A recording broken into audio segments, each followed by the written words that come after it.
Tantor Audio, a division of Recorded Books, presents Mended by Sidney Landon. Narrated by Sean Crisden and Lucy Malone. Chapter 1. Lucian. I make it to the sidewalk in front of my apartment, thinking of little else but following Lia. She is as essential to me as the air I breathe. My reasons for never opening up about Cassie with her now seem pointless. I acknowledge that the real fear all along was that my actions during the last days of my relationship with Cassie might lead Lia to believe I'm no longer a man she can trust with her heart. Having to admit to someone you love that a severe lack of judgment on your part set into motion a chain of events that would forever change lives is a terrifying prospect. Luce, did we get our wires crossed? I jerk around to find my aunt walking toward me, looking confused. I waited almost an hour for you at Lou's before I finally gave up. Cindy told me you left the office in a hurry. Is everything okay? Ah, hell. I sag back against the building as I attempt to regroup. I'd asked my aunt earlier to meet me for coffee to discuss a treatment plan for my problem. At the time, it had seemed like a positive step forward in my future with Lia, a future that now seems more uncertain than ever before. I've hurt the woman I love, and I fucking hate myself for it. I feel a hand on my arm as my aunt asks in concern, "What happened? Is it Lia?"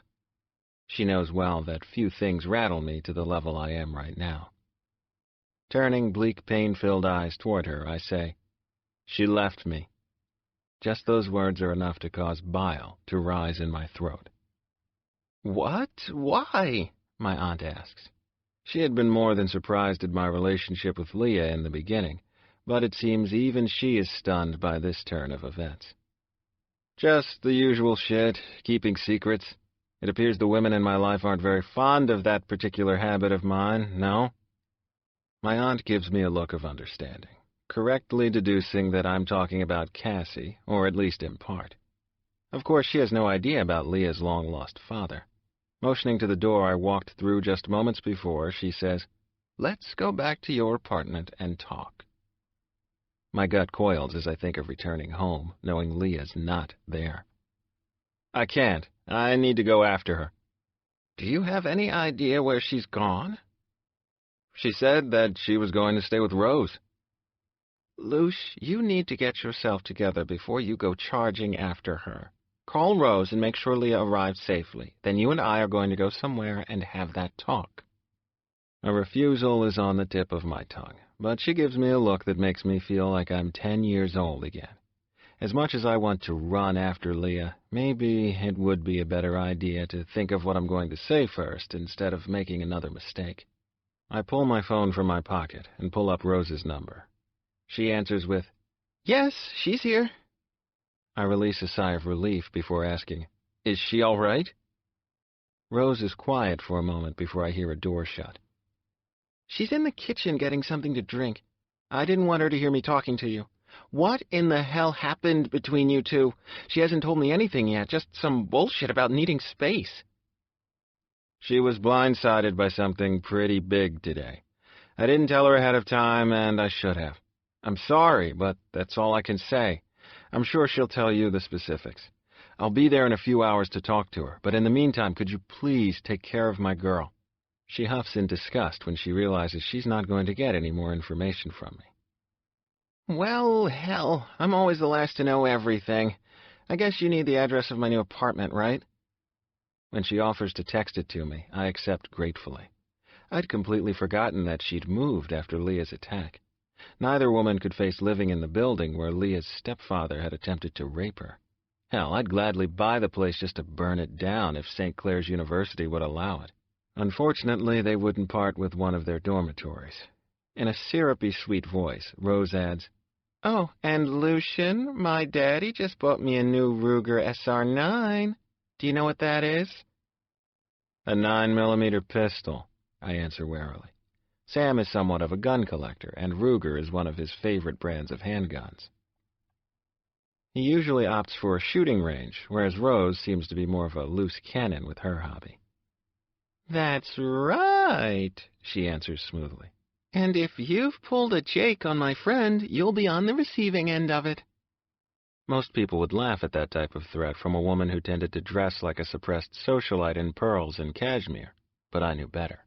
The police had picked her up on several occasions recently for terrorizing her cheating ex-boyfriend.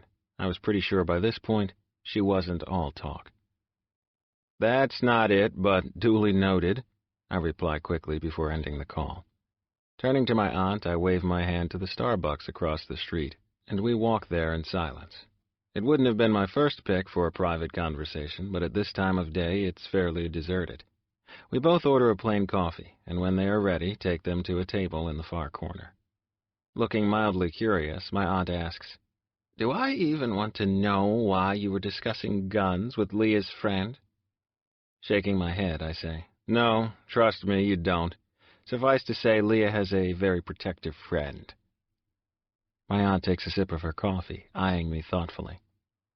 "So, let's start with the reason you wanted to meet this morning. I'm always happy to hear from you, but I gathered this was to be more than a social call." The smile on her face shows she notices me shifting sheepishly in my chair. It's the feeling many adult children have when reminded by a parent that they don't stay in touch enough. I love my aunt and would do anything for her, but until Lia, I'd always been more of a loner. I have friends who I consider family, but I prefer to keep them at a safe distance. People I love don't seem to fare well. "Point taken, Faye," I note dryly. I have no idea how to delicately state my reason for needing to see her, so I get to the point. "I've been using cocaine for years, and I need to stop." I brace myself for the shock and disappointment I expect to see on her face, but instead it remains blank. There is no flicker of surprise. I find that instead of her, I'm the one at a loss for words now. She leans forward in her chair and briefly squeezes my hand before admitting, "I know, Luce. I mean, I didn't know you were specifically using cocaine, but I knew there was something. I just hoped that at some point you'd come to me for help." My eyes widen in disbelief at her calm statement. "But how?" The first thing that comes to mind is that Sam told her. Since his nephew has been my supplier for years, I'd find it hard to believe he would have the nerve to rat me out. My aunt would likely kick his ass. That leaves only Lia and Aiden, and I can't see either of them letting her in on my secret. She releases a breath before answering my question. "I've spent years working in the emergency department at one of North Carolina's largest hospitals. Trust me when I say I've seen it all. I thought at first that I just imagined something that wasn't there. I'd notice your dilated pupils, but then when I saw you again, they were normal. Being that we would go weeks between visits, I couldn't be certain for a long time. In the last year, though, I've seen you more and have noticed a pattern. When Lia was in the hospital, though, you seemed fine, and I hoped that having her in your life had helped you gain control."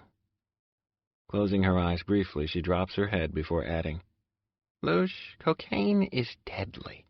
This is going to make me sound like a horrible authority figure, but I'd have preferred marijuana." Attempting to lighten my aunt's morose mood, I joke, "So, you're more than fine with me smoking pot? I wish you'd have clued me into that when I was in high school. It would have prevented a whole lot of sneaking around on Aiden's and my part." Aunt Faye rolls her eyes. "You boys were never as smart as you thought you were. I had half of the neighborhood keeping an eye on you. You were a good kid, Luce, who grew up into a great man." Looking at her in amazement, I say dryly, "This is definitely one of those glass-half-full moments if you're complimenting me after I've admitted to using cocaine." She laughs softly before turning serious. "I should have confronted you long before this. It in no way excuses me, but as you appeared to be functioning normally, I assumed it was only something you were using recreationally. After what happened to you with Cassie, I just didn't know how to demand that you give up something that helped you make it through the day. But coke, Luce," she chokes out. "I never thought it was that. Never." I didn't want to continue to let her beat herself up. I was an adult when I took my first snort, and I was 8 years past that now. It wasn't her responsibility to manage my demons for me. In the end, it had always been my decision, and the euphoria over the pain had seemed worth the risk to me for so many years. Now I had Lia, who had battled and survived her life without the crutch I had needed. I would never let her use something that could potentially take her away from me, even as a form of escape, and I owed her the same. The high was no longer worth the guilt and self-loathing that came with it. Faye, you couldn't have stopped me. I needed it to survive for a long time, and as much as I hate to say it, I would have cut you from my life before giving it up.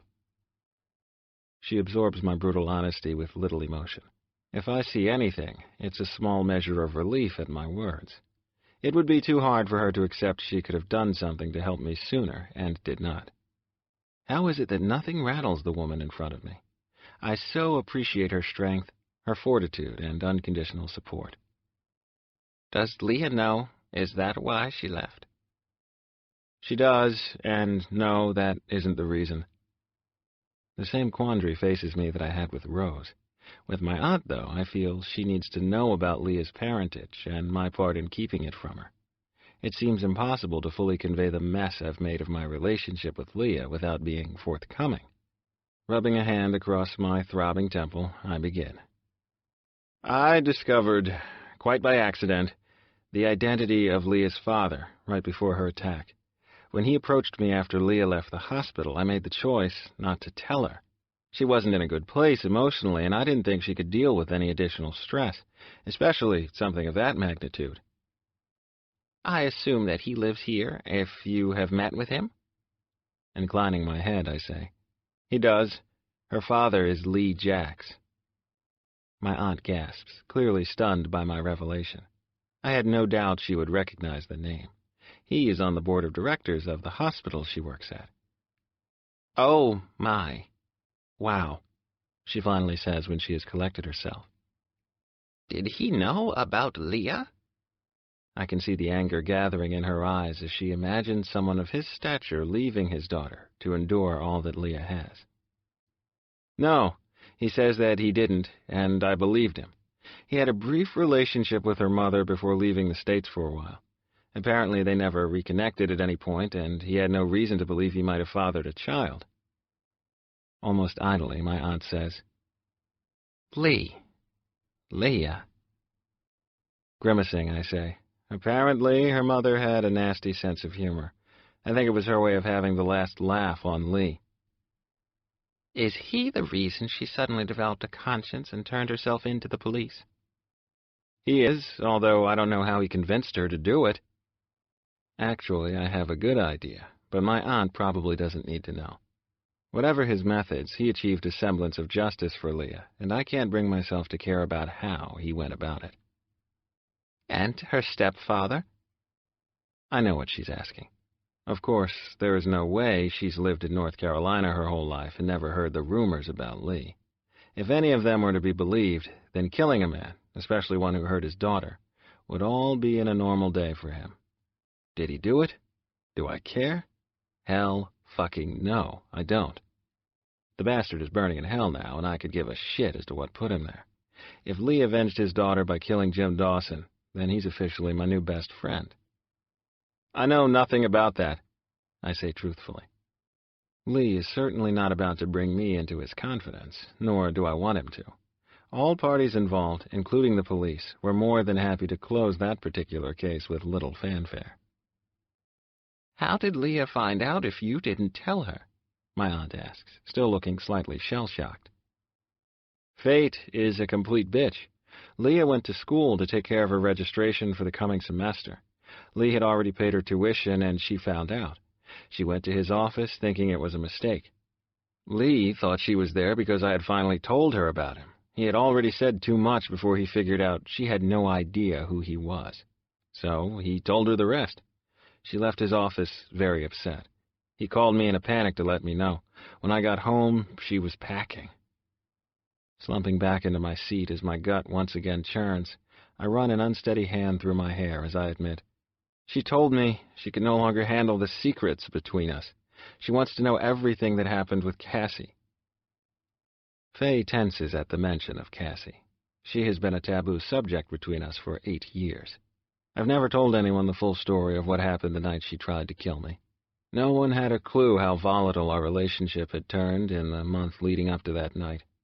Cassie had been an Oscar-caliber actress to the outside world, but behind closed doors, she'd given free rein to her manic tendencies, and I had been her target, her sick obsession. I've tried to never push you about Cassie, and I won't now. I will say, though, if you want a future with Lia, you have to tell her. You can't move forward with her or recover from your addiction without sharing that load. You turned to cocaine as a coping mechanism. It will continue to be that for you until you deal with what pushed you in its direction to start with. That is the first step you must take. We can work on the rest after that. I don't suppose I could just text her, I ask, only half joking. My aunt tosses a sugar packet at me. No, absolutely not. To my horror, her eyes begin to water. I suppress the urge to run, thinking I can't possibly deal with another emotional scene right now. You really love her, don't you? I mean, not just that. You're in love with her. I consider it a small victory that I don't flinch as I answer. Completely and absolutely. I can't lose her. Seeming much more confident than I do, she assures me. You won't. She might be upset right now, but she loves you as well. I've never been one to believe in soulmates, but if such a thing exists, you two are surely it. She brings out a side of you that I never thought I'd see. A nice guy, I quip. You're ruining this moment for me, she complains with a smile. What I actually meant was that I see the boy in you before the man was forced into survival mode. You were always a serious one, but you had a big heart. That part of you was gone after Cassie. It took Lia to bring it back. Well, let's hope she's happy with what she has uncovered, I say lightly, even though I feel a fresh surge of anxiety. I had managed to distract myself from my earlier panic while talking with my aunt, but it's back now, and stronger than ever. Everything you've been through is a part of who you are, Luce. We all have moments in life we're not proud of. I don't know what happened in your last days with Cassie. That's none of my business. But you need to share it with Lia so you can finally be free when carrying the burden by yourself. It's not a sign of weakness to need someone to help and support you. With a laugh, she adds, and to kick your butt when you deserve it. I have a feeling that Lia can handle the job. I smile, thinking my aunt knows Lia very well. No doubt about it, I agree. We both finish our coffee, making small talk. Truthfully, I'm dragging my feet like a pussy, and talking to my aunt gives me a convenient excuse to do it. Her knowing look, when I continue to stall, lets me know she's well aware of what I'm doing, but is too nice to call me on it. If it's okay with you, Luce, I'm going to talk to a friend of mine who runs an alcohol treatment program. I know cocaine is different, but some of the withdrawal symptoms are similar, I would imagine. Unless you plan to enter a facility to withdraw, which, of course, I would recommend, then we need a plan. I think Jeff would even see you on an outpatient basis. I'm not doing anything inpatient, I reply immediately. I know it might be better if I did, but there is just too much going on right now for that. If you trust this guy, I'm willing to talk to him about treatment. I'm not naive enough to think I can do it on my own. I didn't use anything while Lia was in the hospital, but I was about to climb the walls. Stress is a trigger for me, which, of course, is impossible to avoid. I'll call him today, then. Call me later if you can and let me know how things go with Lia. Just remember that she's been through a lot lately. Even if you want to order her to come back home with you immediately, you shouldn't. If she needs time, then give it to her. Frowning, I shake my head. I can't do that, Faye. I can't breathe without her. My aunt smiles at my attempt to cover my curse word. It's not as if I don't cuss around her, but I try to avoid the F word. Holding a hand in the air, she asks, Then why are we still here? I'm waiting for you to grab a paper and start reading it next. For a man on a mission, you're rather slow-moving. As long as I'm here, I still have hope that she's coming back home with me. Soon, all bets are off. I get to my feet, knowing I can no longer delay. My aunt tells me that she's going to stay and return some emails for a bit. Good luck, Luce. Remember, just let Lia listen to you, and then you do the same. Sometimes it's as simple as that. When I nod slowly, she gives me an encouraging smile. Call me later. Surprising us both, I drop a kiss onto her cheek before leaving. If my aunt's reaction to a simple act of affection is any indication, I've been failing both of the women I love. Would the one woman I love more than anyone else in the world forgive my failings?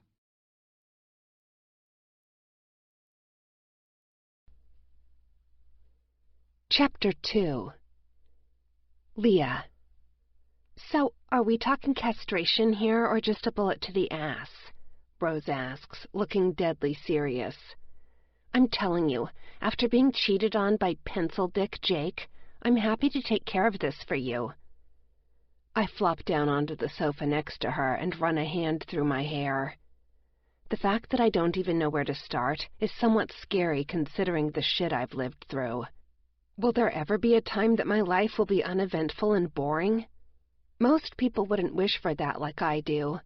Not that life with Lucian Quinn could ever be humdrum, but I'd be more than happy to meet him at the door each evening with the standard, "How was your day, dear?" No, not us, though. I had to go and discover an absentee parent. When Rose sticks me in the side with her finger, I finally say, I'm not ready to do him any bodily harm at this point, so hang tight. For you to leave him, Lia, it must be something major. You two are crazy about each other. I rub absently at my chest, wondering if I'm too young to have pains there. I fear it's actually just my heart hurting, though. I'm reeling from my discovery today, and I desperately need the man I love. Unfortunately, he discovered my father's identity weeks ago and didn't tell me. Because of him, I was completely blindsided earlier. I'm so angry and hurt that I alternate between wanting to scream and hit something to feeling the overwhelming urge to cry. Never in a million years could I have imagined a meeting with my college advisor would inadvertently trigger the revelation of my biological father's identity. My mother had guarded his identity like a national secret.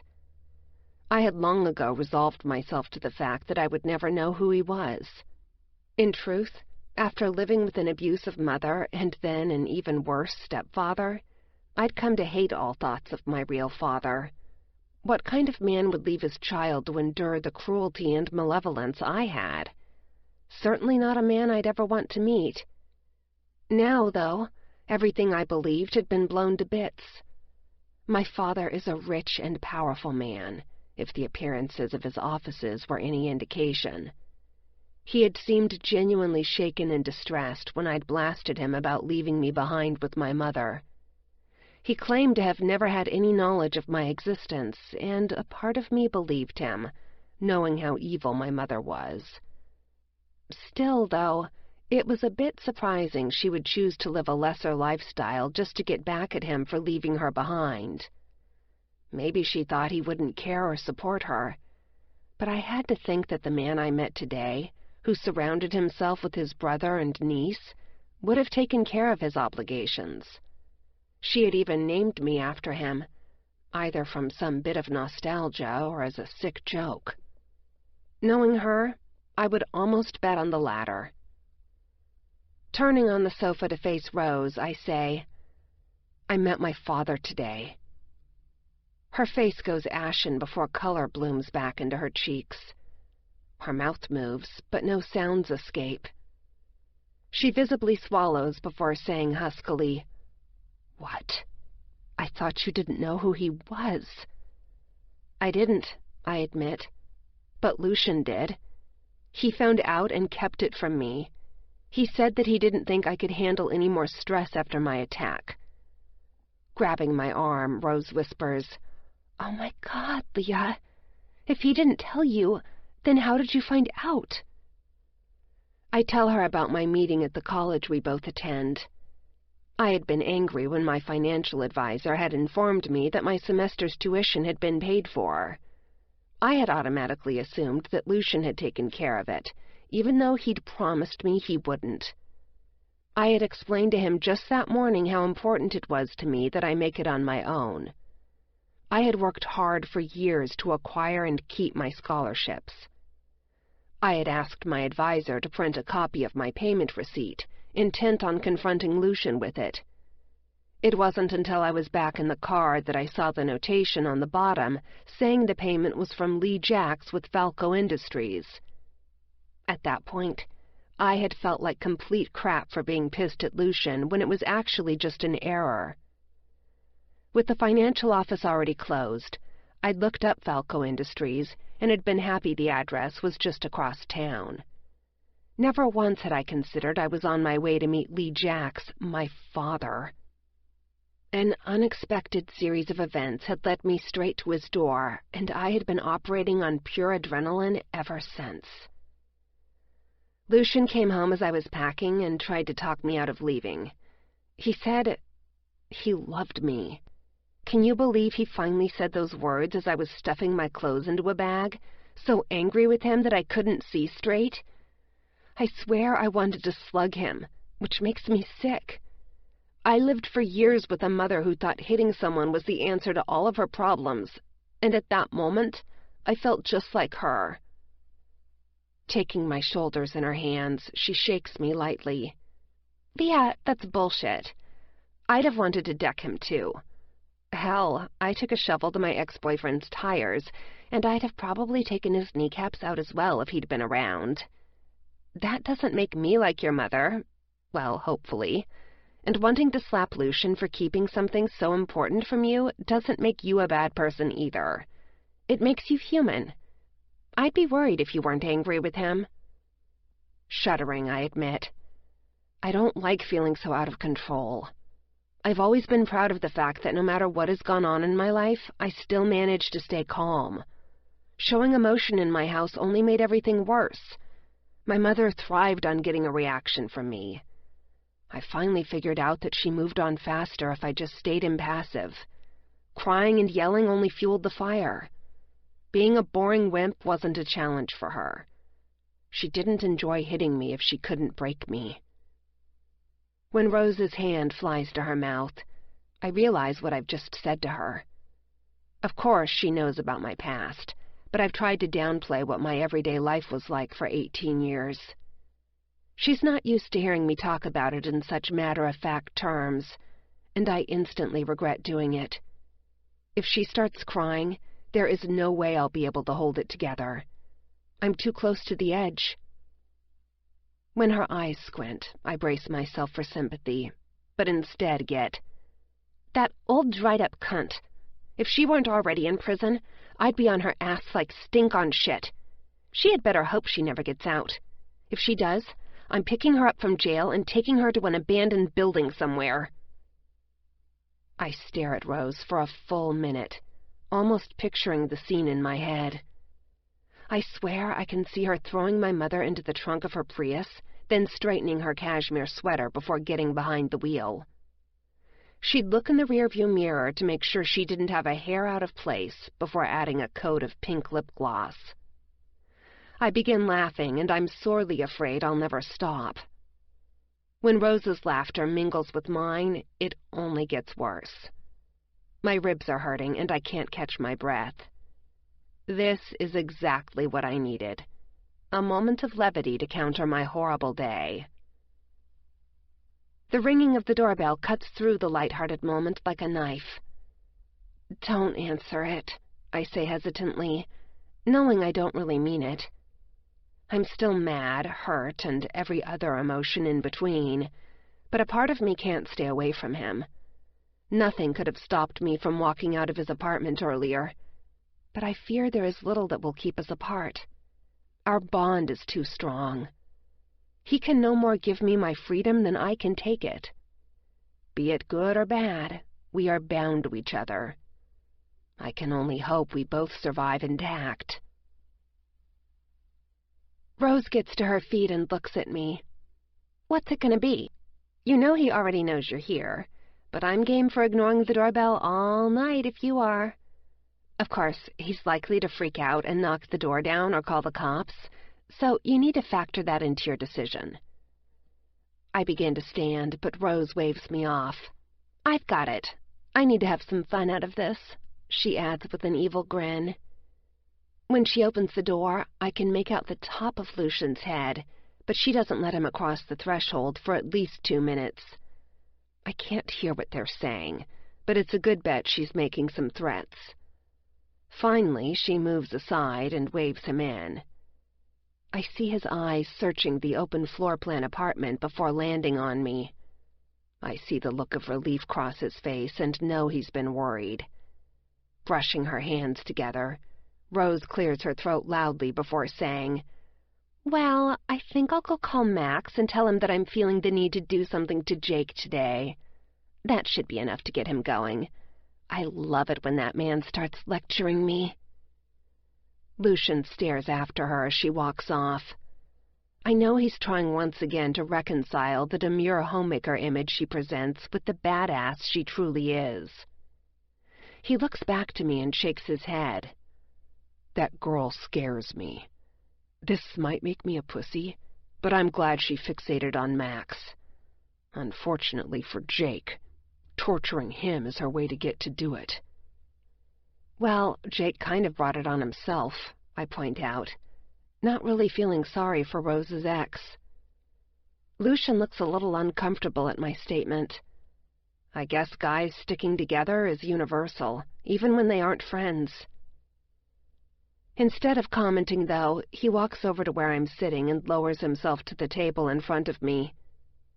My legs are now between his larger ones, and his hands are on my knees. It feels as if he's trying to make certain I don't run, which I have no intention of doing.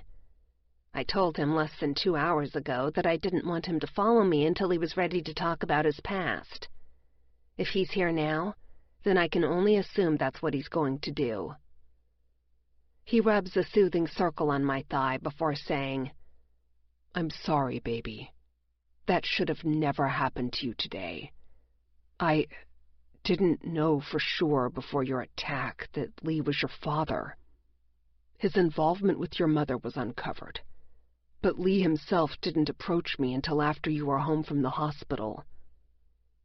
"It was when I came into your office, wasn't it? I hadn't even thought about it until just now." Lucian inclines his head. "Yes, that was our first meeting.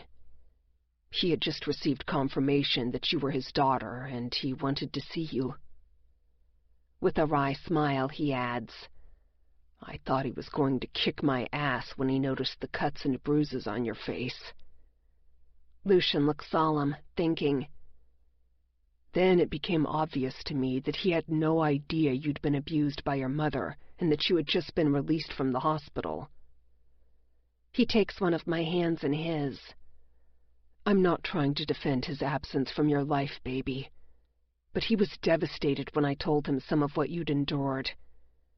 I apologize because I know that wasn't my place, but I was just so damned angry at him for not being around to protect you." He looks so tormented that I put my other hand on top of his. "It's okay. I did pretty much the same thing for that reason when he and I talked." Taking a deep breath, I add, "But you should have told me at that point, Luce. I know I was a basket case, but that was too big to keep from me. He even showed up when we were having dinner at Leo's. That wasn't an accidental meeting, was it?" "No. I have little doubt that he was there to see you," Lucian agrees. "He was tired of being put off and needed you to know who he was. I think he also wanted to have some time with you while you weren't on your guard with him. He's a very successful and influential man, but I could tell how impressed he was with you. I wouldn't have guessed it of a man like Lee, but his pride in your accomplishments was obvious that night, at least to me." Instead of voicing further anger and frustration over what he had kept from me, I put that aside for a moment, wanting to appease some of my curiosity. "Did you know him before all of this?" Lucian seems to relax slightly as he says, "We've met on several occasions. I actually purchased the apartment from his company."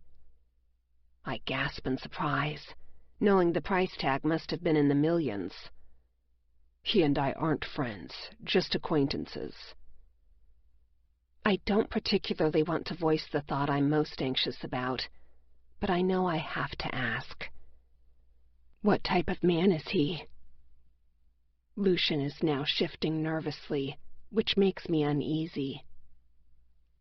I'm not sure if I even want to hear the answer to my question at this point. As I said, I don't know him that well. He is quite well known in North Carolina and the surrounding areas, I would imagine. He appears to have varied and vast business interests and holdings. Disappointed, I ask. So you don't know anything about his personal life? I can almost see the denial on the tip of his tongue before he seems to think better of it.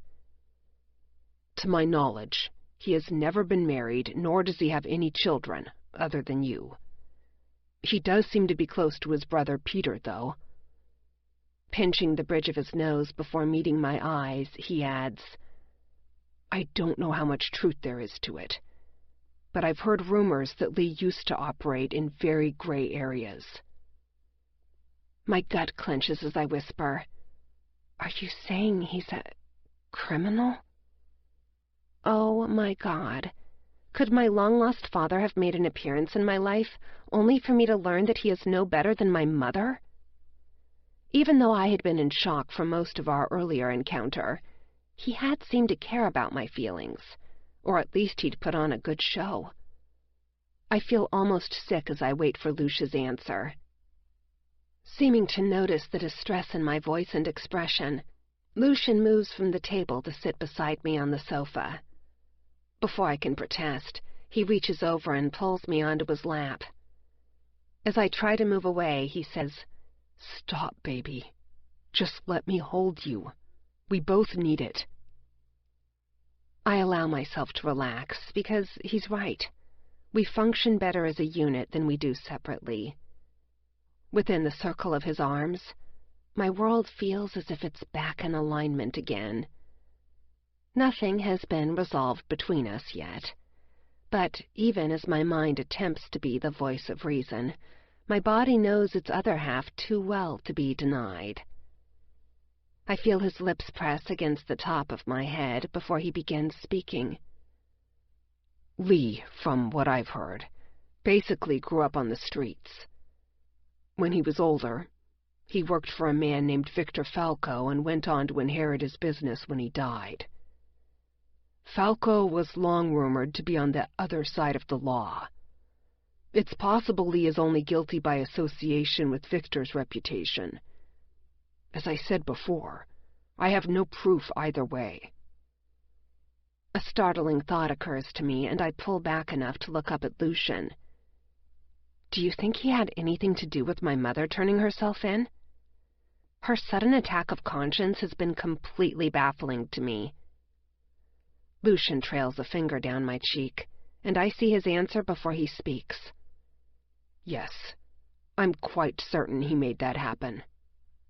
Feeling my throat tighten as if gripped by unseen hands, I managed to choke out, And my stepfather? Was that just a coincidence? Baby, I honestly don't know. I do know he was determined that you never be hurt again. As to how that translates, only Lee has that answer, and I doubt very seriously he plans to share either of those circumstances with you or me. I settle back in his arms, thinking of what he's just told me. How do I feel about possibly having a father who may also be some type of vigilante? I believe Rose calls it jail yard justice.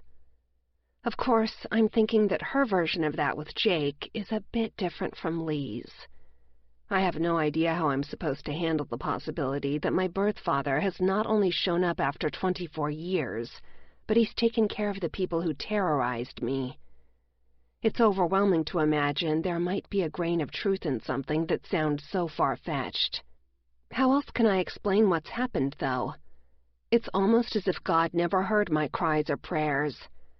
But now he's noticed, and he's righting all the wrongs heaped upon me.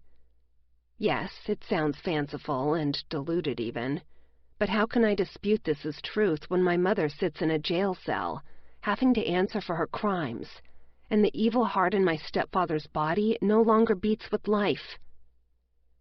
It's a lot to take in, I admit, feeling overwhelmed. It is for me as well, he agrees. If you get to a point where you want to meet with Lee, then I will be happy to accompany you. On the other hand, if you don't want to see him again, I will support that as well. I don't think it's anything you have to decide today. Just give yourself time to think about it. I won't let him pressure you. It's your decision whether or not he ever has place in your life. He has to accept that. I'm still angry with you, Luce, I find myself saying. The fact I'm snuggled in his arms makes a mockery out of that statement. But my feelings of hurt and betrayal are still very raw. It's ironic that he's the one to wound me, but also the one able to soothe me. I know you are, baby. You were right when you said that my secrets are tearing us apart. I will tell you whatever you want to know. But can I ask for one concession from you first? I agree warily, hoping he doesn't ask for more time. That's the one thing I'm not prepared to grant. Turning beseeching eyes to me, he asks quietly, Can we go home to talk? As if thinking I'm going to reject his request, he quickly adds, I've never told anyone what happened that last day with Cassie, and it's hard to fathom talking about something so private in someone else's living room. I promise that if you want to leave me afterward, I'll bring you back here. Just, please? All right, I acquiesce without protest. Truthfully, I'd rather be at his apartment while we talk. It's not that I believe Rose is standing at her door listening, although she probably is. I feel more comfortable in the apartment I've called home for weeks now. Those walls sheltered me while I clawed my way back to sanity, and Lucian after my assault. The one place in my life that has felt safe to me. As if afraid that I'll change my mind, Lucian stands, still holding me in his arms. Is there anything that you need to take with you? He looks distracted, and I honestly believe he isn't even aware he's still holding me. I cherish his instinctive need to care for me. To be nurtured after so many years of neglect is something I will never take for granted. My bags are still at the door. We can get them on the way out. I wiggle and he tightens his hold. You can put me down now. I'm perfectly able to walk. My heart stutters as he gives me a look filled with anguish. I'm afraid you'll run from me again. Luce, I begin gently. I've agreed to go with you. I'm not going to run. I told you where I was going earlier, so it's not as if you didn't know. No matter how angry I get, I wouldn't do that to you. He drops a kiss on my lips before saying, I wish I could believe that. Luce. He doesn't give me a chance to finish my sentence. He slowly lowers me to my feet before taking my hand. Ready, baby? His tone is lighter, but he is far from relaxed. The tension emanating from him is palpable. My leaving earlier has had a profound effect on him. He's shaken and clearly afraid of my reaction when he shares his past with me. He fears I'll leave him, but I can't imagine anything he'll say that will make that happen. I've asked for his disclosure. I've given him no alternative. If he wants me, then he has to come clean. It's not that I believe he shouldn't have had a past before we met. He admits to casual sexual relationships, and I'm sure there were many. He's a rich, drop-dead handsome man who would have never lacked for willing women. Do I like to think of him with someone else? Hell no. What woman would? I don't even want to know those types of details. Cassie is different, though. His relationship with her has shaped him into the man he is. Even all these years later, she owns his nights and haunts his dreams. He wakes gasping for air, filled with an agony that only cocaine can ease. He has told me that she aborted their baby. But there is more there. Much more. Something like that, while traumatic, shouldn't be causing the type of dreams he has. In order for Lucian and me to be together, I have to know about her. It's vital to the survival of Lucian and our relationship. I hope that in talking to me about her, he can finally be free of whatever demons haunt him. I leave him briefly in the foyer to let Rose know. I knock on her closed door and she calls out for me to come in. She's lying on her disheveled bed holding her phone. The grin on her face tells me that she has likely made good on her threat to call Max. She puts the phone against her chest and looks at me questioningly. I'm going back to the apartment so Lucian and I can talk for a while. She doesn't try to talk me out of leaving. She simply gives me a smile that says she'd never expected I would stay. "All righty then. You two kids behave." I thank her and promise to call if I need to come back. As I'm closing the door behind me, I hear her say, "Max, I understand, but I don't think I can help myself. When I'm alone, I'm just overcome with the need to make him pay." I turn quickly, thinking I need to stay if she's that close to the edge. When she gives me a smile and a thumbs up, it hits me. She is pushing Max's buttons. I think she couldn't care less about Jake now. He is just a means to get to the man who has her complete attention. Poor Max. I've never met a more determined and goal-oriented person than Rose. If she wants him, then he should go ahead and wave the white flag now. He's going down.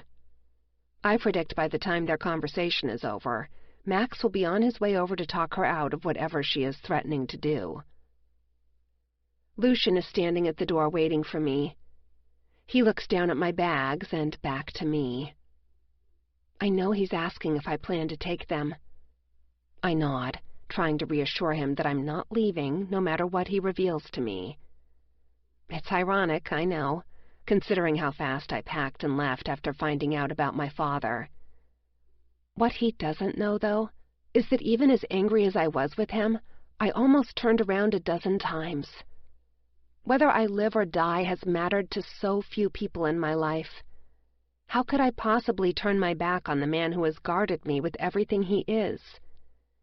He has only recently said the words, "He loves me," but haven't I felt it almost as long as I've known my feelings for him? He has shown me in every way possible that he'd do anything for me. Today, he will give me the final part of himself that he has been holding back. He will share his pain with me, and no matter what the story, I will stay.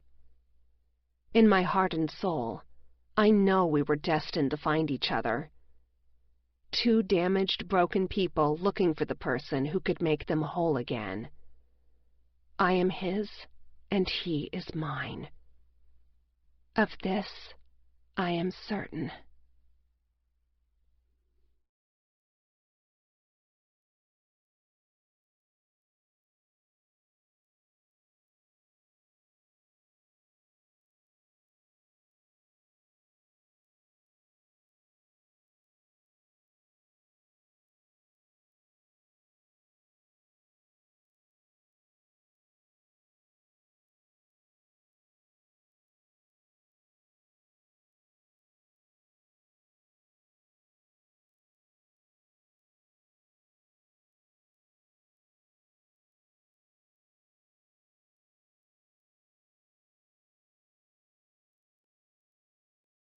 Chapter 3. Lucian. I resist the urge to do something completely out of character, like pulling over on the side of the road and throwing up. I should be calmer now. Lia is beside me, with her bags tucked between her feet. Her hand is on my leg, silently giving me the support I need, but still my heart races in fear. Telling her my story is almost anticlimactic. I no longer believe she will leave me as a direct result, but I do fear it will alter her opinion of the type of man I am.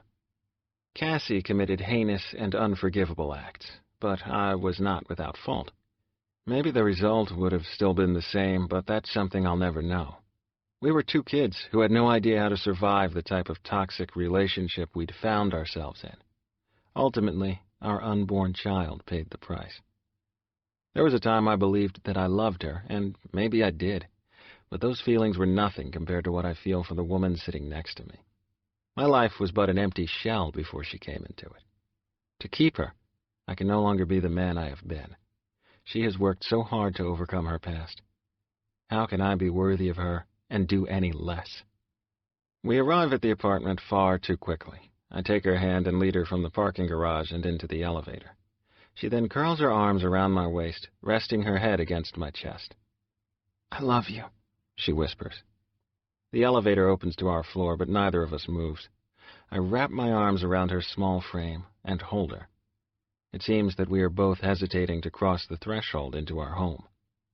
"I love you too, baby," I say, before pressing a kiss against her head. She shudders against me, and I don't know if it's from the words or the kiss. Just hours earlier, when I declared my love for the first time, she had been livid. She felt I was just saying the words under duress to stop her from leaving.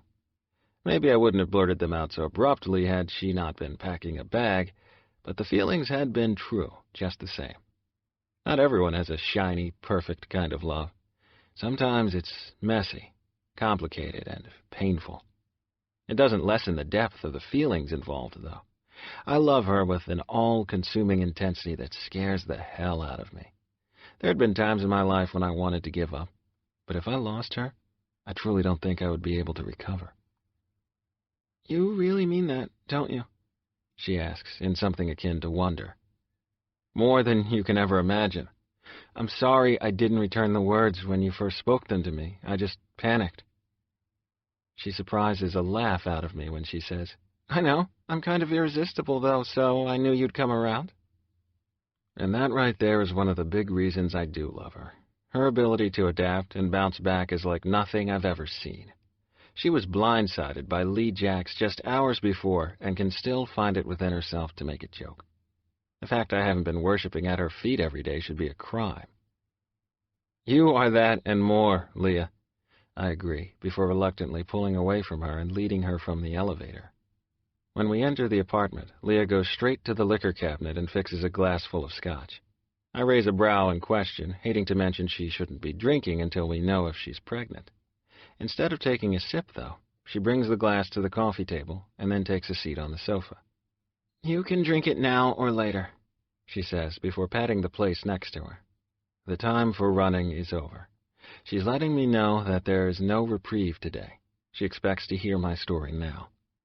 I pick up the glass and down half of it before sitting beside her. She takes my hand in hers and just waits. I decide to jump, praying she's there to catch me in the end.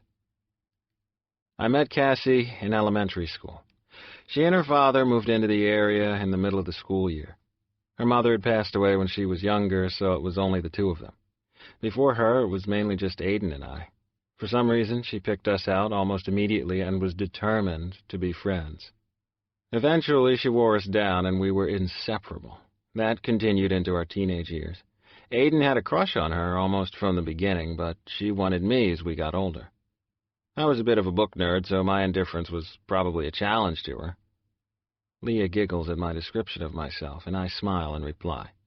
"I wasn't always this man, baby," I tease before I realize how true that statement is. "I love the man you are," she says softly, before waiting for me to continue. Anyway, Cassie and I started dating in high school. I was resistant at first because I knew how Aiden felt about her, but a part of me was smug to finally be getting the girl. Aiden had the personality that usually drew people in, and my more serious nature wasn't as attractive. So despite the fact I knew it was an asshole thing to do, Cassie and I became a couple. We dated through high school and into college. "Wow, that's a long time," Lia adds when I pause for a moment. "You must have really loved her." I notice the hint of vulnerability in her voice that she is unable to hide. "It was a long time, Lia, but we shouldn't have been together for many of those years." Running an unsteady hand through my hair, I say, "Cassie was extremely emotional and oftentimes erratic. She was that way from the moment I met her, and as she got older, it became worse. She could go from sweet and loving to mean and diabolical. I found out in high school that she had been taking medication for bipolar on and off for years. I believe her father tried to ensure she took the medication, but at times she wouldn't, and the results were readily noticeable. When we were in college, Cassie became pregnant. She freaked out and wanted to have an abortion, but I was able to talk her out of it. She had to stop taking her medication, which sent her into a tailspin. After that, I learned to fear which personality I would see each day. And were you and Aiden still friends during this time? Lia asks, sounding curious. Yes, we all lived together in an apartment near the campus. I know it couldn't have been easy for him to be that close to us, knowing how he felt about her, but he didn't let it show. He dated many different girls and stayed gone a good bit. I think he would have moved out, but he couldn't bring himself to cut Cassie completely off. And I believe she gave him just enough encouragement while I wasn't around to give him hope. But I don't understand why you stayed with her for that long if things were that bad at times. Lia looks genuinely perplexed, and I brace myself as I begin to reveal the ugliness that became such a large part of Cassie. I tried to break it off with her numerous times. At first, she would cry and beg me to stay. She'd promise to do better, and I'd let it go because I didn't know what else to do. After a couple of years, when the tears were no longer working, she began to threaten to kill herself. Oh, God, Lia gasps. I pull her onto my lap, knowing we both need the closeness. I was a nervous wreck when she made that threat for the first time. I backed away from breaking up with her, and we stayed together. By that time, I knew she was unhinged enough to do exactly as she said if she was pushed far enough. Things would return to some level ground for a while, and I'd relax. This cycle repeated for so long, until she found out that she was pregnant. Things got bad after the first few months of no medication. I tried to keep her calm, but that became next to impossible. She was paranoid and delusional. By this time, she had completely stopped going to any classes, and when I would get home in the afternoon, she would meet me at the door in either hysterical tears or irrational anger. Of the two, I still don't know which was worse. Lia pulls away long enough to hand me the rest of my drink, and I down it in one swallow. My hand is shaking as I put the crystal glass back on the table. Luce, we can take a break if you need to, she offers. I know this is hard, and I'm sorry for putting you through it. If I could let it go, I would. We need this, though. I curl myself back around her and say, I know, baby, I'm okay. Clearing the lump from my throat, I ease back into the story. She was 5 months pregnant at that time, and we had found out it was a boy. I was excited, and for all of a couple of days, she seemed to be as well. Then the ugliness returned. She told me that she was going to have an abortion. She didn't want to be a mother, and I couldn't force her to do it. I tried to tell her that she was too far along for that. I promised to take care of the baby when he was born. I assured her that she wouldn't have to do anything if she didn't want to, but it didn't help. She hated the weight she had gained, even though she was actually underweight for where she was in the pregnancy. She said she felt ugly, fat, and unattractive. I tried to assure her that she was beautiful, but she couldn't see past the person she thought she was in her head. She became paranoid that I was seeing someone behind her back, which I wasn't. Our fights had escalated to violence as she slapped and punched me in anger. I never did anything other than try to shield myself while I left the room. Did Aiden see any of this? Lia asks in a shaky voice. I know that if I tilt her head up, I'll see tears in her eyes. My emotions are too close to the surface to risk looking. It wouldn't take much for me to break down. Not that I remember, but she tried to be careful about that. I think she liked the fact that Aiden thought she was someone other than who she was. She led us to believe that her father wasn't good to her, was maybe even abusive, although I never saw any physical signs of it. I believe now that maybe he just didn't know how to deal with her either. What was his reaction to her pregnancy? You know, I began, thinking back. I never really heard from him about the baby. Cassie said he was fine, but he and I never discussed it. I only met him a handful of times, and he seemed normal. It was obvious, though, that they didn't have a close relationship. He took off years ago, and I have no idea where he is now. Sounding sheepish, Lia said, I'm sorry for asking so many questions and interrupting you. I'm just trying to get a clear picture in my mind of how everything was back then. I know, baby, and it actually makes it easier for me to take a break while I fill in the blanks for you. It's been so long that some of the memories are a bit fuzzy. Anyway, Cassie was going off the rails faster than I could put her back on them. I'm not proud of it, but I began losing patience with her. The fights were so absurd that after trying to just ignore them for 5 months, I was hanging on by a thread. I started staying away from the apartment more, thinking it would help. It seemed like my very presence infuriated her, so I was afraid I was jeopardizing her health by upsetting her. Well, apparently that only made her paranoia worse. The fights got uglier. Things might have calmed by the time we went to bed, but I would wake up in the middle of the night to find her hitting, scratching, and biting me. It got to where I was afraid to go to sleep, for fear of what she would do to herself or me. As I drop my head back onto the sofa, already mentally drained, Lia rubs my chest and then cups my face. Luce, I can't even imagine what you must have gone through. I'm so sorry. Just hearing those words from her slays me. This girl lived through years of physical and sexual abuse, and she feels sorry for me. She isn't just saying a bunch of meaningless words of comfort either. I can hear the anguish in her voice. I fucking love her so much at this moment. I'd travel through hell repeatedly to find her on the other side. I pull her closer and then lie down full length, taking her with me. Only when my body curls protectively around hers do I continue. The last day we were together started off unusually quiet. I would later think of it as the calm before the storm. Cassie woke up in a good mood, which was rare, and she talked almost non-stop about the baby. She seemed excited for the first time about the future, and I thought that maybe whatever hormonal hell she'd been caught in was starting to lessen. I left for school and promised to bring home the hamburger she craved for dinner. I spent the day feeling lighter than I had in months. Finally, she was showing me a little bit of hope that she could be better.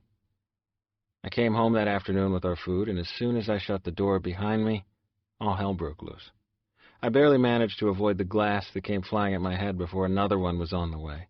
She was screaming at the top of her lungs about how I had ruined her life by getting her pregnant and was now fucking around on her.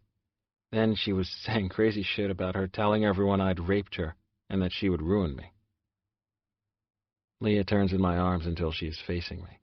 She burrows closer, offering me comfort as my body trembles. I love you. I'm here. She repeats it several more times until I calm. Do you need another drink? She asks as she makes to get up and fix it. No, baby, please stay. I plead, needing to feel her in my arms. She settles back and I pick up my story, now needing to get it out and over with. As I was saying, she was worse than ever that afternoon and evening. When she threatened to tell everyone I'd raped her, I just snapped. I couldn't take it anymore. I told her that we were over and to do her worst because I was finished. I remember opening the door to leave and hearing her laughter. I thought that action just proved it right there. Instead of crying, she's laughing like a loon. I ran into a couple of people for one of my classes as I was going to my car, and they invited me to their fraternity party.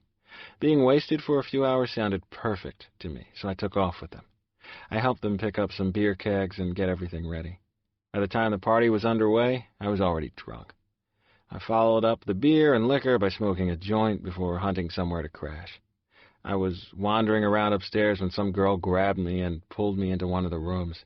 She said stuff about how she'd always wanted to be with me, and she began undressing. There's no excuse, but after nothing but insults from Cassie, this girl was telling me everything my ego needed to hear. I pause, hating to admit what had happened next. I could probably gloss over it and hope Lia would let it go. But what would be the point in telling my story if I were not completely honest with the woman I love? You can tell me, Luce, she whispers reassuringly against my chest. I slept with her. I have no idea who she was or even what she looked like, but I had sex with her that night. Lia's only reaction to my admission is the slight stiffening of her body. Maybe she had hoped at the last minute I hadn't gone through with it, but now she knows better.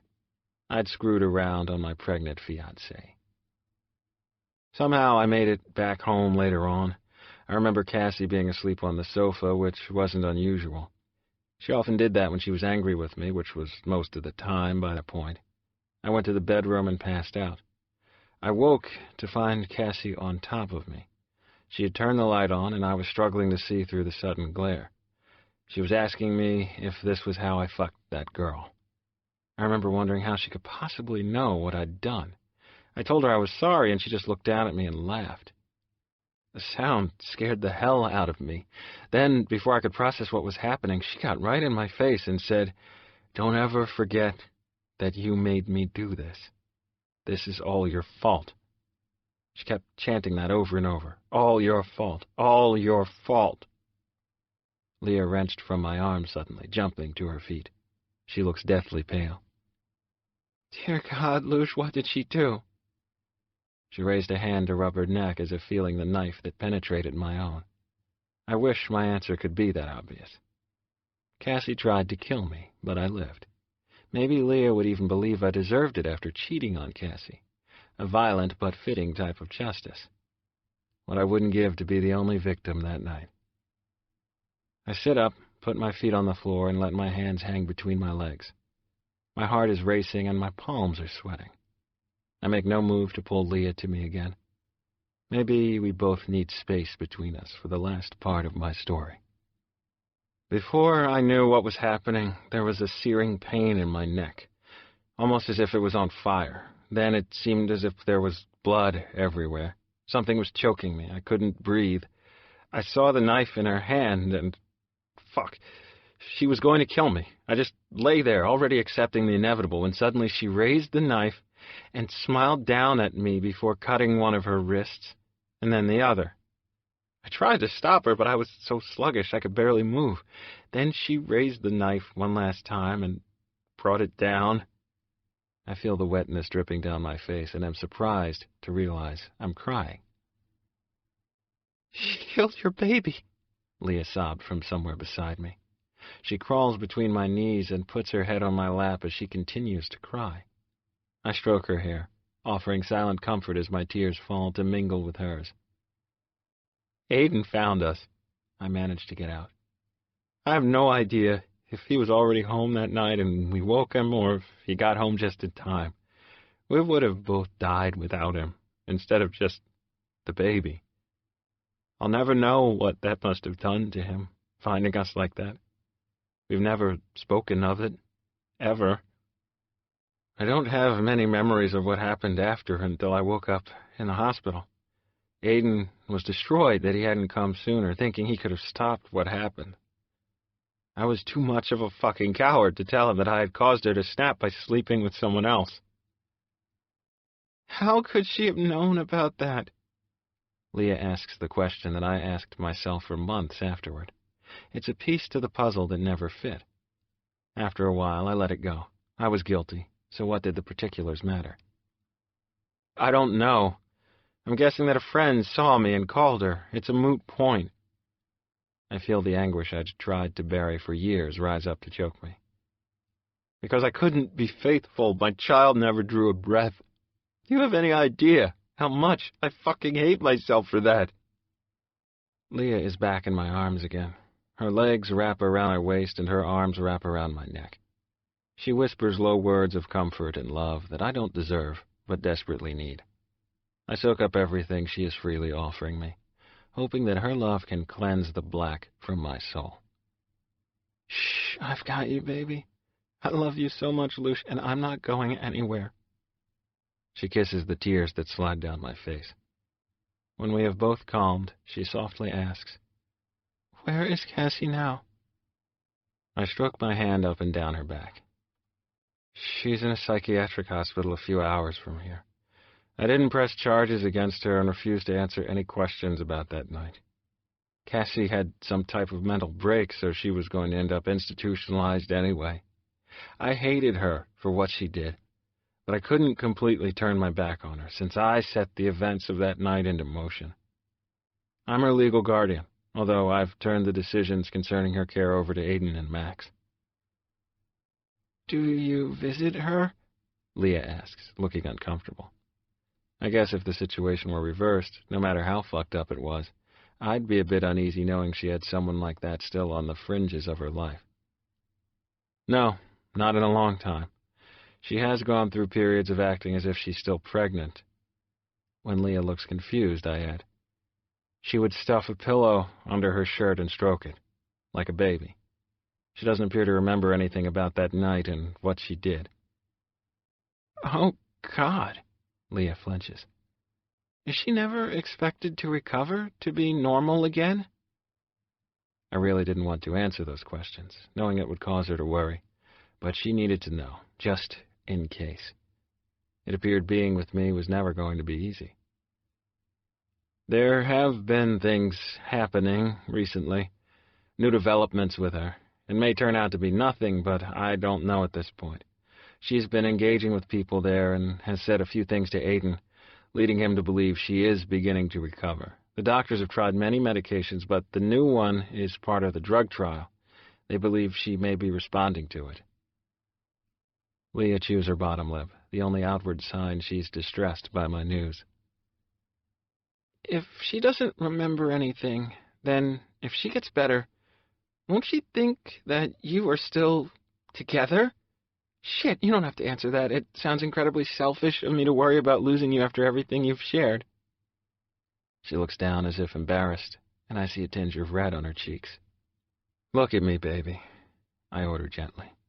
She slowly lifts her head and I cup her cheek. I've never loved a woman the way I love you. Cassie and I were kids, and the worst thing that ever happened to each other. If I hadn't been such a competitive and selfish asshole, I would have never crossed the line from a friend with her. Aiden has always loved her, and they should have been together. We've all paid the price because that didn't happen. No matter what becomes of her, it changes nothing with us. You are my present, my future, and my forever. I can only hope that you'll see all of this through with me because I need you. I can't go back to who I was before. If you feel insecure because of what I did while I was with Cassie, I swear on my life, I will never. Before I can finish, she puts a finger to my lips. I'm not worried that you will cheat on me, Luce, she assures me. I mean, I know that Monique and Laurie would love nothing more than to see me gone, but you would break up with me before that happened. I was feeling pretty good about that until you added that last part. I laugh, amazed I'm able to joke after the emotional hell we've both just been through. That's what being with Lia does to me, though. She takes my usual intensity and makes it into something softer. Sorry, she smiles. I guess I should have left it at that. Thank you for sharing your pain with me.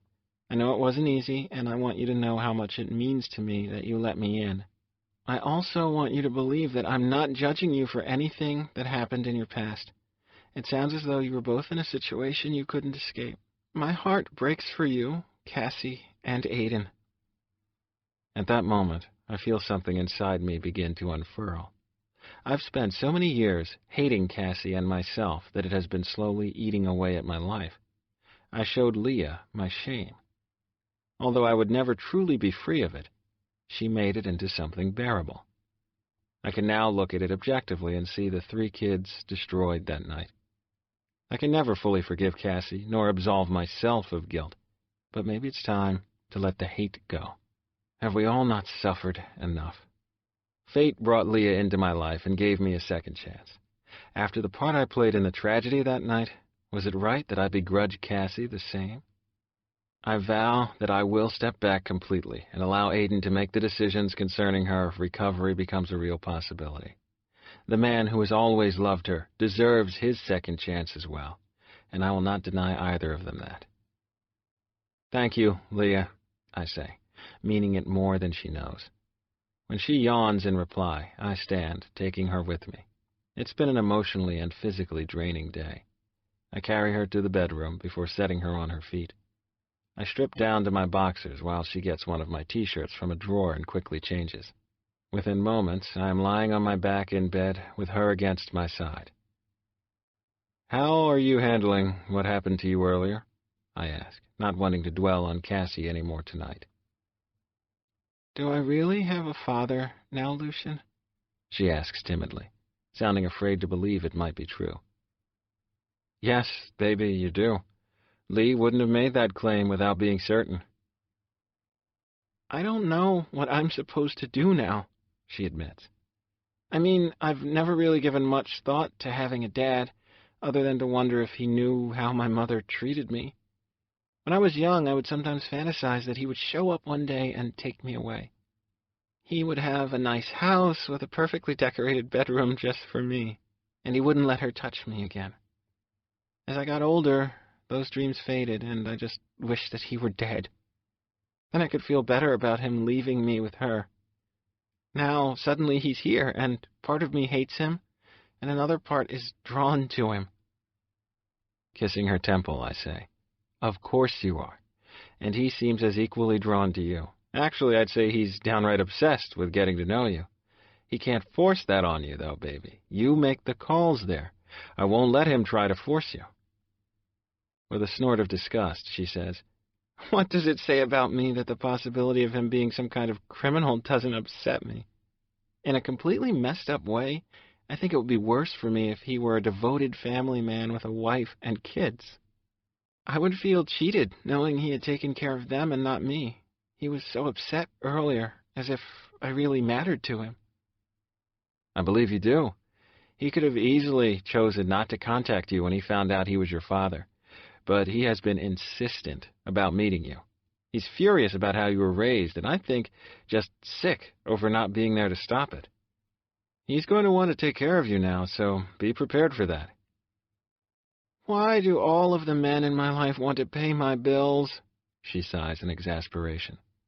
I may not be rich, but I've managed to get by this long. Plus, I haven't slept in my car for years, she jokes. I can't bring myself to laugh at the image of her sleeping in a car. It breaks my fucking heart even to think about. It seems a miracle to me that she is here in my arms now. The fact our paths crossed is something I will be forever grateful for. When you love someone, you want to take care of them. I don't want to see you struggle as you have been forced to do in the past. What's mine is yours. I wish you could accept that. She reaches up and presses a kiss on my chin before resuming her position against my chest. Lush, if you really think about it, we've only been together a matter of months. I'm still adjusting to having someone in my life who cares enough about me to want to solve my problems.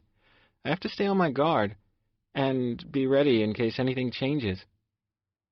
I feel my heart stutter at what her statement implies. I shift her to the pillow next to mine before sitting up and turning on the lamp. We both blink for a moment at the sudden blaze of light. You're afraid to depend on me because you think at some point I'll leave you? I ask, feeling strangely emotional at the thought. It has been so long since I've worried or even cared about the thoughts or fears of the woman I'm seeing. For years I made it clear from the beginning that I was offering nothing but sex. Now I have Lia, and maybe in some ways I have changed her life already. But God knows she's changed mine. Could I blame her for being scared of what the future will bring? Didn't the same fears somewhat rule me? Terrified to lose the first woman I've ever loved as a man? She turns onto her side, looking up at me with her heart in her eyes. I love you so much, Lucian. Even with everything that's happened in the last few months, loving you has made me the happiest I've ever been, and it terrifies me. I fight the urge every day to push back because you've become my life in such a short amount of time. Giving a wry laugh, she adds, I know women aren't supposed to say stuff like that to men because it makes them sound clingy and needy, but I want you to understand why I'm afraid to jump in with both feet. It's not that I don't trust you, but I have to keep some part of who I am. I have to take care of myself. It's what I know. It's all I've ever known. I look into her solemn eyes and marvel once again that someone so young could have so much wisdom. I'll never fully know what she's gone through in her lifetime to make her this way, but she's a fucking tower of strength, and I don't see that ever changing. To take her independence away would be to destroy her. I'll care for her in every way she'll allow, and do my best to nurture the fighter within her. I understand, baby, I say softly. As I have so often done in the past, I instinctively rely on the touch of my body against hers to say everything I feel. We've seemed to communicate this way from the very beginning, and before I'm even conscious of doing it, I have her t-shirt and my boxers off. I leave the lamp on and settle between her thighs. I'm content for a moment to simply stare into her expressive eyes. Soon, though, it's not enough. As if it has a mind of its own, my hard cock rubs through her wetness, causing us both to gasp out. "Love me now, Luce," she moans as I continue to tease her. I slip inside her just an inch before pulling back out. Her ankles come up to lock around my hips as she tries to force me into her wet heat. I'm just a second away from thrusting home when it hits me that I don't have a condom on. I grit my teeth and pull back, telling her what I'm doing as I fumble in the drawer of the nightstand. When I've sheathed my cock, I waste no more time.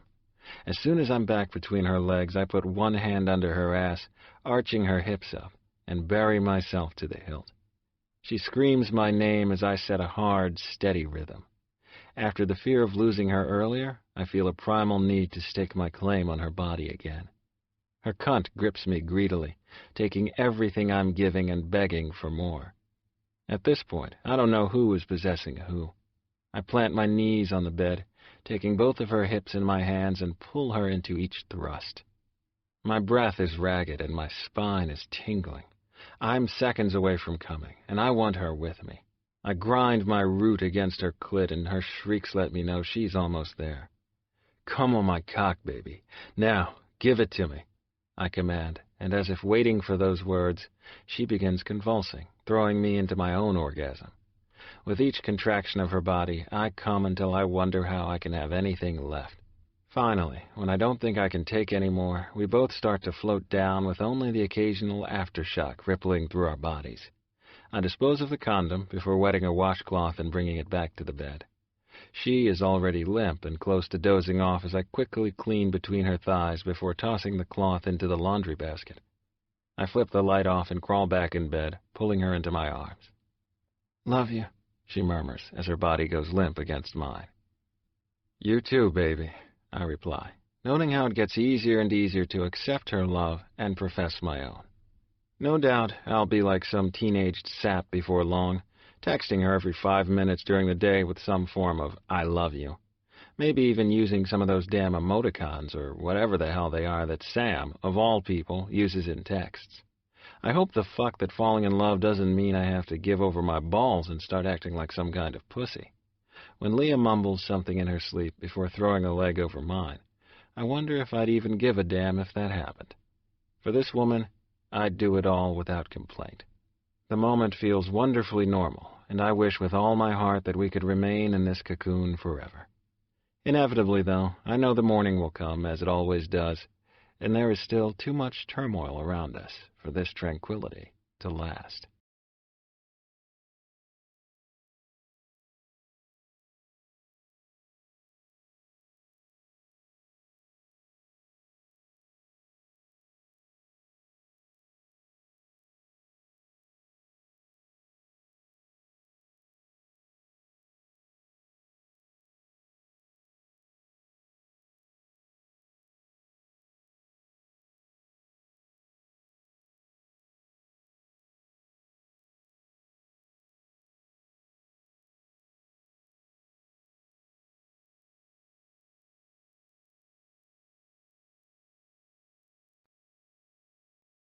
Chapter 4. Lia. Our lives have fallen back into the regular routine again in the week since our fight and subsequent talk about Lucian's past. He's watching the morning stock reports as I stumble into the kitchen. My cup of coffee sits on the counter next to him, as it almost always does.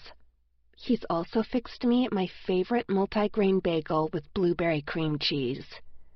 He's in his usual attire of suit pants, tie, and dress shirt. His suit jacket is hanging on the back of another chair. Just thinking of a man looking like he stepped straight from the pages of a GQ magazine fixing me breakfast each morning is enough to make me go weak at the knees and damp at the core. He is so sexy that I can hardly believe he's all mine sometimes. "Morning, baby," he says, as if sensing my presence. I stop staring and walk over to where he is now turned on his bar stool and is looking at me in question. I shake my head, not wanting to explain what I had been thinking. I wiggle between his spread thighs and wrap my arms around his neck. He pulls me up onto my tiptoes, and I taste the coffee on his lips as he kisses me. Good morning to you, too, I purr against his mouth as I lick my lips. Oh, God, he smells so good this close. A mixture of soap, cologne, and Lucian. I admit I've had a few stalker-type moments where I've put just a touch of his cologne on the collar of my shirt so I could smell him all day.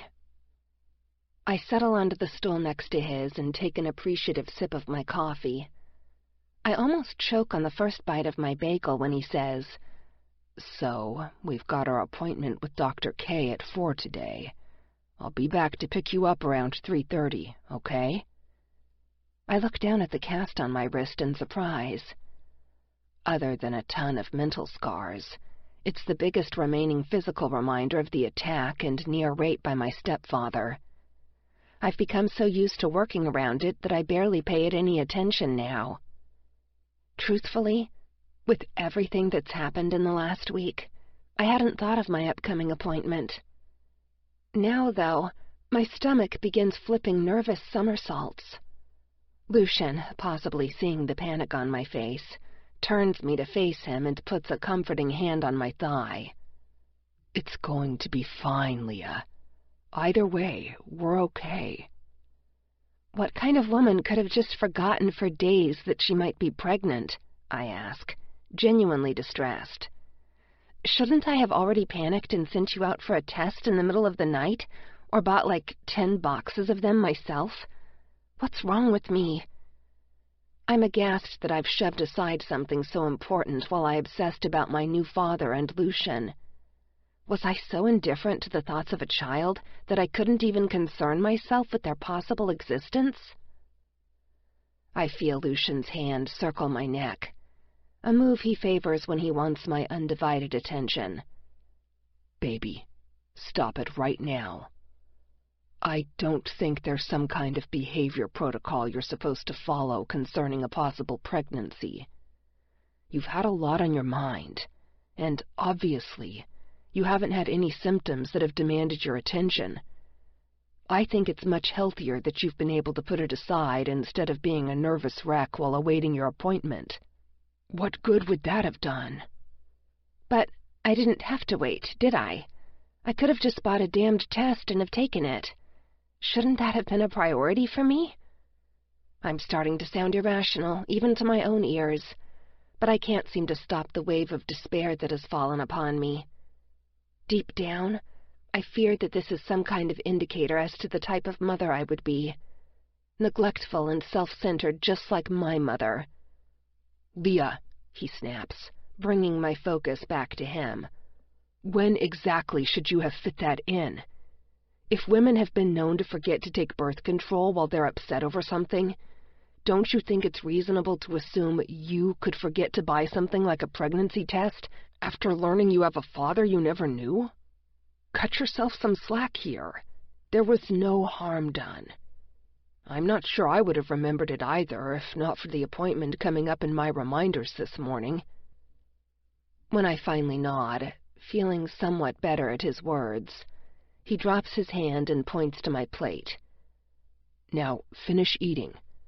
I worked my ass off on that breakfast." A giggle escapes as I look from him to the bag of bagels sitting beside the toaster oven. "You're my hero," I deadpan, trying to hold a straight face. "Damn straight." He snorts. I see the corners of his mouth twitch, but he keeps a steady expression as he returns his attention to the stock reports.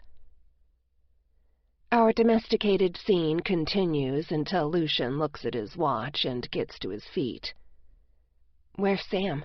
I ask, used to Lucian's driver ringing the doorbell, indicating that our breakfast time is over.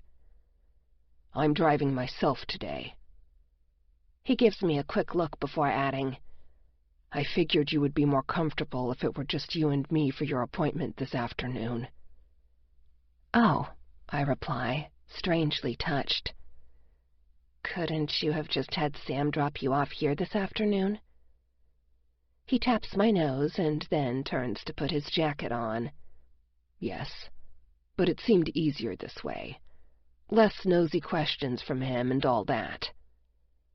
"I can go alone," I offer, knowing he won't agree with my suggestion. There is no aspect of my life that doesn't interest Lucian. It's a bit disconcerting that he knows my schedule better than I do most days. No doubt his phone calendar is full of alerts concerning me. I can't bring myself to care, though. It's nice to have someone in my life who gives a damn about my day-to-day routine. He takes my hand, leading me through the apartment to the front door before he answers. "I want to go with you, especially this time." I nod as he pulls me into his arms and simply holds me for a moment. He pulls back and kisses me, slow and easy, as if he doesn't already have a million different business matters running through his mind. I love his ability to make me feel as if there isn't anyone or anything more important than I am. I know without him telling me that he'd drop everything without question if I needed him. He's proven that repeatedly. "I want you with me, too." As he turns to the door, I use the hand that he's still holding and pull him back to me. He raises a quizzical brow, and I'm suddenly shy. "I just wanted to say that I love you." I feel myself blushing, which is surprising since this isn't the first time I've said those words to him. His face softens as he looks at me. "I love you too, baby," he replies, and I want to melt in a puddle at his feet. Will I ever be immune to the effect this beautiful man has on me? "I'll see you in a bit," he adds, as he brushes my cheek lightly before opening the door and stepping out. As it closes behind him, I pinch myself, thinking once again that I must be dreaming. I'm walking back toward the kitchen when I hear my phone buzzing on the table in the entryway. I dig it out of my purse and cringe when I see Rose's name. I was supposed to call her last night and let her know that everything was okay with Lucian and me. Her first words, when I answer the call, are, "I'm getting myself a new best friend because you suck." Good morning to you too, sunshine," I say, in an attempt to lighten her up with a joke. "You completely left me hanging. If you'd bothered to climb off that sex god of yours any time last night, you would have noticed I called you like 50 times. I was on my way over there when Lucian finally returned the text I sent him and swore to me that everything was all right between you two." "You talked to Lucian last night? He didn't mention you were trying to reach me," I say, surprised. "He said you were already asleep. I figured that was code for sex," she snickers. I laugh along with her, not bothering to point out that Lucian would have never stopped to return a text message if we had been having sex. He must have heard his phone later on. He's not a heavy sleeper. I figured that was largely because he was afraid of his usual nightmares about Cassie. I hope that now he's talked to someone about what had happened that night. Maybe he can finally begin to heal from the guilt and pain that has haunted him for so long. "I'm sorry for not calling you." Knowing how badly my attack has affected those close to me, it was thoughtless of me to worry her like that. "I'm going to forgive you this time," she sighs. "But don't do that again, chick. It's all your fault that Max lost so much sleep last night." Sorry," I say automatically before her last sentence sinks in. "Wait, what about Max?" "First, I want you to know that I feel kind of bad about using you as an excuse to call him," she says, sounding just a tad guilty. "I mean, I was really worried, so that wasn't a lie. I thought that maybe he'd talked to Lucian about some lawyer stuff or something. When he said he hadn't, I may have possibly exaggerated the level of my concern a bit. Or a lot. Oh, God, I groan, picturing a poor Max trying to deal with an intentionally emotional Rose. The poor guy probably didn't know what to do. It wasn't that bad, she protests weakly. He should have been home shortly after midnight. You made him come to your apartment? I ask incredulously. How in the world did she pull that off? What was I even thinking? Stuff like this was child's play to someone like Rose. He was resistant at first, Rose admits. But when I threw in the part about being scared of Jake, he cracked almost immediately. I feel like my head will explode as I try to keep up with the erratic flow of the conversation. Jake? Why would you be scared of him? Has he been bothering you? The last I'd heard, it was the other way around. Jake was running for his life from Rose since she'd discovered he was cheating on her. I mean, she'd shot out his tires with her pistol, broken into his apartment, and sewed up the leg holes on his pants and who knows what else. If I were he, I would have left the state, heck, maybe the country, and never look back. Nah, she snorts, sounding as if the very thought is hilarious. Max doesn't know that, though. You know how much alike he and Lucian are. They're super overprotective of the little women. There were only so many times I could use the excuse that I needed to be talked out of doing something to Jake. He was starting to figure that out. When I called him all upset about not being able to reach you, he was so sweet and soothing. But when I ran out of things to say, I panicked and blurted out that Jake has been bothering me with nasty texts and emails. Shaking my head in resignation, I point out, You know that can be checked, don't you? You don't have any actual proof since it never happened. What are you going to do if Max wants you to produce those threats so he can see them? Oh, I covered that before he even got to my apartment. I used my burner phone to send myself a nasty message. I made sure I didn't notice the text until Max was already there. What's a burner phone? I ask, almost afraid to know. A prepaid phone, she says slowly, as if I've asked something ridiculous. I know she'll consider this another dumb question, but I ask it anyway. Why would you have a burner phone? Daddy says that everyone should have an untraceable phone on hand. Our government tracks everything through our cell phones. My friends received jewelry for their 16th birthday. I got a pistol and burner phone. Her tone is matter-of-fact, as if we're discussing the weather. I'm not surprised at her father's gift. I've come to think of him as some kind of modern Adolf Hitler, or, at the very least, a close relative of his. What kind of man buys his daughter a membership in the National Rifle Association and gets angry with her if she doesn't solve her problems with a gun? In the time that we've been roommates, I've never actually met him. I have seen her mother fleetingly, and she dresses almost exactly as Rose, demurely and expensively. Apparently, she took after both parents. Heck, maybe it was the required dress code in their house growing up. That's different. Don't feel bad, I joke. My mother didn't even remember my birthday. I treated myself by going to the library and staying until they closed, so at least it was a peaceful one for me. Rose makes a sound of disgust. Ugh, that's messed up. I hope your mother gets a really big, ugly girlfriend in prison. I laugh in agreement before getting back to our original conversation. So, what happened with Max? Rose's voice became livelier again as she says, Well, I did the whole damsel in distress thing and he ate it up. Even I was impressed with my acting ability. He wants to take me to get a restraining order against Jake today. He was all macho, like, that bastard's not getting near you. I was so turned on, I could barely stop myself from taking his big ol' cock and... Stop, I snap, not wanting to hear where this is going. I'm never going to be able to look Max in the face again. And I sure don't need to know about his size, although mentioning it to Lucian would drive him crazy. He does seem to feel a bit of jealousy where his lawyer is concerned. No, I couldn't. Just no. But Lia, Rose whines, you're my bestie and I want to share this with you.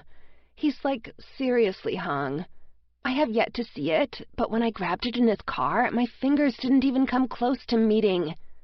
Oh, crap, I groan, trying to block that mental image from my head. Trying to change the subject, I ask, what are you going to do about the restraining order? Since Jake hasn't actually been bothering you, I don't think I'd go through with that. Yeah, I've thought of that, she muses. I'm just going to have to find a creative way to distract him today. You're scaring me. I laugh, only half joking. If not for girl loyalty, I'd be wanting Max to run for his life. I've seen a side of Rose that I'd only caught glimpses of while she dated Jake. I mean, I knew our family was a little out there, but I never had any room to talk considering my situation. The first time she mentioned that her daddy gave her a new gun almost every birthday, I thought she was joking. Now I know to never discount bits of information Rose throws out in passing. Eccentric or not, she has always been there for me, and I love her. Who knows? Maybe she is exactly what Max needs in his life. I would have never pictured myself falling in love and being loved in return by Lucian Quinn either. I promise not to take it too far. She giggles. Oops, that's Max on the other line. Gotta go. Before I can even say goodbye, she ends the call. I shake my head and toss my phone down. I'm just turning away when I hear a text chime. Picking it back up, I notice a message from an unknown number. Curious, I open it and see an invitation to breakfast. Actually a standing one from Lee Jacks. He lists the name of a restaurant and says he will be there every morning if I would like to join him. I feel a surge of anger roll through me and almost give in to the urge to send him a nasty message in reply. Instead, I throw the phone back down, shaking my head. I stand uncertainly, needing something to take my mind off Lee's sudden appearance in my life and doctor's appointment this afternoon. Even though it doesn't really need it, I decide to clean the apartment. What better distraction could there be than a toilet brush and a bottle of Windex? Lucian. Good morning, Luce, Cindy chimes as I approach her desk. I raise a brow, wondering why she is so chipper. Usually she requires a few cups of coffee to get to that level. When I get closer and notice Sam sitting in the chair to the side of her desk, I have my answer. Apparently, we've both benefited from my decision to drive myself to work this morning. Good morning, Cindy. Morning, Sam. Everything going okay? Cindy nods and actually gives me a thumbs up. This unusual morning cheer is beginning to give me the creeps. I have a feeling it has something to do with sex, and that I do not want to think about. Everything's good, boss, Sam answers. How's Miss Lia doing? I know I have a sappy, whipped look on my face, but I can't bring myself to care. Fuck it. They all know by now that she owns me, and I have no problem with it. She's good. We're fine, I add. I know they're probably wondering after the way I rushed out in a panic the previous day when Lee called to let me know about his conversation with Lia. Oh, Luce, that's great, Cindy beams at me. I'd love to see her more. Can't you talk her into working here with us? Sam laughs softly under his breath at Cindy's suggestion. I think he's been around Lia enough to know how she would balk at the suggestion. When I'd taken it upon myself to deposit money into her checking account and resign her employment with date night, she'd been so pissed off. She'd busted into my office and insisted on working to pay me back. Cindy had unfortunately picked that moment to tell her that I was looking for a new housekeeper, and Lia had seized upon it immediately. I hadn't wanted her cleaning my apartment, but I had certainly become addicted to having her there, and had been willing to do whatever it took to keep her. When Cindy clears her throat, I realize I've been standing in a daze without answering her question. Sam is still smirking at me, which makes me want to do something evil in retaliation. Lia has her hands full right now with finishing her degree. I'm not sure what her plans are beyond that, but we'll see. Turning to Sam, I try to keep a straight face as I say, Marcus is going to be out this week since his wife had a baby yesterday. I assured him that I could spare you to cover for him. I literally have to bite my lip now to keep from laughing. Marcus is the head of security and almost obsessive about his job. Sam has no problem with the job, but he knows well that Marcus will call and text him every hour on the hour to double-check that things are being run as he wants them. Marcus is a likable man, and I love the attention to detail he gives his work. Unfortunately, covering for such a perfectionist is a real pain in the ass, as Sam well knows. To his credit, Sam's only reaction is a few rapid blinks of his eyes before he gets to his feet. No problem, Luce. I'll get on down there now. I clap my hand on his shoulder in appreciation. Thanks, Sam. I'm sure Marcus will express his thanks soon. Very soon. Sam throws me a disgusted look over his shoulder before telling Cindy goodbye and walking toward the elevator. When he's gone, Cindy looks at me and shakes her head as if I'm a misbehaving child. Hell, that's exactly what I am in this instant, and we both know it. Kevin was supposed to cover for Marcus, wasn't he? She asks dryly. Yep, I chuckle before going past her to my office door. I saw an opportunity and I took it, Cindy. You can't hold that against me. Her laughter follows me into my office before I close the door behind me. I take a seat behind my desk and quickly get lost in emails and phone calls. It's a relatively quiet morning for a change. Aiden flew out last night to woo a potential partner. Their software would be a perfect fit with ours, and I'm counting on him to finalize the deal. I've already made the initial technical pitch, but Aiden is the man I send for the socializing aspect of the business. He is the closer for Quinn Software, and he's damn brilliant at his job. Even with the latest distractions concerning Cassie, I know I can count on him to put his focus where it needs to be until the ink dries on the contract.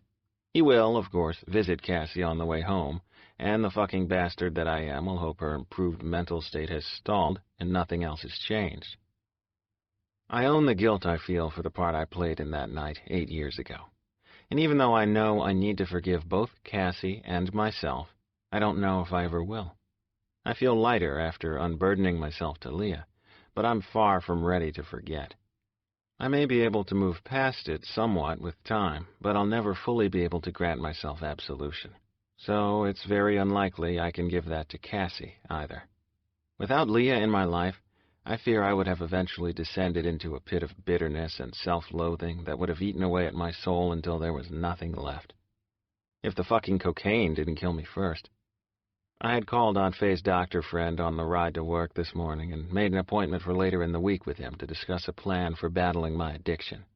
I won't let my demons take me away from the woman I adore, no matter how hard the battle to get free of them may be. As my mind turns to Lia, I think of our upcoming appointment this afternoon. It seems that we have both been hesitant to find out if she is pregnant ahead of her doctor's appointment. Maybe we're afraid of the answer.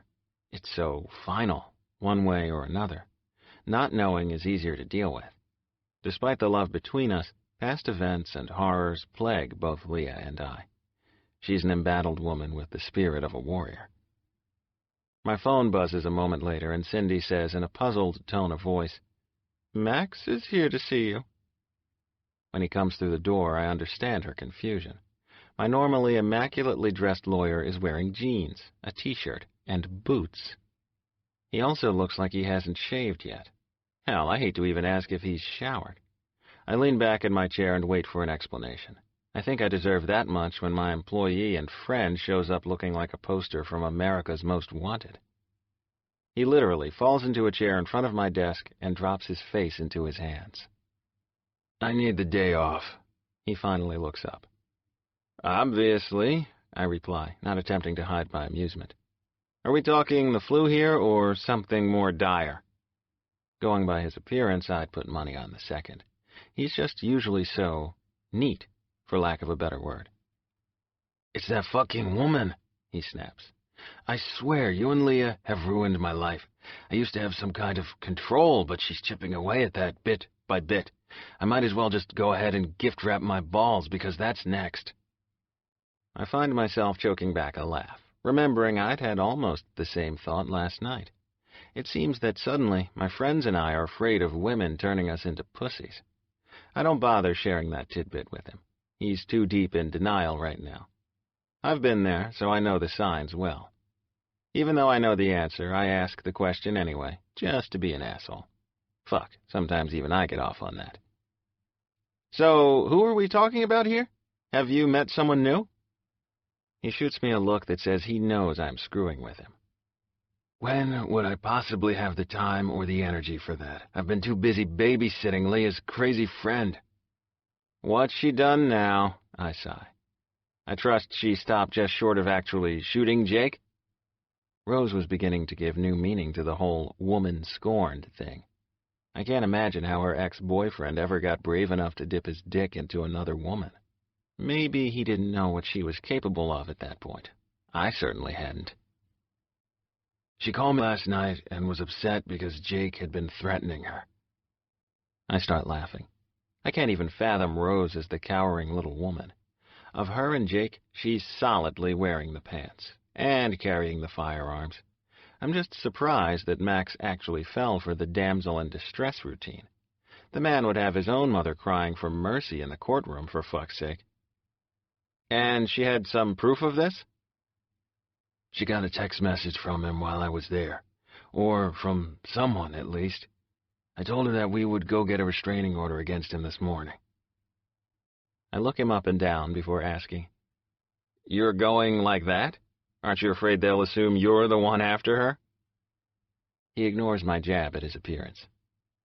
I called her this morning to see what time she wanted me to pick her up, and she told me that she just can't do that to him. She wanted me to come over so we could talk about it. I was actually going to do just that when it hit me. She's playing me. When I bailed her out of jail the last time, the cop said Jake was terrified of her. They had a big laugh over the whole thing. Said he was screaming for them to keep her away from him. So why would he have suddenly gotten up the nerve to piss her off further? It just doesn't make sense at all. I shake my head, unable to believe he's sitting here saying something so unbelievably stupid. She's completely done some kind of mindfuck on him. Man, you need to get it together. Double-check to make sure Jake isn't actually bothering her, which I highly doubt, and then either jump or cut ties. Jump or cut ties? He asks. What in the hell does that mean? I resist the urge to roll my eyes. Aiden would pick up on that in a minute. I forget that Max takes things more literally than Aiden. It means that you're obviously attracted to Rose. Either embrace all of that crazy and see where it leads, or walk away. You and I both know that if you wanted her out of your life, she would have already been gone. Max gives me a disgusted look before snapping. For fuck's sake, Luce, I'm not the Godfather. I can't just make people disappear at will.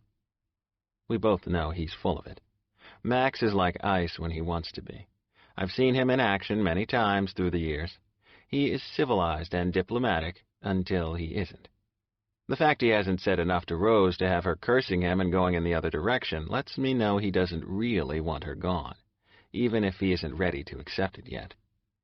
He's playing the game that she started, and maybe he can't stop. A part of me had wanted to run when I'd met Lia as well. Denial will only get you so far, though. Max is fraying at the seams, and if Rose is as smart as I think she is, then she knows it. Checkmate, my friend, I want to say, but I wisely keep it to myself. He wouldn't believe me at this point anyway. He's grasping at straws as he feels his ironclad resolve wavering. He's afraid to become involved with her, and it's more than the fear of her unsettling love of guns. It seems that no one within my inner circle is capable of loving easily. We all have our demons, and Max appears to be struggling with his. It could be that Rose is what he needs right now. It sure as fuck wouldn't be boring. I'm the last one to give advice, I begin. But try to see beyond the smoke screens where she's concerned. I realize she looks a certain way, but then acts in a completely different manner. That much alone is enough to confuse the hell out of anyone. She's been there for Lia, though, which tells me something about who she is. I'm not looking for what you have, Luce, he protests weakly. Neither was I, Max, but I wouldn't change it. I'm not saying that you need to ask her to marry you, but why not just let it ride for a while? How about not pissing her off, though? I don't want any bomb threats because of you. Max cringes and gets to his feet. I'm going to head home and change clothes. I'll be back in a few hours. When he reaches the door, he gives me a pained look and adds, I would appreciate if you didn't tell Adrian about this. He'd enjoy it way too much. I grin and nod my agreement before he leaves. I'm afraid Aiden has no room to heckle someone else for loving a crazy woman.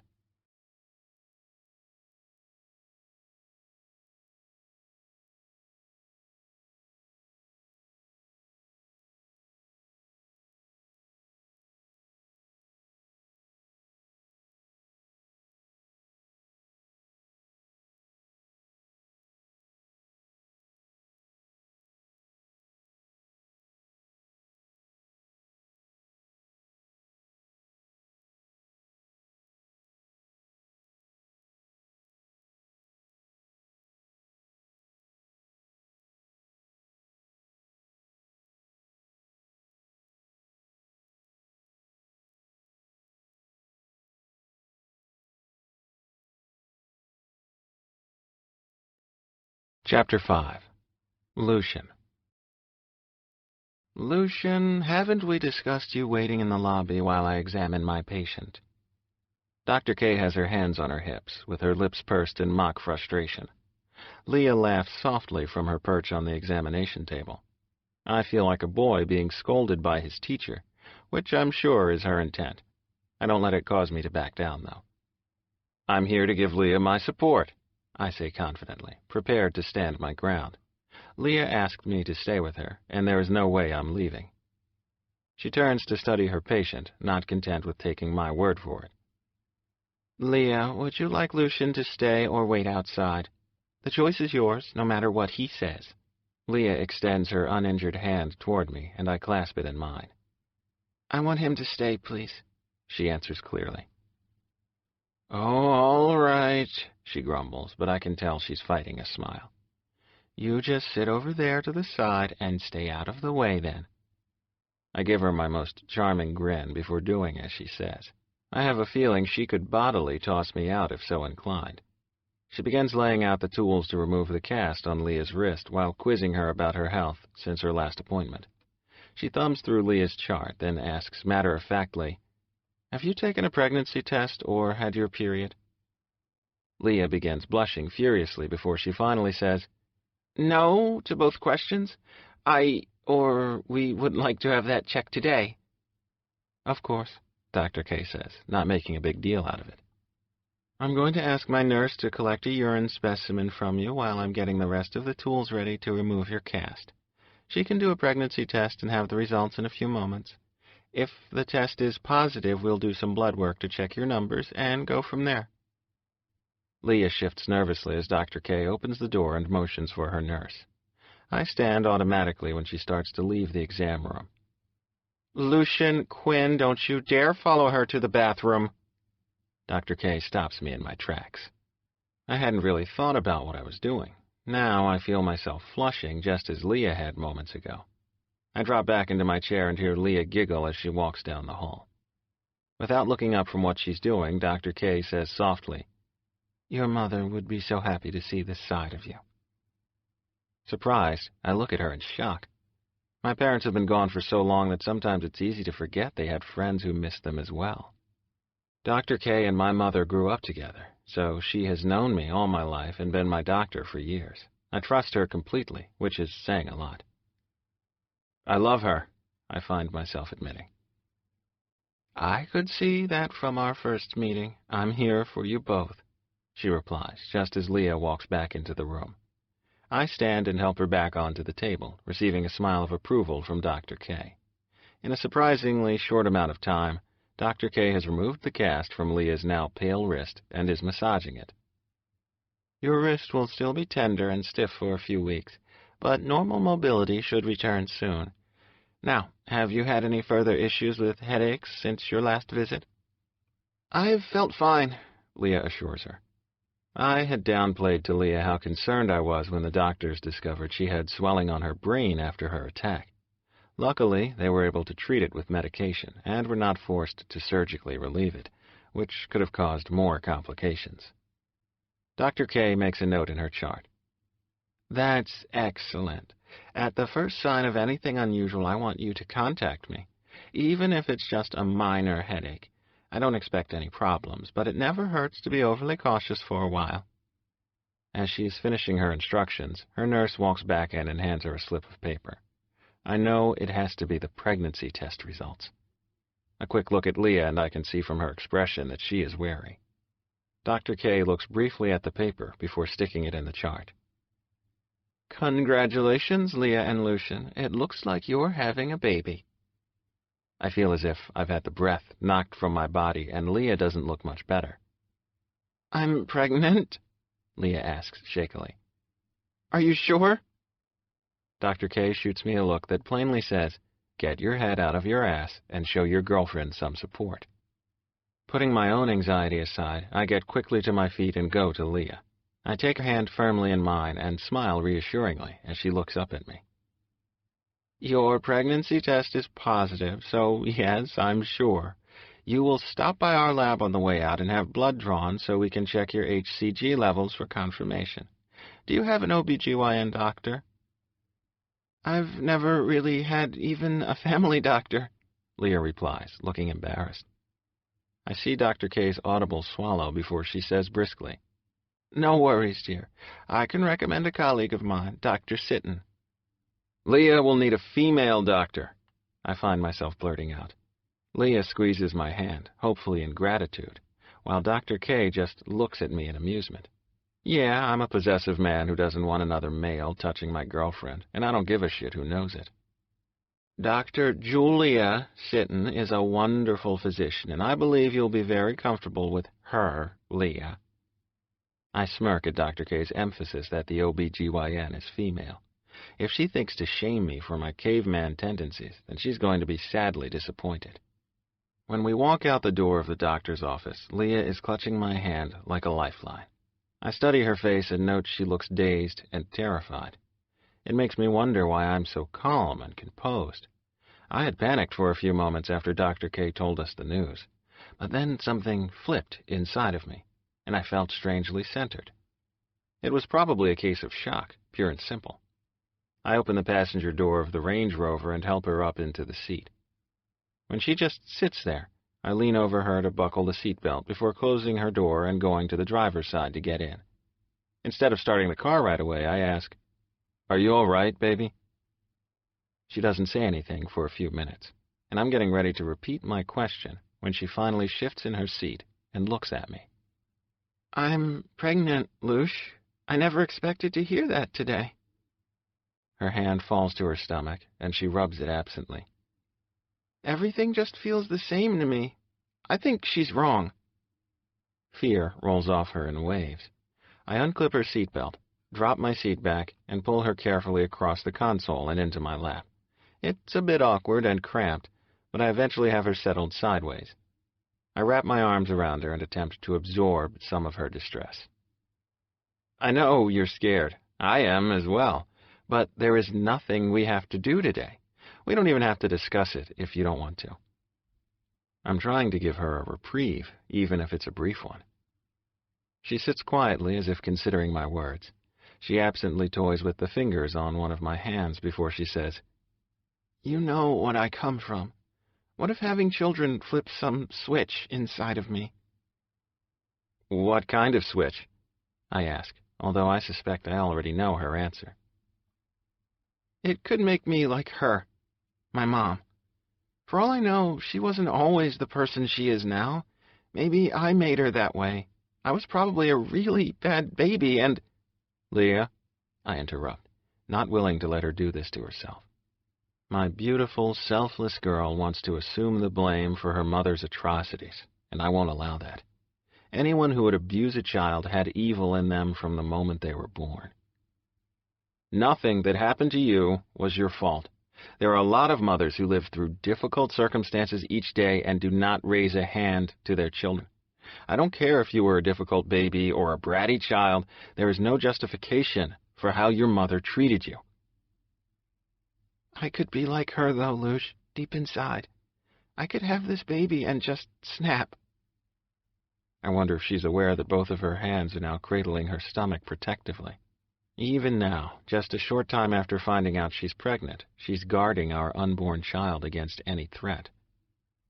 Honey, I know you're nervous, but I'm here, and we can do this together. She looks perplexed as she studies me. Why are you so relaxed? I guess I assumed that if this happened, you would be the one freaking out the most. Instead, you don't seem surprised at all. I have no idea why I'm handling this so well, I admit. Possibly it hasn't hit me yet. It's your do-over, she says suddenly. My what? I have no idea what she's talking about. You're not losing it because you have a chance to be a father again, as you were meant to be 8 years ago. This baby is your second chance, isn't it? I can only stare as I attempt to make sense of her words. Is she right? I am unnaturally composed considering the news we've just received. I'm not ready to dissect the reasons for that, though. Right now, I need to be strong for Lia. Later on, I'll allow myself time to process where my head is at. I'm afraid if I dig too hard, I'll end up a drunk basket case again as I did when I first learned of the possibility that Lia might be pregnant. There's danger in soul-searching, and I need to avoid it, for now. I think we should let ourselves get used to the idea before we analyze anything, okay? I drop a kiss on the top of her head before helping her back into her seat. The ride back to the apartment is made in silence, as we are each lost in our thoughts. Can we go to Leo's for an early dinner? Lia surprises me by asking. I'm happy at her suggestion, thinking we both need to relax for a bit. My friend's Italian restaurant has long been a favorite of mine, and is now one of Lia's as well. Fortunately, it's only a short distance from the apartment, and well within walking distance. Of course, I reply as I open her door and help her out. I drop my arm around her shoulders, and we move from the parking garage and onto the already busy sidewalk. Asheville, North Carolina has always been my home, and I love the eclectic blend of buildings and landscape here. I've traveled extensively in the years since starting Quinn Software, but I've never found anywhere that fits me as well. Now with Lia in my life, she is my home, and Asheville is just the city I live in. Possibly that's just as it should be when you love someone unconditionally. One of her arms is around my waist, and the other still cradles her stomach. Regardless of my encouragement to put aside our worries for today, she is still very much obsessing. Confirming my thoughts, she asks, Are we going to tell anyone? That's up to you, baby. If you would like to talk to Rose, I'm fine with it. Or we can wait until you've had your first official doctor's appointment. Lia goes stock still. She grabs my arm, and I see the worry spread over her face. Why? Do you think something's wrong? Oh, my God! We were beginning to attract attention as she begins to have what looks like some kind of panic attack. I pull her away from the gawking people passing by and into an alleyway. Backing her against a building, I put my hands on her shoulders, bracing her shaking body. Lia, look at me. When her eyes meet mine, I continue in the same soothing tone. Slow your breathing. When she continues to pant, I ask, Can you count to 10 with me? My question is unusual enough that it gets her attention. She slowly nods in agreement, and I begin counting, waiting until she repeats the number before I move to the next. We do this 3 more times before she's finally calm enough to be rational. A tear rolls down her cheek as she whispers, I'm sorry, Luce. I know, baby. It's fine. You're okay. I didn't mean to scare you earlier. I was simply trying to avoid putting more stress on you by telling our friends. I thought we could both use a few weeks to let it settle in before fielding questions from others. I promise you, that's all it was. She drops her head to my chest and shudders against me. I'm so embarrassed, she groans. You must think I've lost my mind. I rub her back soothingly. No, not at all. You'll probably have to do the same thing for me tomorrow when it finally hits me. I laugh, only half joking. A revelation of this magnitude would normally send me scurrying for my drug of choice. Even I'm amazed that I'm still level, without help, although I'm not naive enough to think it will remain that way. It's been less than 2 weeks, though, and my aunt has warned me that the worst is still yet to come. Had I been a daily user, the withdrawal symptoms would have hit me sooner and with much more ferocity. I hope my struggle won't be too severe, as I need to be her strength until she regroups. Would you like to skip Leo's and go home? Lia's stomach growls almost on cue, and she smiles ruefully. I think I can pull it together enough to have dinner. Apparently, I'm rather hungry. She rubs her hands over her eyes one last time, and we rejoin the people on the sidewalk until we reach Leo's. I've been a regular for years, so we're immediately seated at a private table in the corner. We discuss the menu before deciding on the lasagna for 2. I order us both a glass of tea, not wanting to make the fact Lia can no longer have wine obvious. So, are you ready for school to start next week? I ask, trying to keep the conversation casual. I think it best we avoid talking about the baby again tonight until we've both had a bit of time to accept the news. She finishes chewing her bite of bread before saying, I think so. I can't believe I'm almost finished. It won't be long until I have my degree. With a grin, she rubs her hands together. Then it will be time for the hard part, finding a job. Her eyes widen and she looks down. No one is going to hire someone fresh out of college who's pregnant, are they?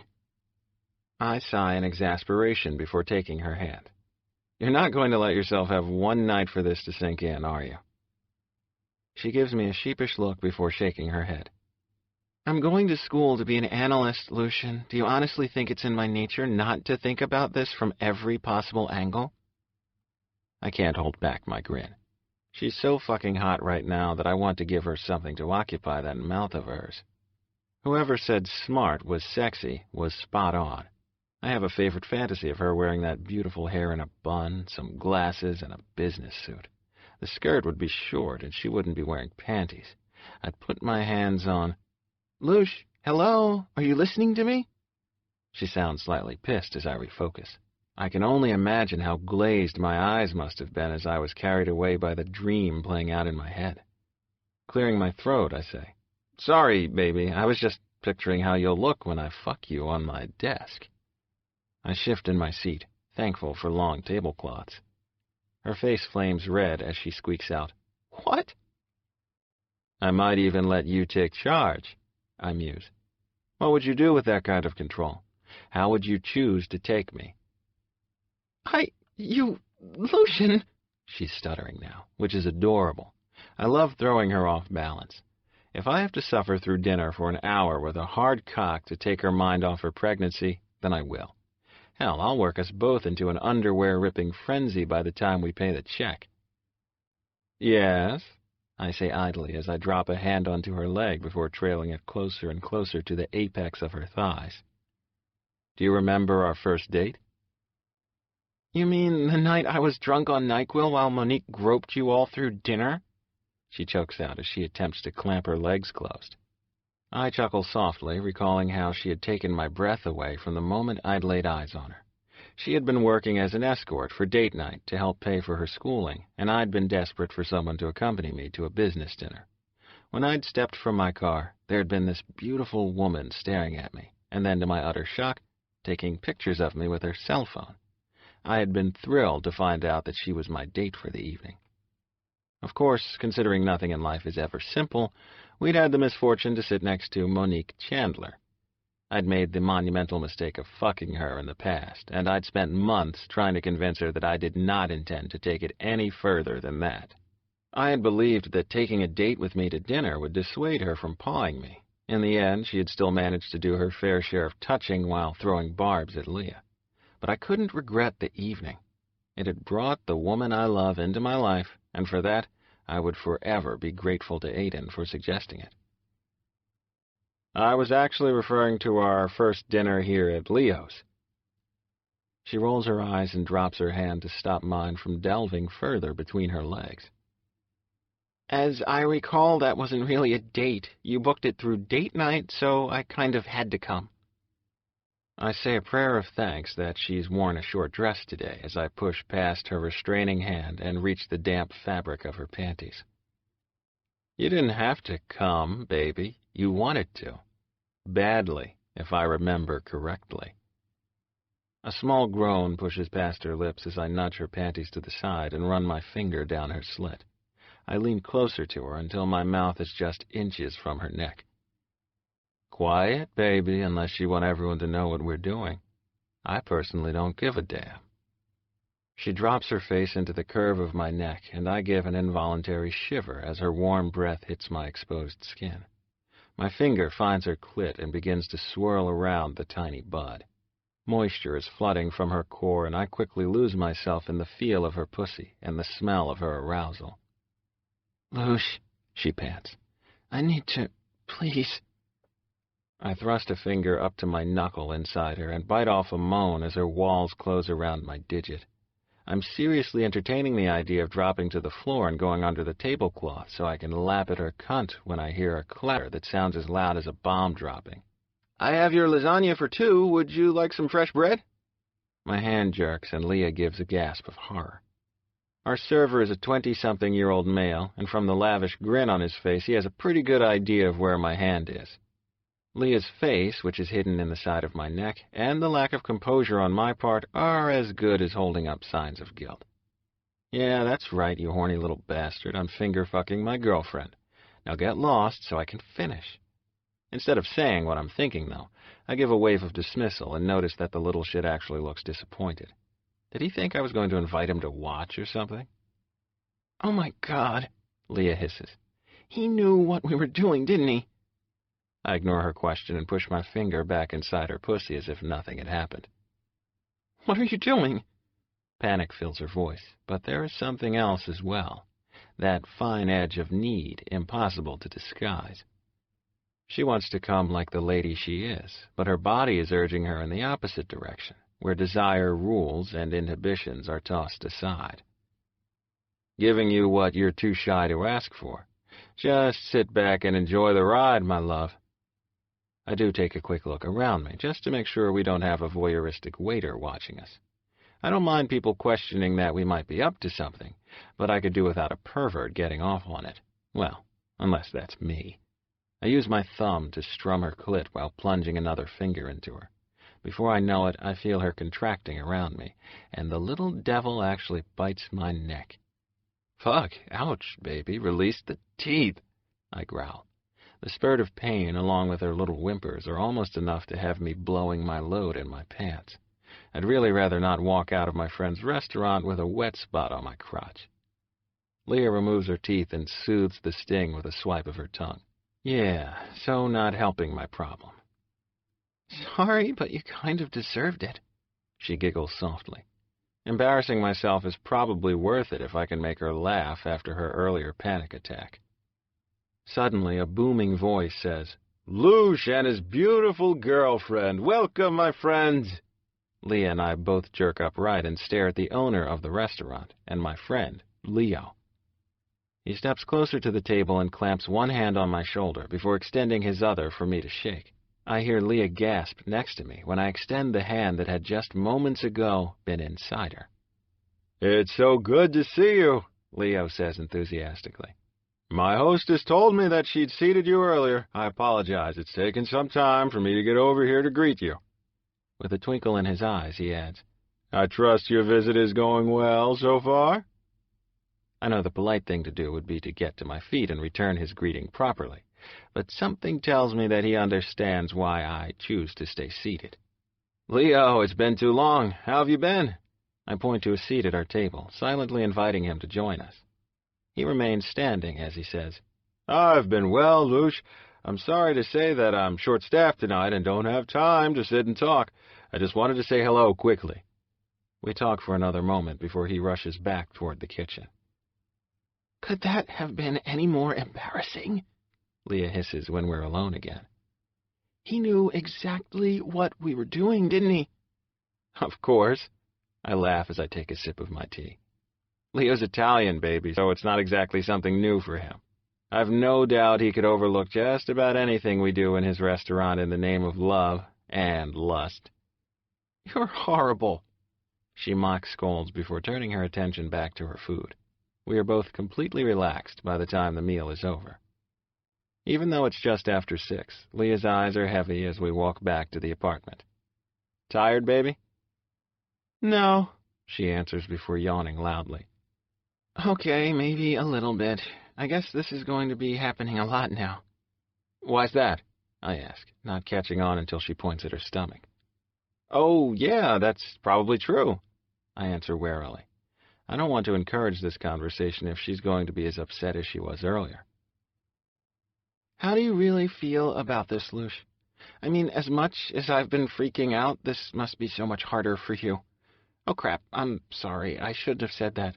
You don't have to answer that. That was really insensitive of me. I stiffen involuntarily at her question, and she must have felt my response. I'm not used to discussing the baby I lost so freely, so this is unfamiliar ground to me. I guess I thought that after I'd revealed my past to Lia, I would once again bury it, this time for good. Now I was unsure as to how to handle it. I don't want there to be areas of either of our lives that are off limits to each other. We need to be able to communicate, even if sometimes the subject is painful. I have to try, now more than ever for her. Taking a breath, I pull her closer, giving and receiving comfort. It's fine. You know, you can ask me anything. To answer your question, like you, I'm still processing all that this means to us.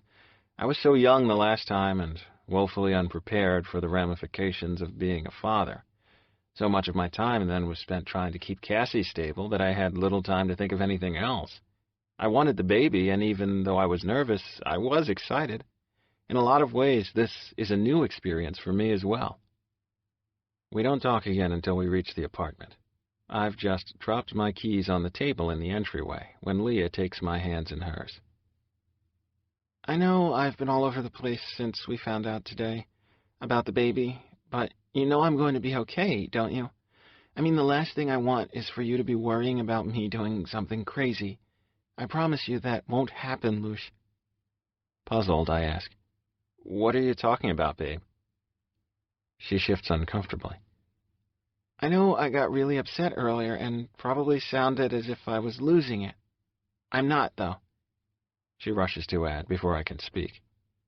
I was shocked. I still am, but I'd never do anything to put the baby at risk. I understand now what she's trying to say without putting it into words. She doesn't want me to think she's going to go off the deep end, like Cassie. I pull her against my chest and wrap my hands tightly around her small body. Lia, I never even remotely thought that. We've both had a big surprise today, and we'll go forward together. I've told you many times that you're one of the strongest people I've ever known. You're an amazing woman, and when the time comes, you'll be an amazing mother. We'll figure it out one step at a time, okay? She gives me a tremendous smile, saying softly, "All right." I release her, and as she walks away, she throws over her shoulder, "You're doing the diapers, though. I have a weak stomach." Peals of laughter follow her as she disappears down the hallway. I smile in answer to her teasing, but I know that regardless of what she asks of me, I'll do it. There is nothing I wouldn't do for the woman who chased the darkness away and brought the light back into my world.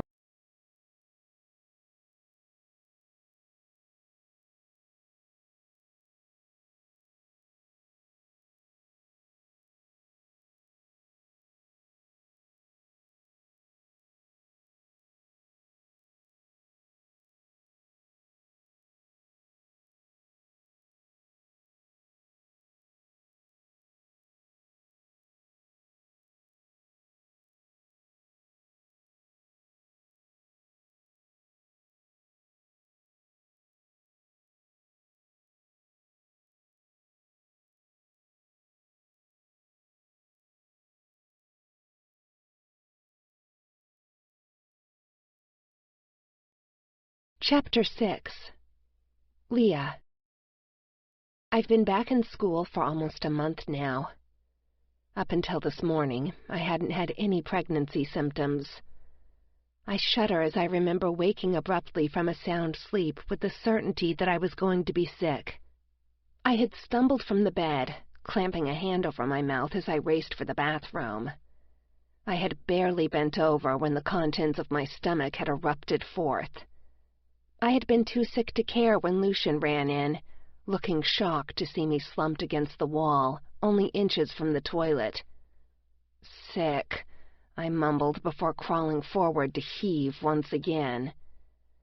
He'd held my hair and supported my body until I had finally finished.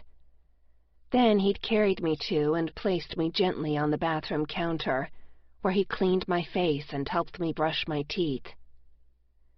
When back in the bed, I rub his arm soothingly, feeling bad that I've woken him. He has been off the cocaine for well over a month now. His aunt and an addiction specialist she'd recommended have been helping him. The first few weeks had been really bad, even though he tried not to show how much he was struggling. It was impossible to hide his agitation, though. His temper would flare over simple things, such as burning the toast. Then he would apologize profusely, even as I assured him that I didn't take it personally. He'd also been having problems sleeping, and his nightmares were back, worse than ever. The only amusing thing had been his new snack habit. He joked he was eating his way through my first trimester. For someone who had quite obviously spent a lot of time maintaining his perfect body, it was surprising to see him sit down with a bag of Doritos and eat most of them. To offset the snacking, he had taken to running in the morning before work, along with his usual rigorous workout routine. I worry about him, but his aunt assures me he is doing well. I try not to mention the baby too much because I'm afraid of adding more stress to his life. Unfortunately, after my bout of morning sickness, there is no way to avoid it. As if thinking the same thing, he asks, "Is this the first time you've been sick, or have there been others?" I turn in his arms until I can see the outline of his face in the still dark room. Tracing the stubble on his cheek, I say, "It would have been kind of hard to hide that, wouldn't it?" "I meant at school," he answers softly as he tangles his hand in my hair. "I know I've been dealing with my own issues lately, but I'm here, baby. You don't have to shield me from anything." "I know," I assure him, and it's true.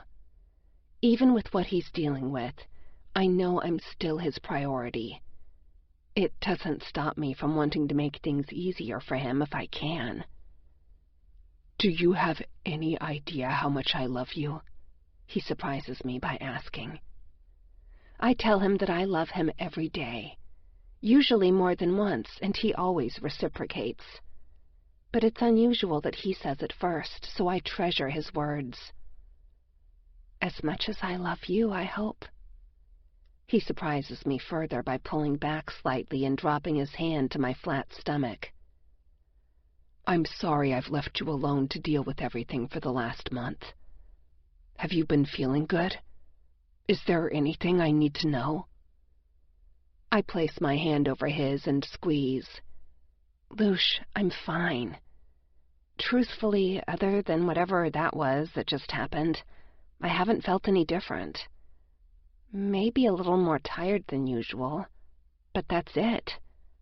Oh, and the sore boobs," I say fast, hoping he'll miss it. I should have known better, though.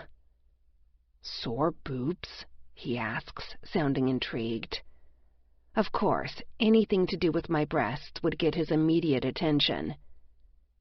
Trying to sound matter-of-fact, I say, "Apparently it's normal that my nipples are extra sensitive." "Tell me more." From the feel of his hardening length against me, our discussion has him completely focused. "Lucian, really?" I ask in mock irritation. "You're excited by this?" "Fuck yeah," he answers enthusiastically. He reaches up and gently cups one mound through the t-shirt I'm wearing and flicks the nipple. I almost come out of my skin as sensation shoots through the peak. "Damn, you weren't kidding, were you?" he murmurs huskily. When he slides his hand down to tuck my shirt up and then over my head, I shiver in anticipation. We haven't had sex as frequently as normal since he's been detoxing. The fact I just threw up moments ago doesn't seem to matter. My body knows its master. Lush, I want you, I moan, thrashing restlessly. I can't wait. I need you now. I should have known that despite my pleas, he couldn't resist teasing my nipples. With my shirt out of the way, his hot mouth descends to lick and suck me to the point of madness. Both he and I are shocked when I come from just his mouth on my breast. That's never happened to me before without him touching me between my legs at the same time. He sits back on his haunches and quirks a brow at me. That's the hottest thing I've ever seen, baby. I'm not going to be able to keep my hands off your magic tits. I start laughing before snapping. Shut up, take your boxers off, and fuck me, right now. He looks stunned at my demand and then hastens to do as I've demanded. I've never seen him remove his underwear so fast. He doesn't stop to see if I'm ready for him, which is unusual. We're both too far gone for that. He lines his hard cock up at my entrance and fills me in one strong thrust. Oh, God! I shout, feeling my body frantically attempt to accommodate his size. Lush, more! That's all the encouragement he needs. It's hard, fast, and dirty. Sometimes we make love, but other times we fuck, and that's what this is. No-holds-barred fucking, and I love it. I can do nothing but hang on for the ride as he stamps his ownership upon every inch of my body. His hips swivel and his cock drags against my clit on every thrust. In an embarrassingly short amount of time, I'm coming again and again. One wave of pleasure blends into another. By the time he explodes inside of me, I'm as limp as a dish rag. At times like these, I understand why women such as Monique couldn't bear to let him go. He's the total dream package. A handsome, sexy, successful man with a big dick who fucks like a stallion. I'm grateful he can't see the blush I feel heating up my face. It's a testament to his skill in bed that I can have such dirty thoughts about him. He often remarks that he feels lucky to have found me, which seems strange since I'm constantly amazed that such a gorgeous man looks at me each day as if I hung the moon. You're going to kill me one day, he grunts next to me. He finds the energy to tweak one of my nipples and laughs in delight as I shiver. He has a new favorite plaything, and in true Lucian style, he'll dedicate himself to exploring it fully. Hands off the merchandise, Mr. Quinn, I scold as I push him away. I have school in a few hours, and I don't want to have pokies showing through my top. He seems to find my grumbling hilarious, and I can't hold back my smile. I love seeing him happy and more like himself this morning. I find myself unexpectedly weepy as I blurt out, I'm so proud of you. I was that good, he jokes. Obviously, sex is still on his brain. To my horror, I begin crying, causing him to stiffen as he hears a sob. Lia, baby, what's going on? He sits up abruptly, flipping on a bedside lamp. Did I hurt you? He looks frantic now, all traces of humor gone. His hands are running over my body as if seeking an injury. No, I'm fine, I try to assure him. I have no idea why I'm doing this. I was just so happy you were laughing, and then I started thinking about how proud I am that you're getting clean and going through so much for me and the baby.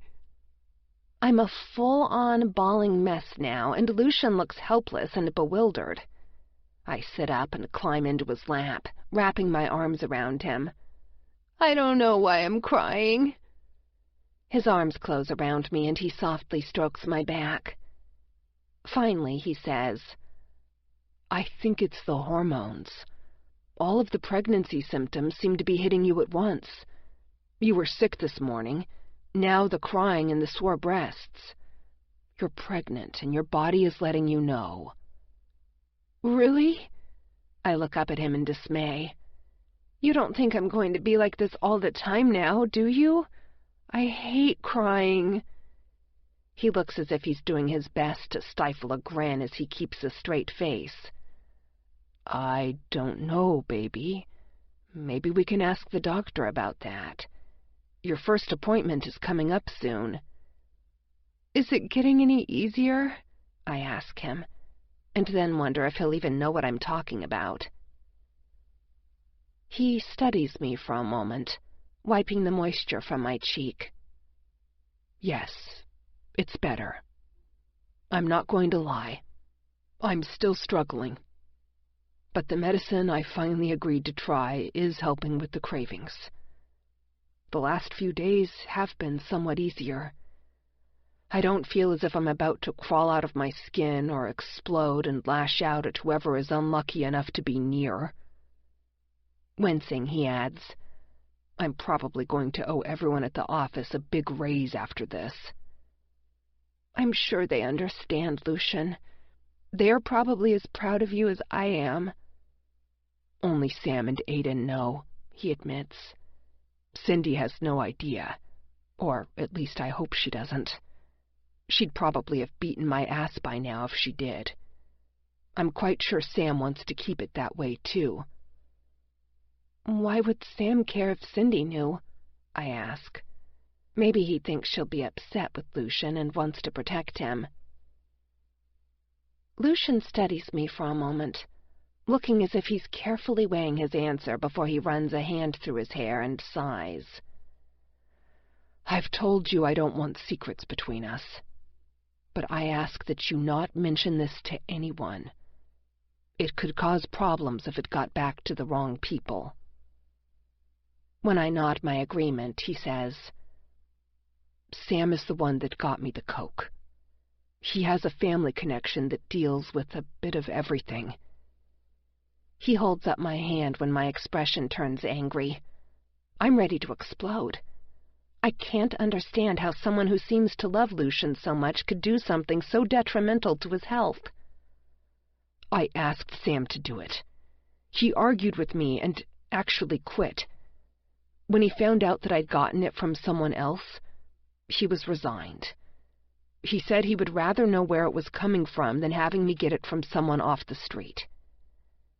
I won't go into the rest of the conversation, but just understand that he knew I was going to do it no matter what he said, and it was the only way he felt he could protect me.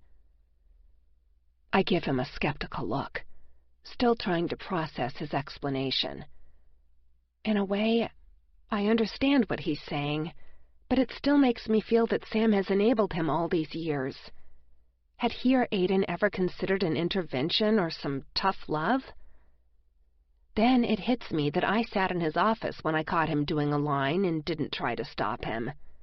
Heck, I'd understood even. Hello, pot. Meet kettle.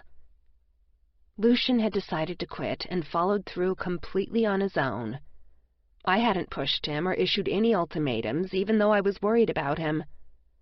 I couldn't throw stones at his friends, when I, the woman who professed to love him, hadn't taken action either. I had counted on Lucian to be strong enough to overcome it eventually, and, quite possibly, they had as well. I see what you're saying, I concede. You know I won't say anything. And you won't do Sam any bodily harm, correct? His smirk tells me he knows the thoughts that have been rushing through my head. No, I won't hurt him, I grumble. But he better not do anything else to hurt you or all bets are off. I'll be all over him. I'm even impressed I managed to deliver my threats in something close to a growl. I mean every word of it, too. Is it wrong that I'm completely turned on by this forceful side of you? Lucian chuckles as he nuzzles against me. When aren't you turned on? I joke, and then quickly squirm as his hand circles my breast. Stop that! I smack his hand away. You can't just grab my magic boobies any time the urge hits. I reach my hand out and circle one of his dark orbs. I smile when it stiffens immediately. He shakes his head, looking vastly amused. It's okay for me, baby, but it's not a direct link to my below-the-belt areas like it is yours. Really? I roll my lip out in an elaborate pout. That's not fair. You seem to like it when I use my teeth, though. Wiggling his brows, he smirks. That's completely different. Having you go all animalistic is always a turn-on. When he begins trying to maneuver me underneath him, I laughingly push away. I've got to shower and get ready for school, Mr. Quinn. I'm afraid you're on your own. For now. I could join you in the shower. It would conserve water, he offers innocently. Oh, God. I love the relaxed, mischievous expression on his face. It's been missing for too long as he's fought his addiction. He is so much more to me than just the man I love. He is all-consuming, my everything. Why me? He is the gift God bestowed upon me in atonement for the horrors I endured. I reluctantly leave the bed, with him still holding one of my hands. It's wonderful that you're thinking of the environment, but I think we both know how long a joint shower usually lasts. I drop a kiss on his upturned mouth before saying, "Rest a few more minutes. I'll wake you when I'm finished." He gives my hand a squeeze before rolling over and stretching his beautiful body. I realize I'm still standing in the same spot, staring at his exposed skin like some kind of pervert. I lick my lips before walking slowly away. I wonder if it's too late to reconsider that shower offer. I hate this class, Rose grumbles next to me as the professor of our psychology class continues to speak in the same monotone voice. I have to agree that this isn't my moment of the day either. I've been fortunate to have mostly professors that make learning interesting and interactive, but not Dr. Jenkins. The man needs to kill the bow tie and tweed, then get laid. I bet you $50 that there's not a Mrs. Jenkins. If there ever was, she probably died of boredom years ago. I try to shush her before I start laughing. Since the classroom is so quiet, everyone near us can probably hear Rose's comments. But, of course, she doesn't care. "How's little Quinn doing today?" I start choking, drawing the attention of the entire class, including Mr. Jenkins. "Ms. Adams, do you need some water?" No. I finally managed to say, and am relieved when everyone turns back to the front of the classroom. Undeterred, Rose snorts before saying, "I meant the baby, but I'm glad to know that little Quinn came out to play this morning." I raise my book up high, trying to block her out while I regain my composure. There was no way I could keep the news of my pregnancy from my best friend. Her calm acceptance and excitement have gone far toward helping me relax as well. Lowering my book, I surprise myself by whispering, "There's nothing little about it." She gives me a lavish smile while making a perverted up-and-down hand gesture. I quickly glance toward Mr. Jenkins to make sure he's not paying any attention to us. There is no way I want him asking for an explanation of our conversation. You go, girl. I'm so horny, I'd settle for anyone at this point. The guy in front of her turns all the way around in his seat. She winks at him before motioning for him to look away. "What about Max?" I whisper, as I attempt to follow Mr. Jenkins' lecture enough to jot down some notes. He's all show and no go at this point. We seem to be getting close, but now he's not returning my calls or texts. Plus, the parental troops are exerting their influence on my personal life again. I have no idea what she's talking about, and I have a feeling this is going to require more talking than we can get by with right now. "Let's have coffee after class, okay?" "Sounds good," she whispers back. The poor guy in front of her keeps looking back as if trying to catch her eye. No doubt, he's still riveted by her horny plight and willing to do whatever he can to help her out. Men are drawn to Rose. Her demure outer appearance, coupled with the inner wild child, just seems to shine through no matter how many cardigan sets she wears. I'm close to drifting off before the class finally ends. Heck, maybe I did for a moment because the sound of chairs scraping across the floor jerks me to attention. I blink rapidly, looking around as the room empties. Rose's fingers are a blur as she types on her phone before dropping it into her Michael Kors purse. No Walmart bag for her. Actually, I think the one I'm carrying came from Target. "Are you ready?" I yawn as I get to my feet. She stabs at her phone screen with enough force to crack it before saying absently, "Yeah, let's get out of here." She seems preoccupied and answers all of my questions in monotone until we're settled at a corner table with our lattes. "Is anything wrong?" I finally ask when it becomes apparent she's not going to volunteer any information. Something has obviously happened to alter her mood so drastically. She looks at me for a moment as if debating how to answer my question before she slumps in her seat, relaxing her normally perfect posture. "It's just my parents giving me a hard time." "How so?" I admit her mother and father rather intrigue me. They seem to have a lot of control over her, considering they never visit. She is usually quiet after speaking with them. "Oh, they have another perfect candidate for my future husband, and they want me to come home for the weekend to meet him." I start laughing before I realize she hasn't even cracked a smile. I bite my lip before asking, "You're really upset over this, aren't you?" She begins rubbing circles on the side of her cup as she stares into space. "You'd think I'd be used to it by now. I mean, what makes me think that my life is my own? They've always been very clear about the fact that they own me. I'm the perfectly dressed daughter who does what I'm told." My chest seizes as I look at her in alarm. "Rose, have they—" She gives me a blank look before her mouth drops open in understanding. She puts her hand over mine, shaking her head. "No, Lia, they've never laid a hand on me in anger, and I can't imagine that happening." She gives me a shamefaced look before saying, "I'm an idiot. I shouldn't be sitting here whining about my parents ordering me around. You must think I'm so... weak." "What? No," I gasp. "Regardless of what happened in my past, Rose, I don't see it as a reason to look down on you or anyone else. You're upset and suffering. I would never trivialize that. I want to be here for you as you are for me."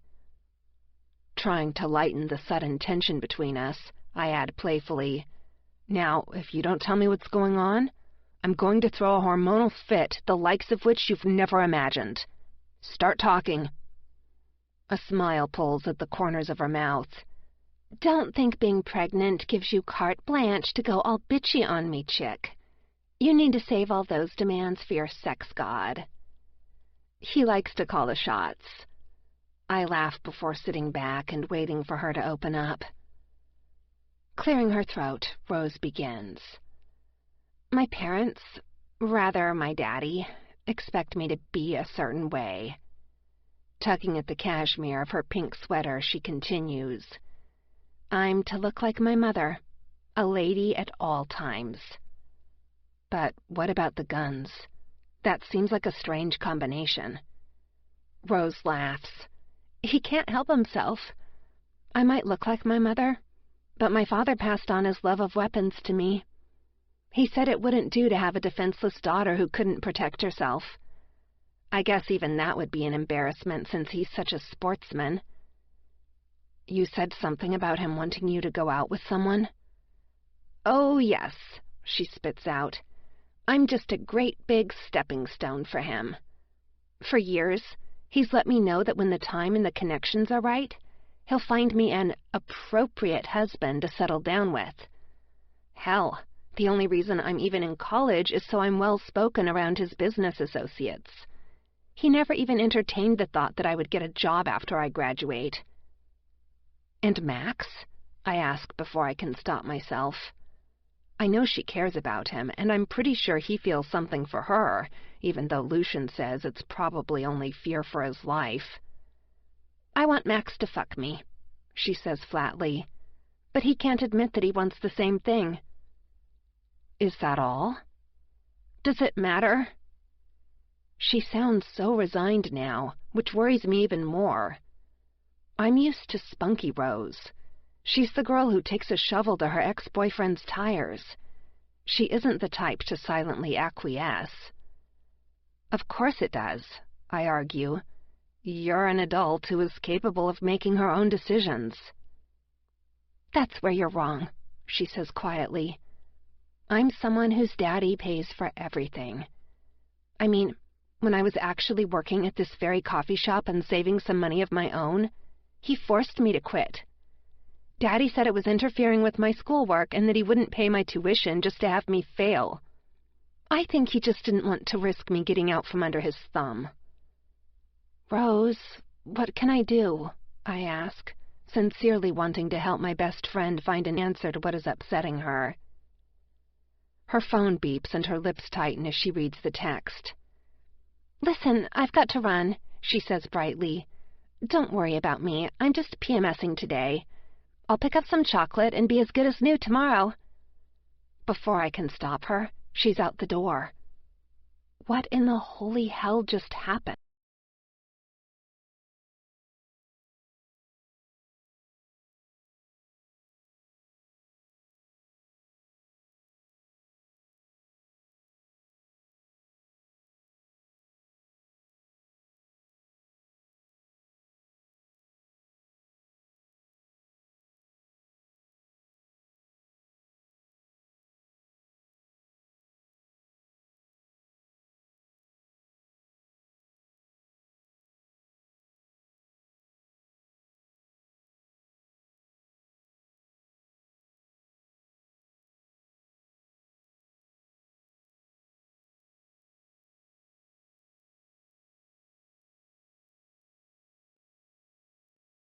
Chapter 7. Lucian. Aiden and I have just finished going through the agenda for the next month. With business out of the way, he relaxes back in one of the chairs in front of my desk with his usual lazy grin. So how's the little mama? I hadn't wanted to keep Lia's pregnancy from my inner circle, so they've known for a few weeks now. I also told Aunt Faye around the same time. Predictably, they were thrilled once the initial shock wore off. As usual, when Lia is mentioned, I know I look like a lovesick puppy. She's good, I grin, my mind going back a few hours ago to when I was buried deep inside her. My cock twitches and I discreetly adjust myself under the cover of the desk. Lia's right, I'm hard all the time. She doesn't even have to be near. Just the mention of her name does it for me. Fucking napalm. She's getting used to the idea of having a baby now? He asks in concern.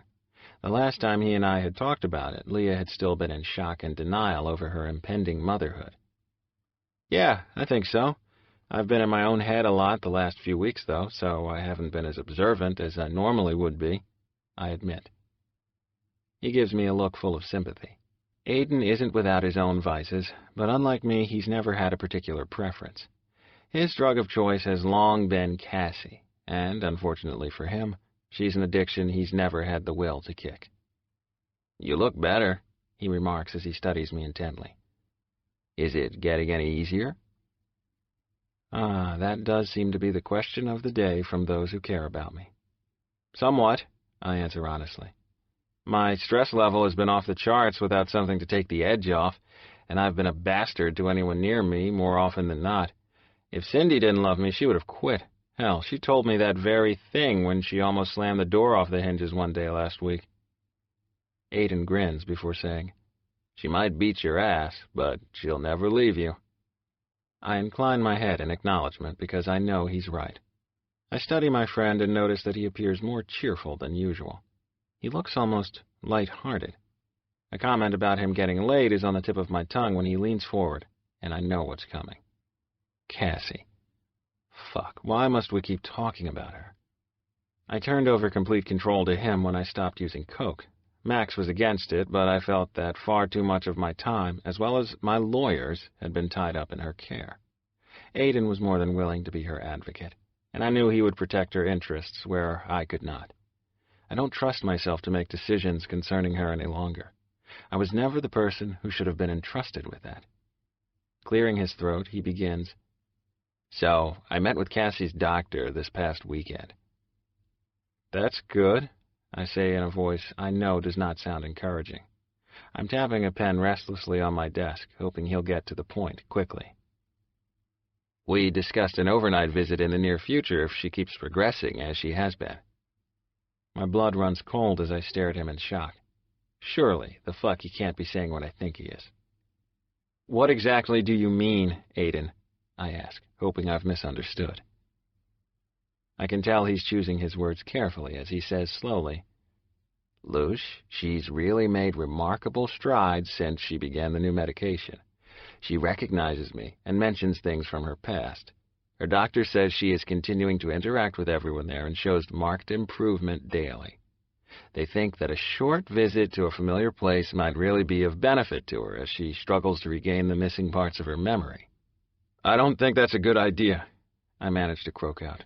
Fuck, this kind of anxiety is the last thing I need right now. "You put me in charge of making the decisions for her," he points out quietly, but with a hint of steely resolve in his voice. "I know you and I differ greatly on the outcome we are hoping for here, but I need you to respect my feelings and judgment." My temples begin to pound, and I reach to rub one absently. Tension headaches. Fuck yeah, they appear to be here to stay. "Aiden, I don't know what you want me to say."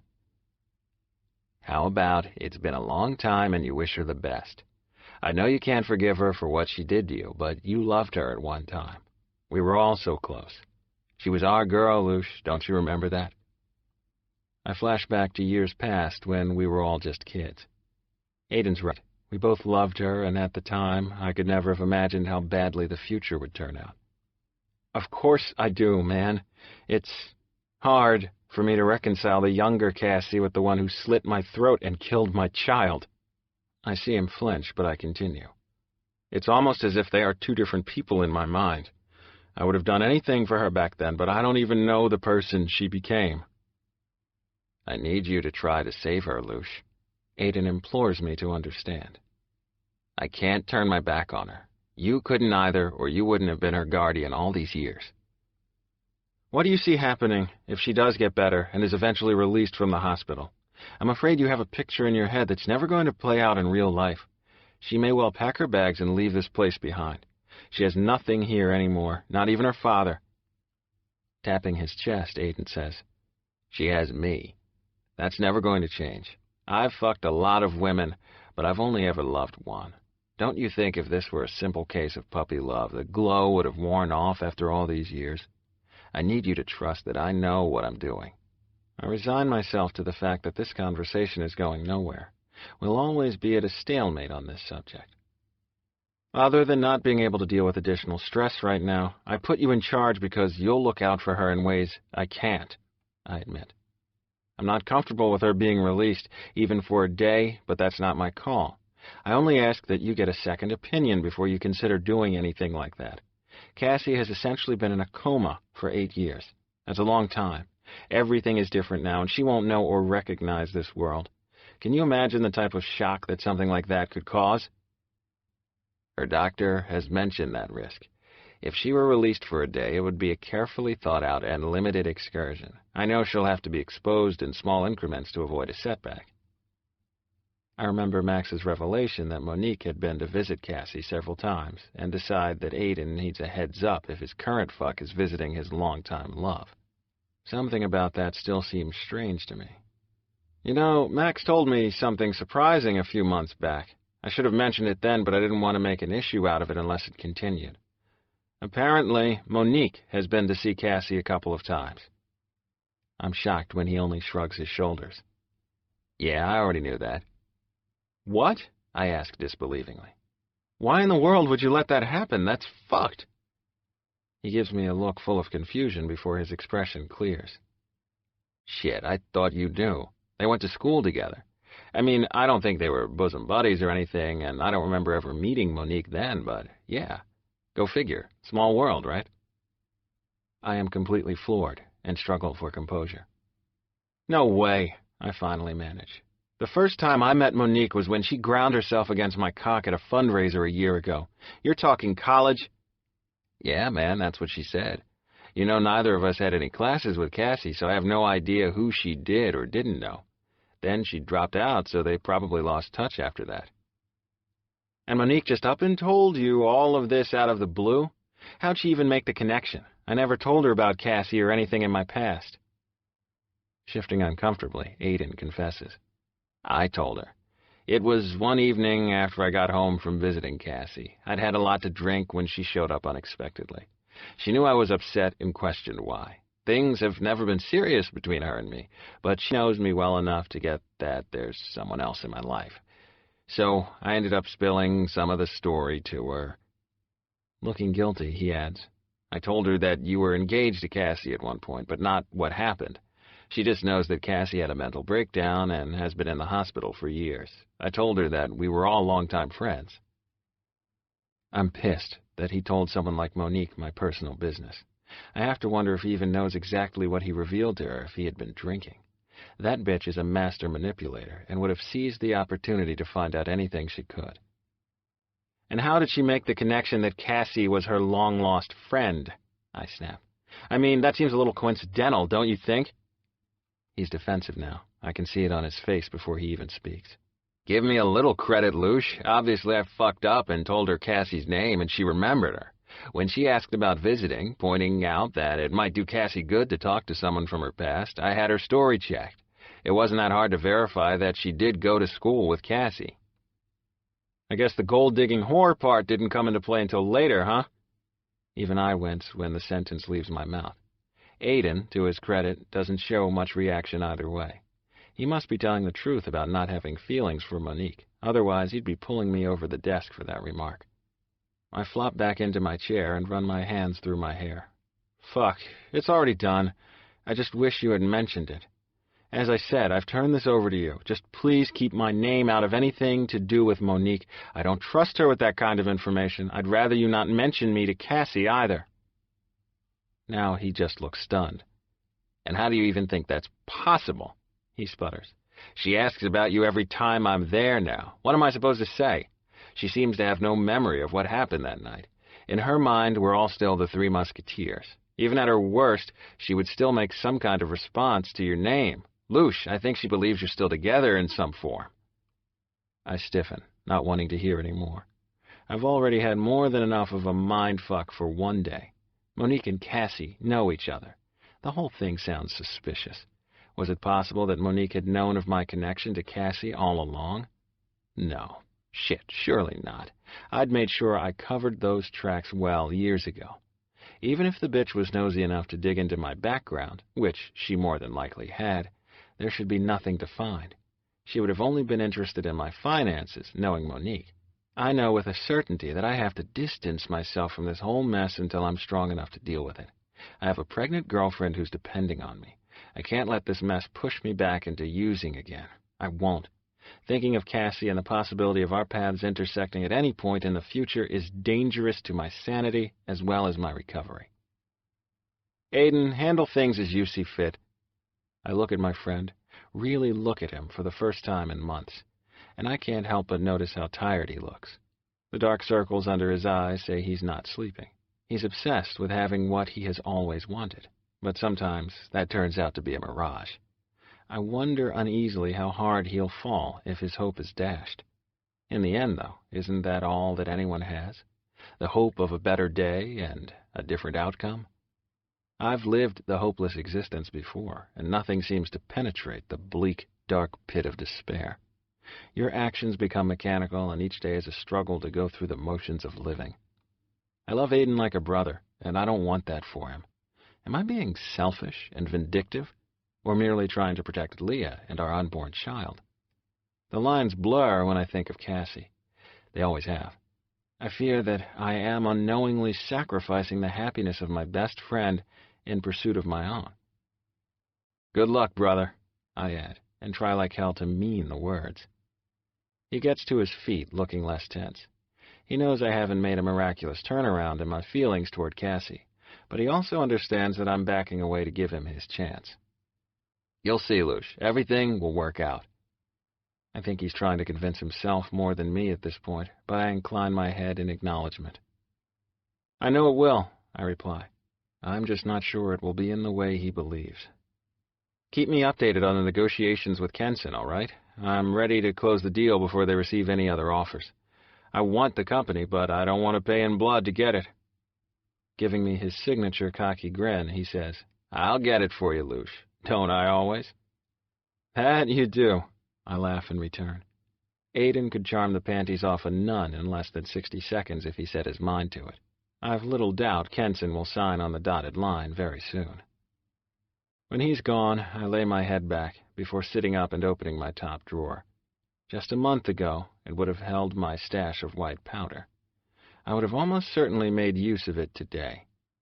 The situation with Cassie was what hooked me on cocaine in the first place, and it's also what's kept me coming back to it for years. There is no acceptable excuse, though. It was pure fucking weakness and an inability to cope with my guilt. It disgusts me that even now, more than a month after quitting cold turkey, my hands still tremble as my level of agitation rises. I haven't been a daily user in a long time, but something about knowing it's no longer readily available makes it hell to get past. It's moments like this when I feel so unworthy of the woman I love. I want it to be a simple matter of deciding to quit using, but it's never going to be that for me. I can't imagine there will ever be a time I won't have the desire to snort a line when life stresses me out. I wasn't lying when I said it had gotten better, and some days that's true. And others, like today, I feel as if I'm bailing water by the glass while the ship is taking on a bucket. I'll never give up, though.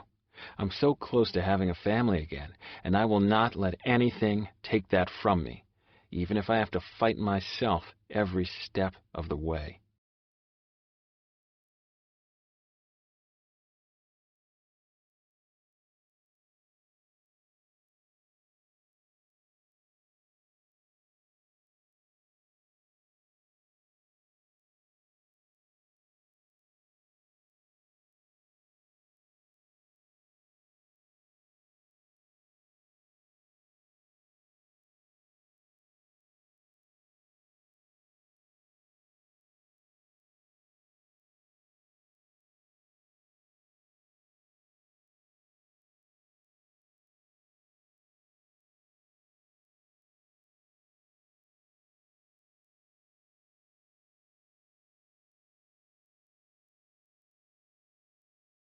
Chapter 10.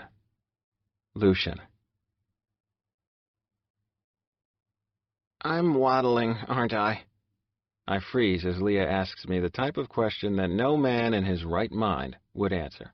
We are walking up the sidewalk outside Lia's OBGYN. Today is our next ultrasound appointment, and it's very possible that we will find out the baby's sex. As if sensing I am no longer following her, Lia turns around, giving me a questioning look. Don't worry, she finally huffs out. I didn't really expect a reply, so you're safe. I attempt to hide the look of relief on my face as she lets me off the hook. As her pregnancy has become more noticeable, Lia began pointing out her rapidly expanding stomach. It might bother her, but I fucking love it. I find it sexy as hell that my child is growing inside her. I have a hard time believing she has any hang-ups about her body, considering I can't keep my hands off her.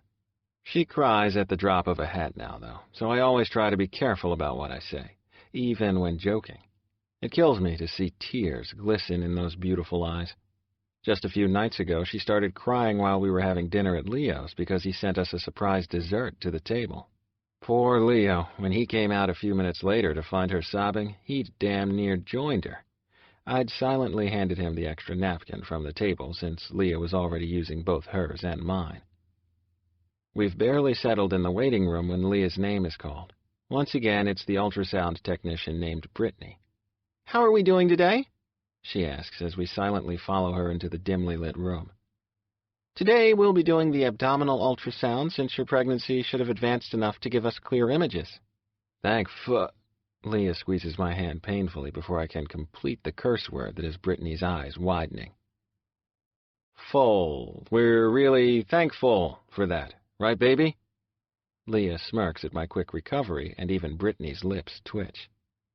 Lia rolls up her shirt and slides her pants down below her hips as Brittany instructs, then covers her stomach in a clear gel.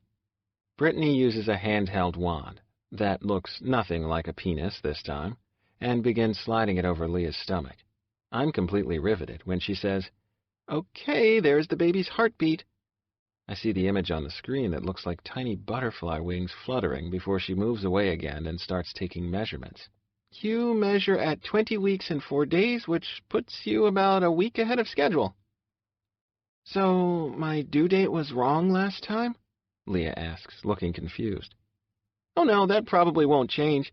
Your baby is just a little ahead on growth. Look at those cheeks. You've got a little chunky monkey in there. Brittany laughs, and I feel my balls draw up into my fucking throat. Hasn't she worked around pregnant women long enough to know that you never call anything even remotely attached to their body chunky? Dear God, Lia is probably going to come up off this bed and kill the twit. Just as I thought, Lia asks sharply, "Are you calling my baby fat?" Brittany seems to have caught on to the scent of danger, because she gives Lia a wary look before quickly shaking her head. Oh no, of course not. Your baby is just healthy. I wince because I don't see that answer going over much better. Brittany, though, is luckily smarter than I've given her credit, because she launches into a quick subject change. Who wants to know the sex of the baby? That does the trick. Lia forgets all about her fat baby rage and now resembles an eager puppy. Can you really tell? She looks at me with tears in her eyes. We want to know, right, Luce? We do, I agree, feeling my throat tighten. This is really happening again, and even though I'm not particularly religious, I thank God for giving me another chance to be a father. Brittany taps a few times on her keyboard, enlarging an area on the screen, then says in a voice like a game show host, "Lia and Lucian, you're having a girl." Lia is full-on sobbing now, and I'm staring at the screen in some kind of trance. A girl? I mean, it's not as if I didn't know that it had to be one or the other, but I think in my mind I'd assumed it was a boy. Suddenly I can easily imagine a mini version of Lia coming into this world, and I feel moisture gathering in my eyes as well. I rub Lia's back gently as she leans her head against my shoulder. "Did you hear her, Luce?" she chokes out. "I heard, baby, and I couldn't be happier," I say as I drop a kiss against her temple. "If I could wish for anything, it would be two of you. I never thought that was even possible until now." Lia's tears, which had started to lessen, return with full force at my statement. It was completely true, but maybe I should have kept it to myself until Brittany found another box of tissues. After what seems like hours, but is much less, we have our pictures and are back in the Range Rover. Lia falls limply against the seat and says, "Whew, that was intense." "No shit," I deadpan, causing her to let loose with a fit of laughter. I think we both needed the comic relief. "Are you disappointed it's not a boy?" she asks as she looks down at her hands. Taken aback by her question, I stare at her bent head for a moment before leaning across the console and putting one hand on the nape of her neck and the other on the swell of her stomach. "Not at all, baby. I was surprised because I don't think I had let myself believe one way or the other. You and this baby are my miracles, and the only thing I feel is utterly and completely blessed." "Luce," she says lovingly. "What, baby?" I answer, expecting at the least a declaration of her love. "I'm so hungry. Could you stop at McDonald's and buy a couple of cheeseburgers to tide me over until we meet Deborah and Martin for dinner?" I give a snort of surprise before patting her thigh. She's eating for two now, and our baby must have quite an appetite because a small meal before the main one has gotten to be the norm for her. "Of course, babe. Just hold tight. I also need to swing by Aiden's to pick up the Kenson contracts. He was supposed to leave them out for me before leaving for the weekend." When she gives me a worried look, I quickly add, "I'll pick up your food first, and you can eat it there, okay?" Lia gives me a dazzling smile that lets me know I'm her hero, or in this case, her Ronald McDonald. Thank you, honey. Thankfully, McDonald's isn't crowded, and within 20 minutes, Lia is munching on a cheeseburger in Aiden's kitchen while I flip through the signed contract. It's taken months and a lot of negotiations, but Kenson will soon be a part of Quinn's software. Aiden worked his ass off on the deal, and he'll be well rewarded for it. Lia gives a groan of bliss as she finishes her food and takes a sip of her drink. "Feeling better?" I smirk as she lets out a delicate burp.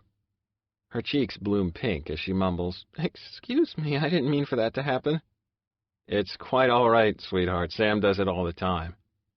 She sticks her tongue out at me before picking up her trash and putting it away. I look at my watch. "We'd better get going before we're late." We're just steps away from the front door when I hear keys turning in the lock. I'm momentarily surprised because I thought Aiden would be long gone by now since he'd taken today off. Maybe he'd forgotten something and had to come back. I see his familiar face as the door opens. He steps to the side and ushers someone ahead of him. I brace myself for an awkward run-in with Monique or some other one-night stand. When the woman turns toward me, my world screeches abruptly to a halt. "Oh my God," I hiss, feeling like I'm in the middle of a bad dream. Aiden looks up at the sound of my voice, blanching when he sees me gaping at him. "Luce, what are you doing here?" I am incapable of answering him as I continue to stare at the woman beside him. Her hair is pulled tightly away from her face in a ponytail. She's pale and doesn't appear to be wearing any makeup. She's also thinner than usual, almost waif-like. When Lia takes my hand, I give her a helpless look, not even knowing what to do or say at this point. I can tell she's curious. She gives Aiden a warm smile, saying, "Hi, Aiden. Lucian came by for some papers, and we stayed long enough for me to have a snack. We were just on our way to meet some friends for dinner." Aiden's voice is strained as he says, Hi, Lia. Good to see you again." This whole moment in time is so fucking strange to me that I can hardly believe it's happening. Aiden looks like he's been hit by a bus, so I have to believe he's feeling the same way. Lia keeps shooting quick glances my way as if trying to figure out what to do next. And Cassie, damn it to hell, she's standing before me looking completely and utterly blank. Lia suddenly extends a hand toward Cassie with a shy smile, and alarmed, I try to pull her back. She places a hand on my chest to stop me before turning back to the other woman. "It looks as if everyone has forgotten their manners around here. I'm Lia, and you are?" Cassie looks from Lia's face to her hand and back again. Then she does something that stops my heart. She steps toward Lia and places a hand on either side of her swollen stomach. "My baby," she says in a childlike voice that chills my blood. Both Aiden and I freeze while Lia looks at me uncertainly. "Why do you have my baby?" Horror floods Lia's face as she steps back quickly. Her actions shake me from my stupor, and I jerk forward, taking her arm and pulling her through the partially open door. I pass within inches of Cassie, and I think I will shatter if she lays one hand on me. Thankfully, though, Aiden has reached over and pulled her farther inside the apartment and away from us. I hear him speaking softly but shakily to her as I hurry Lia toward the elevator. When the door closes behind us, I collapse back against the wood panel, unable to comprehend what just occurred. The elevator continues to sit in place as neither of us has pushed a button yet. "Lucian, what just happened in there?" Lia asks in a tight voice. "Fuck if I know, baby." I shudder, trying to recover enough to function. I'd never expected to see Cassie again, and I damn sure hadn't imagined running into her in some random way. I could only assume that Aiden had followed through with the doctor's suggestion to bring her for a visit. Why in the hell hadn't he told me, warned me that he was doing just that? I wouldn't have been anywhere near his apartment if I'd known, and I sure wouldn't have put Lia right in her path. I'd felt physically sick when she'd touched Lia's stomach as if it were her own. Fucking hell. "That was Cassie, wasn't it?" Lia asks, in a voice that says she already knows the answer. "Yes," I sigh. "Why didn't you tell me she was out?" Lia's voice sounds like a mixture of hurt and pissed off. I pull her into my arms, closing them around her protectively. I didn't know, baby. Aiden told me a month or so ago that her doctor suggested having her come home with him for a day to see how she responded, but he never told me that he'd scheduled it. He usually visits her on the weekends, and to my knowledge, that was all he was doing this time. Lia shivers against me, and I know it has nothing to do with the temperature in the elevator. Did you see the way she looked at me? Touched me? Yeah, I did, I say hoarsely. I shouldn't have let you near her. Shit, let's get out of here. I lean over to punch the button for the ground floor, thinking it wasn't a great idea to linger just feet from where Cassie was. Is she better now? Lia asks. I mean, from the few things you've said, I assumed she would never be out again. It's supposedly the new medication they have her on. I told you that she'd been responding to it. I mean, I hardly believed it when Aiden first mentioned it, and I just shoved the information aside, especially when I put Aiden solely in charge of her care and removed Max. Was that really a good idea? Lia asks delicately. Don't you want to know what's going on there to avoid something like what just happened? Hell to the fucking yes, I want to shout, but wait until we're on the road once again before I answer her. I needed to avoid as much stress as possible with trying to detox on my own.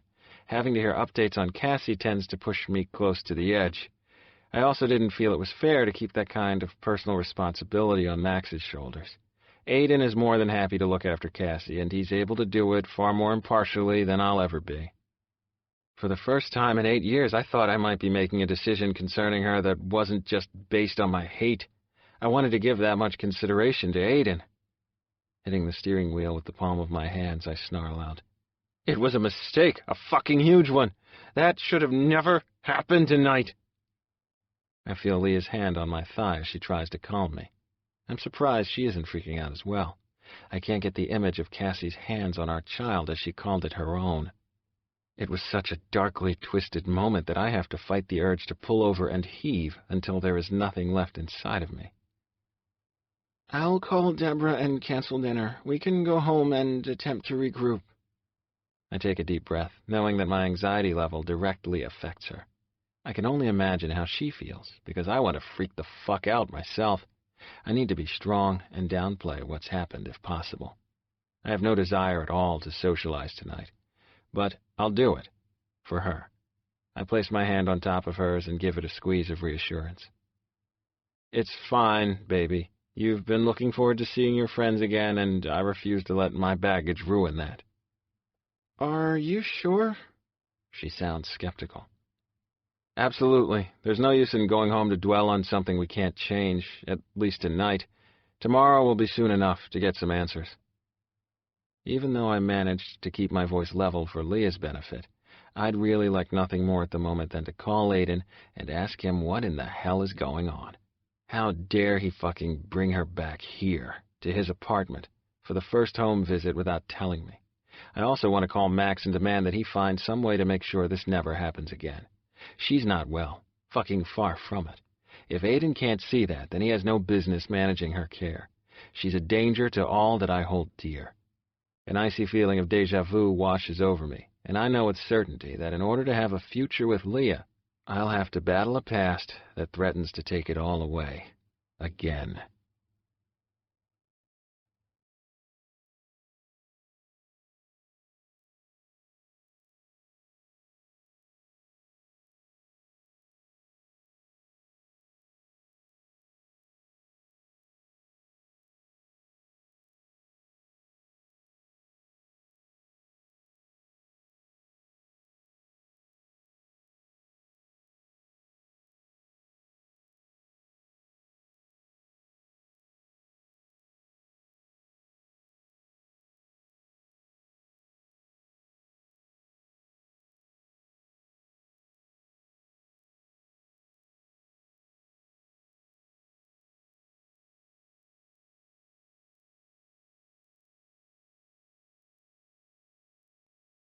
Chapter 8. Lia. Ugh, I groan, before running down the hallway and into the bathroom. No doubt, Lucian is still standing at the front door trying to figure out what's going on. Today is my first OB/GYN appointment, and we were just getting ready to leave when I felt the now familiar roil of my stomach. I've learned the hard way that I have very little time after that feeling to get to the toilet. "Oh, baby," I hear behind me as my stomach heaves. He holds my hair with one hand and rubs my back with the other. "I hate seeing you go through this every day. It makes me want to cut my dick off." Despite my misery, I can't contain my laughter at his grim statement. "Let's not do anything drastic," I joke weakly, even though the same thought has crossed my mind a few times while worshipping the porcelain god. "Are you finished?" he asks when a few minutes have passed without any additional throwing up. I nod, and he quickly and efficiently goes about cleaning me up. I have no doubt that Lucian will be as equally caring for our baby. When my teeth have been brushed and my top changed, we're once again on our way out the door. This time without incident. Lucian chose to drive us and not use Sam. I think he likes time to absorb any new baby information before he has to answer questions from his friends. I feel the same way as well. I no longer panic over every reference to my pregnancy, but I'm still a bundle of nerves about it. Since the morning sickness hit, though, I've had less time to dwell on my impending motherhood. My focus is usually trying to work around my heaving sessions so I can make it to school on time. I put my hand on Lucian's strong thigh as he drives us through the streets of Asheville. "Thanks, Luce," I say, feeling emotional. I cry over nothing these days. I dropped my glass of juice 2 mornings ago and sobbed for 30 minutes. Lucian was beside himself by the time I finally got it together. His hand briefly covers mine as he throws me a quizzical look. "For what?" "For taking care of me and overlooking my mood swings. I know it can't be easy for you. He's dealing with so much already that my weepiness is the last thing he needs added to his plate." "Aw, baby, you don't have to thank me. It's my privilege and never a chore. You're carrying our child inside you. I'd be a bit of a bastard if I walked off to let you deal with everything alone, wouldn't I?" I can't help but smile at his teasing words. "You would be, yes." "I don't want to miss anything, Lia. Nothing in my life is as important as you are." "I know, Lucian," I assure him. "You're the best boyfriend in the entire world." He grimaces before saying, "That always sounds so odd. I know we're in our 20s, but I just feel too old to be your boyfriend. It seems so inadequate for the way I feel about you." Somehow, I don't think this is the time to suggest he call me his future wife. I can't believe the thought even crossed my mind. I'm not ready for that, am I? "How about my baby daddy?" I joke instead. "Only if I can call you my baby mama." He laughs when I cringe.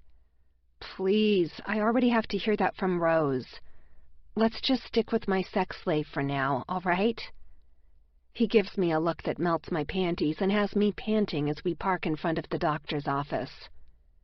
He gently rubs my leg before he takes my hand. "I'll see if I can live up to that name when we get home," he drawls. I'm flushed and sweating as I fill out my paperwork. I'm once again faced with a box asking for my insurance coverage. Lucian looks down as I hesitate and rolls his eyes at the question. He points to cash and gives me a warning look not to argue. I return the paperwork to the receptionist and take my seat once again. It's almost comical to see Lucian sitting here surrounded by women, the majority of them visibly pregnant. I see more than a few of them looking at him with frank appreciation. It makes me feel like a queen when he clasps my hand in his, before dropping a kiss on the side of my cheek. That's right, ladies. This is my man candy. Eat your hearts out. My name is called, and Lucian gets to his feet without hesitation. We step through the doorway, and a woman who doesn't even look old enough to work says, Hi, I'm Brittany, and I'll be doing your ultrasound today. She escorts us to a dimly lit room and hands me a paper sheet. She points to a dressing room with a curtain in the corner. If you'll remove your clothing below the waist and then have a seat on the table. Lucian gives me a lecherous grin. I didn't know there would be nudity today. What exactly happens at this appointment? You and Brittany? I pop his butt with the sheet as I walk toward the dressing room. In your dreams, Quinn. Now try to keep it together while I undress. He gives me an innocent look before asking, Need any help in there? I wag my finger in his face. You're going to get into trouble with Brittany if you don't behave, I warned sternly. He chuckles, not sounding too concerned about my threat. I quickly remove my pants and panties, then pull the stiff sheet around me. I slide my feet back into my flip-flops and walk past Lucian in my less-than-glamorous attire. You look hot, he deadpans as he helps me up onto the exam table. I'm right in the middle of sticking my tongue out at him when there is a knock at the door before it opens. Brittany gives me a confused look as my tongue is still pointing at Lucian. Are we ready? She asks briskly. We are, Lucian answers. Lucian and I both startle when Brittany lifts something that looks like a vibrator, then proceeds to roll a condom over it. What the hell? I just nod in agreement, since I'm thinking the same thing. The corners of Brittany's mouth twitch before she asks, You've never had a transvaginal ultrasound before? No, I say, knowing my face must be bright red. It's not as if Lucian isn't intimately familiar with my body, but somehow hearing part of it being discussed so clinically is a bit embarrassing. The baby is too small right now to be seen on an abdominal ultrasound. I'll insert this wand into your vagina and rotate it so we can see your uterus and ovaries. Some women find the pressure slightly uncomfortable, but it should be painless. Holding up the phallic-like instrument, she asks brightly, Are we ready? I want to ask her who we is, since I'm the only one getting that thing stuffed inside me, but I think it's probably not wise to make an enemy out of her. I don't want to give her a reason to accidentally use the wrong hole. I turn to look at Lucian, since he's fallen silent during her graphic explanation of the ultrasound equipment. It's hard to be certain with the dim lighting, but he looks unusually nervous. Are you okay? I whisper while Brittany is occupied punching something into her computer. He takes my hand, squeezing it reassuringly. He looks as surprised as I am to learn the details of the ultrasound. The child Cassie carried was a boy, so I wonder if he was at the ultrasound with her. This isn't the time for that question, though, so I let it go for now. I'm just excited, he finally says, and then adds, and a bit scared. Brittany looks up, obviously having caught his words. She studies him for a bit longer than would be considered professional before saying, There is nothing at all to be nervous about, Mr. Lucian Quinn, he replies. No doubt she has noticed our last names are different. I feel the crazy need to stake my claim on him, just in case there is any question in her mind. I draw our clasped hands to my lips, effectively bringing his eyes back to me. I love you, I say loudly enough for her to hear. I know it's silly, but I'm having a needy and possessive moment. His lips curl into that sexy smile that gets me every time. I love you too, baby, he replies without hesitation. Without further delay, Brittany inserts the wand and I shift slightly before I can stop myself. Lucian and I stare at the large screen hanging from the wall to the side of us. She begins by measuring my ovaries before moving on. Suddenly, we see something that looks like an oblong circle with a shape moving inside. Brittany points out the head, which looks huge in relation to the rest of the body. She then says that the fluttering movement is the baby's heart, and that the two small stick-like figures are the feet. You can barely make out the arms because of the way the baby is turned. I vaguely register her telling us that the measurements are spot on at 11 weeks. I feel tears running down my face, and as I look over at Lucian, I'm surprised to see he's wiping at the moisture of his own. The rest passes in a blur as I fight to keep my emotions under control. Both Lucian and I are silent as she finishes up and leaves the room for me to dress. I begin to sit up, preparing to get off the table, when Lucian suddenly envelops me in his arms. "I love you so much, Lia," he rasps in my ear as he lovingly drops one hand to cradle my stomach. "Did you hear our baby's heart beating?" he asks in wonder. I can only nod, my throat too tight to get a word out. We sit there for another few moments, holding each other until I say, "I need to get dressed before she comes back to get us."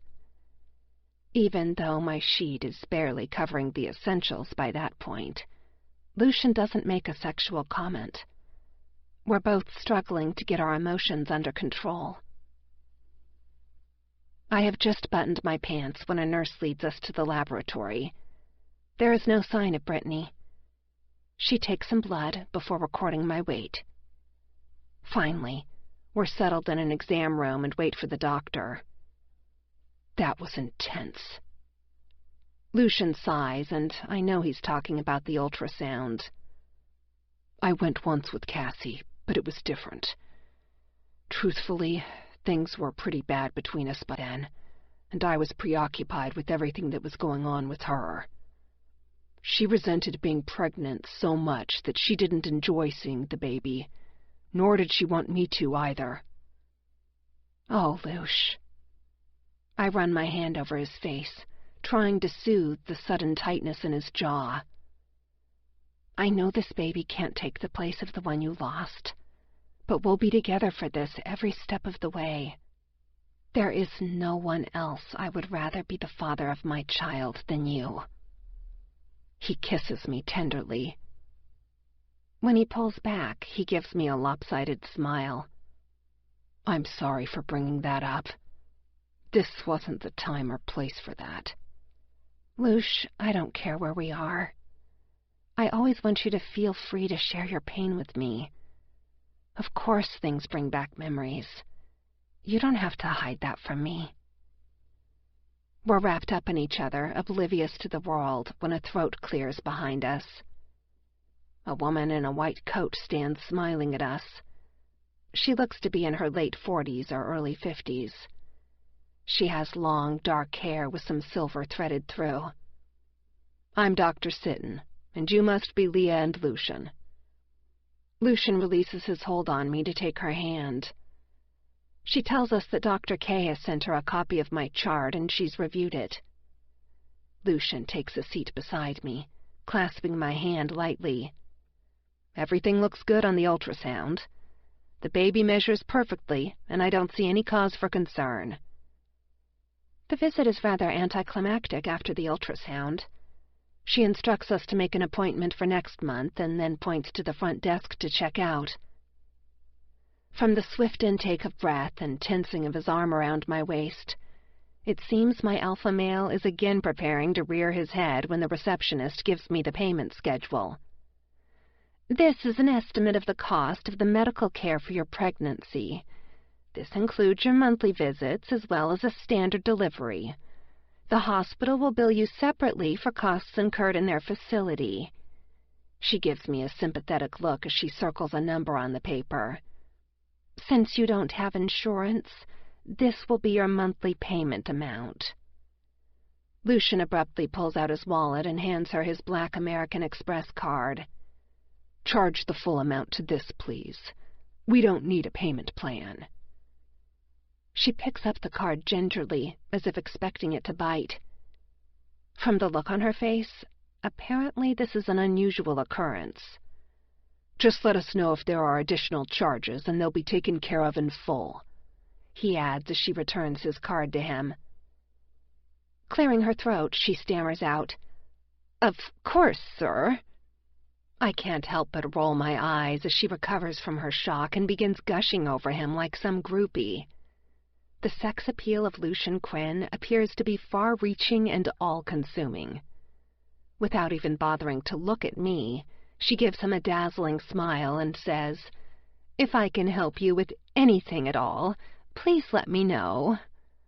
To his credit, he doesn't even bother to give her one of his panty-melting smiles in return. Dear God, if he had, she'd probably have taken her clothes off right there. "Oh, brother," I grumble as he leads me out the door with a hand on the small of my back. "What's that, babe?" he asks as he opens my door and helps me inside. "All of those women in there were thinking nothing but dirty thoughts about you," I say crossly. Even though I'm barely even showing now, I still feel like his fat, pregnant girlfriend. He's so unbelievably hot, and I'm going to be a whale in another few months. Brittany probably only eats lettuce leaves, the bitch. "What women?" he asks, looking genuinely confused. "Oh, come on," I huff. "Like you didn't notice them staring at you?" I do a perfect imitation of twirling my hair just like the receptionist before batting my eyelashes at him as Brittany had done. If I thought my words would bother him, he proves me wrong as he begins full-blown laughing. He can barely buckle his own seatbelt as he shakes. "You're jealous," he wheezes. "Ah, baby, I fucking love that." "You're such an ass," I snap, ready to hit him over the head with my purse. Could he be any more insensitive to my feelings? As if suddenly cluing into the fact I wasn't joking, he sobers immediately. "Lia, honey, you're really upset, aren't you?" "Shit, baby, I'm sorry. I thought I'd made it clear to you that I don't notice other women anymore. You're all I see. You and our baby are my sole focus. I couldn't care less if another woman looks at me or flirts, because I'm not interested. I have everything I want. There is nothing they could offer that would change that." Once again, I start crying like the basket of hormones I am. He just holds me until I've stopped, then cleans me up as best he can. "I love you," I blubber out, which comes out more as, "I love you," but he appears to understand. Before he can start the car, I get up the nerve to ask, "Do you have some time this morning to have breakfast with me before you go to the office?" I know he has a million things to do, but he answers immediately, "Of course, baby. Where would you like to go?" I pull my phone from my purse and scroll down my old text messages until I come to the one with the name of a restaurant on it. "Serafina's on Main Street. Do you know it?" He looks curious at my request, but shrugs and pulls out into traffic. "I've been there before since it's close to the office." As Lucian navigates traffic, I nervously clasp and unclasp my hands. I should tell him that it's not the desire to eat that has me asking to eat at a restaurant I've never been to before. I just know that this is a mistake, but he's texted me the same thing every day for the last month. Why I decide to give in this morning, I have no idea. My musings abruptly end as we come to a stop in front of a quaint building. There are tables with colorful tablecloths set up on a patio. Flowers and green plants provide each table with some privacy. Lucian walks around to open my door.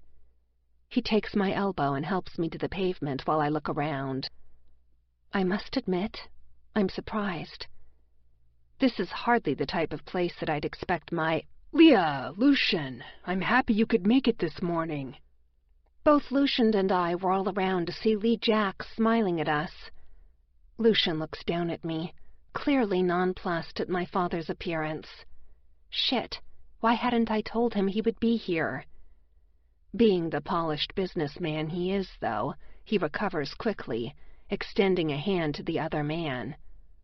"Lee, this is a surprise, but obviously only to me. Lia forgot to mention we were meeting someone." I shoot him a look of apology as Lee points to one of the tables in the corner of the patio. A nearby server takes our order before leaving us in uncomfortable silence. I am opening my mouth to make some sort of explanation when Lee beats me to it. I've texted Lia a few times, letting her know that I'd be here every morning at this time for an hour if she wanted to talk. I've gained 5 pounds from eating these elaborate pastries for the past month. He grins ruefully. Lucian relaxes slightly, but I can see he's still annoyed that I didn't tell him beforehand. I can't blame him. I wouldn't want to be blindsided either.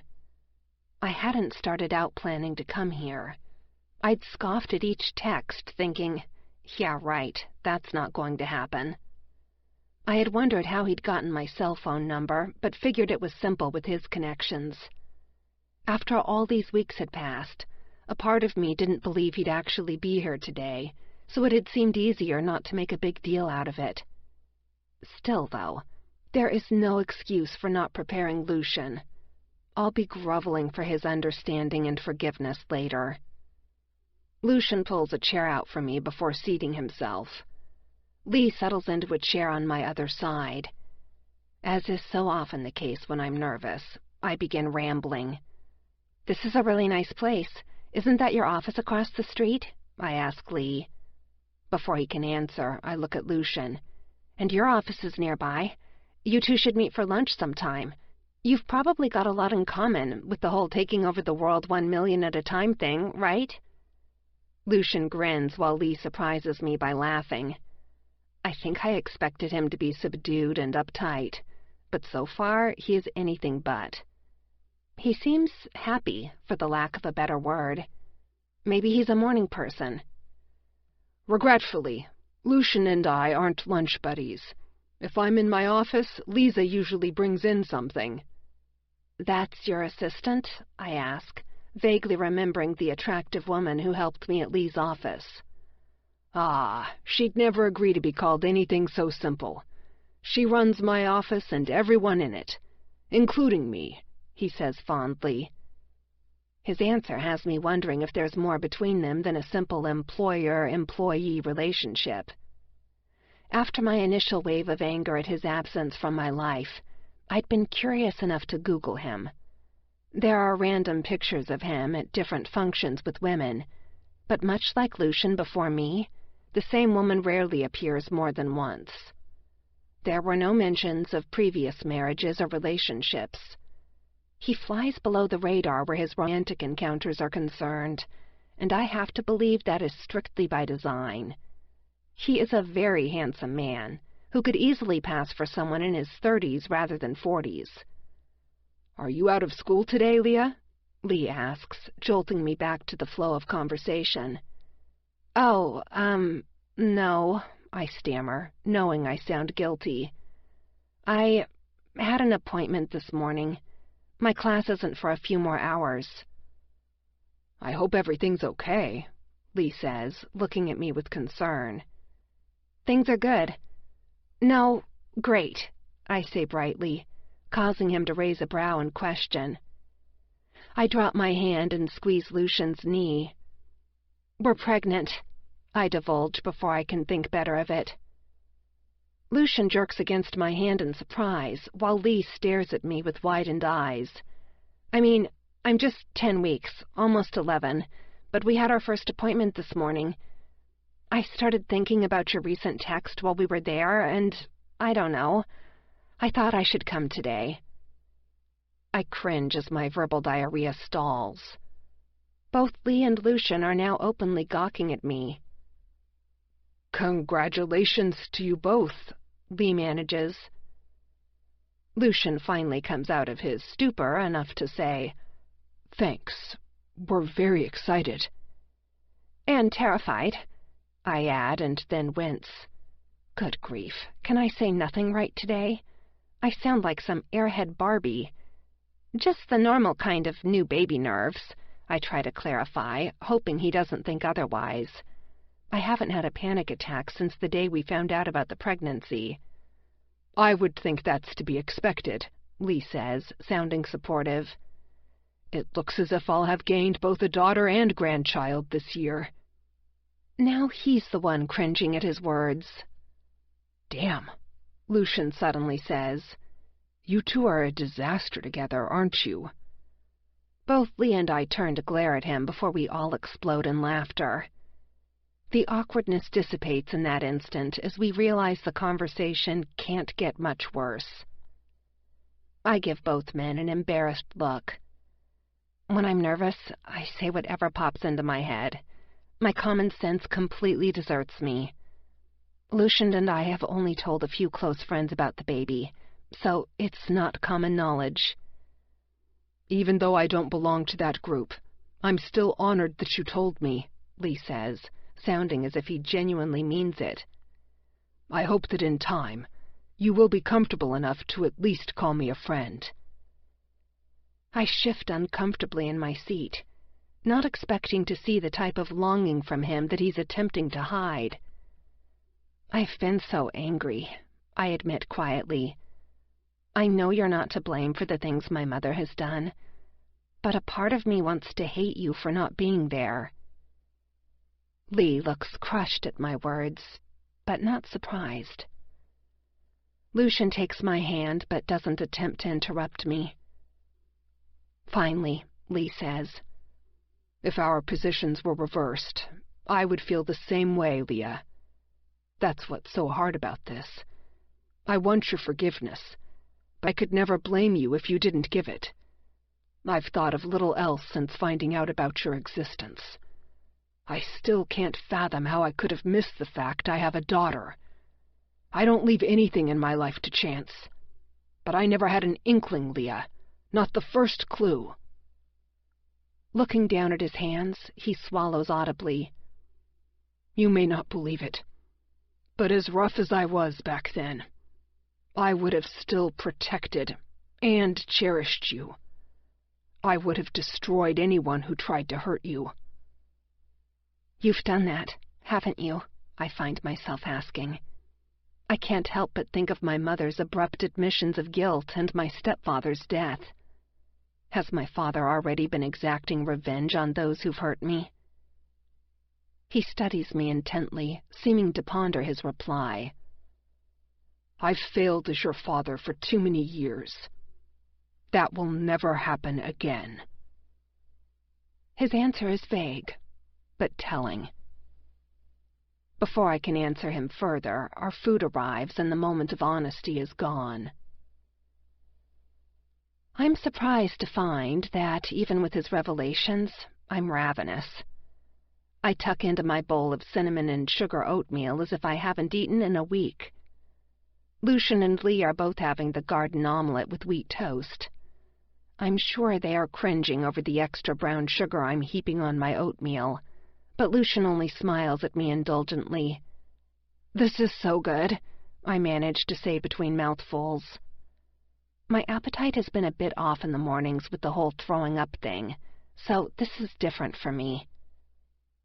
Lee takes a bite of his own food and chews with relish. "So, Quinn," he says after he wipes his mouth, "when do you plan to marry my pregnant daughter?" Lucian begins choking while I come dangerously close to spraying the table in oatmeal. I thump Lucian on the back, and he uses his napkin to clean me up. "I see you're embracing this father role fully." Lee surprises a giggle out of me as he says, "You bet your ass. Now answer the question." "Oh, God." I hold up my hand. "Please don't answer that, Luce." Then turning to Lee, I add, "I appreciate you wanting to look out for me, but Lucian and I haven't been together for that long. People have babies all the time without being married, as you well know." He grimaces slightly at the last part of my sentence, even though I hadn't intended it as a dig against him. Lucian, seemingly recovered from his shock, doesn't attempt to shy away from Lee's question. "I'd marry Lia this moment if it were up to me. I love her as I've never loved anyone else in my life. When I think of the future, she's the one constant that doesn't change." I go all soft and gooey inside. I stare at him with all the love I feel inside written on my face. He kisses me hard before returning to his meal. I'm ready to toss my napkin on the table and drag him off to find a justice of the peace. When Lee clears his throat, I turn to find him looking at Lucian in approval. It occurs to me then that if men end up marrying someone like their mother, then I'll quite possibly marry the man most like my father. Considering I've known of Lee's existence for only a matter of months and have hated him for most of that time, it seems surreal that I'm sitting next to him with these thoughts. It really shows how very much my life has changed in such a short amount of time. I never thought I'd get to the point of sharing a meal with him, much less enjoy the mostly relaxed mood of this first official meeting. Clearing my throat, I managed to say, "Yes, well, we'll see where the future takes us." Lucian gives me a quizzical look, and I raise my lips to kiss his cheek. I don't want him to think I'm brushing him off, but I also don't want Lee to push him into some kind of shotgun wedding.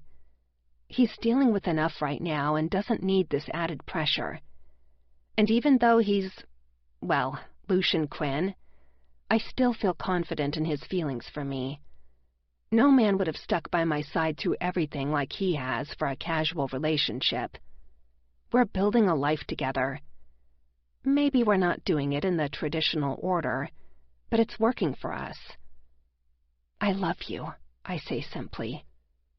He seems to understand that those 3 words are both my promise and reassurance to him that we're on the same page. Lucian. I feel as if I've stepped into an alternate reality. I had been stunned to learn we were having breakfast with Lee Jacks.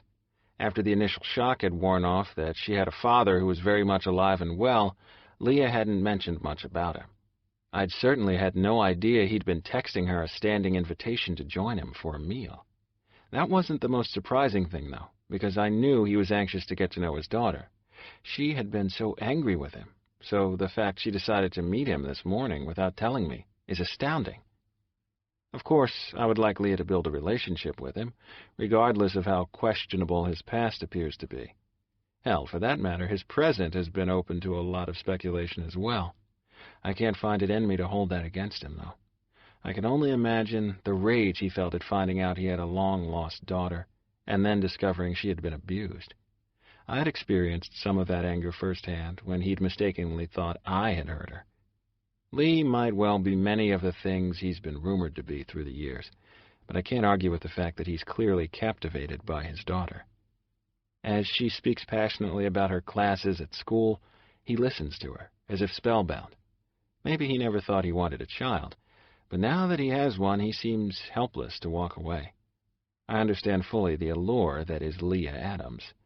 We may be drawn to her in different ways, but there's no denying I was riveted from the first moment I saw her, too. Maybe the inherited combination of Lee's drive and will to survive makes her the woman she is. He may have well saved her life without ever having known her. I don't see a trace of Maria Adams in her. The bitter, cruel woman we met in the courtroom months ago is nothing like the vibrant love of my life sitting next to me. I want to be angry with her for not telling me that Lee would be here this morning. I don't like secrets. Even small ones tend to fester and destroy. I know that better than anyone does. My secrets had come close to ruining my life. The wonder of our morning thus far has mellowed my anger, though. Seeing my child, even through the fuzzy gray of the ultrasound picture, was nothing short of miraculous. It is something I never thought would happen to me again. After Cassie, I believed my direction in life was set. Casual sex, no attachments, and certainly no happily ever after. I had convinced myself I didn't need love or a family of my own. Those things seemed a sure path to heartache, and I couldn't deal with losing another love. Now, here I sit next to my pregnant girlfriend, whom I love more than life, and I'm envisioning things I never believed possible. I was young when Cassie was pregnant, but if I'm completely truthful, I could never picture us growing old together. Fuck, most days I could barely imagine us making it until the next week without some disaster occurring. It was stressful, but I got used to living my life on a wire back then. Expect the unexpected were words I lived by. Cassie thrived on chaos. I would draw up inwardly when she had that gleam of a bipolar mania in her eyes. I almost preferred the depressive episodes. Unless she spiraled too low, then that was a completely new set of problems. Just thinking about it all is enough to make me break out into a cold sweat. No good ever comes from remembering the past, although it has been happening more as of late. The withdrawal from cocaine has left me clearer than I've been in quite some time. My dreams are more vivid and my regrets sharper. I am no longer self-medicating my pain away, and some days the ache is particularly brutal. More coffee, sir? Our server asks, pulling me back into the moment.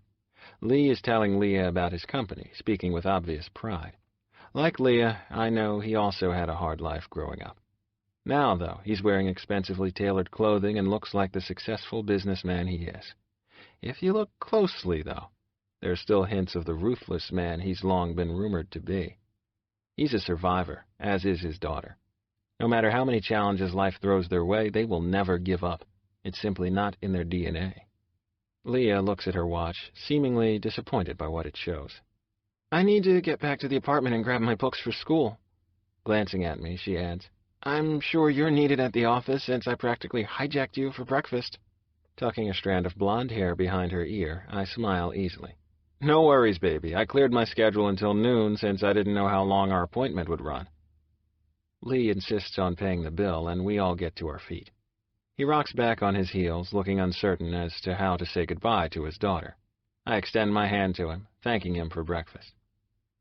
I, eat here every day, through the week, and so the invitation to join me is still open any time you would like. He looks at both Lia and me, but I know he's really speaking to her. She gives him a shy smile in response. Thanks for inviting us. I enjoyed it. She doesn't make any commitments to coming again, but he looks hopeful all the same. I place my hand on the small of her back and lead her to the Range Rover. We're almost halfway home when she says, I owe you an apology. It was wrong of me just to spring that on you. I really don't have an excuse. I just shrugged my shoulders, now having gotten over my irritation of our impromptu breakfast with Lee. You don't have to be afraid to tell me anything, Lia. I wouldn't have tried to talk you out of it.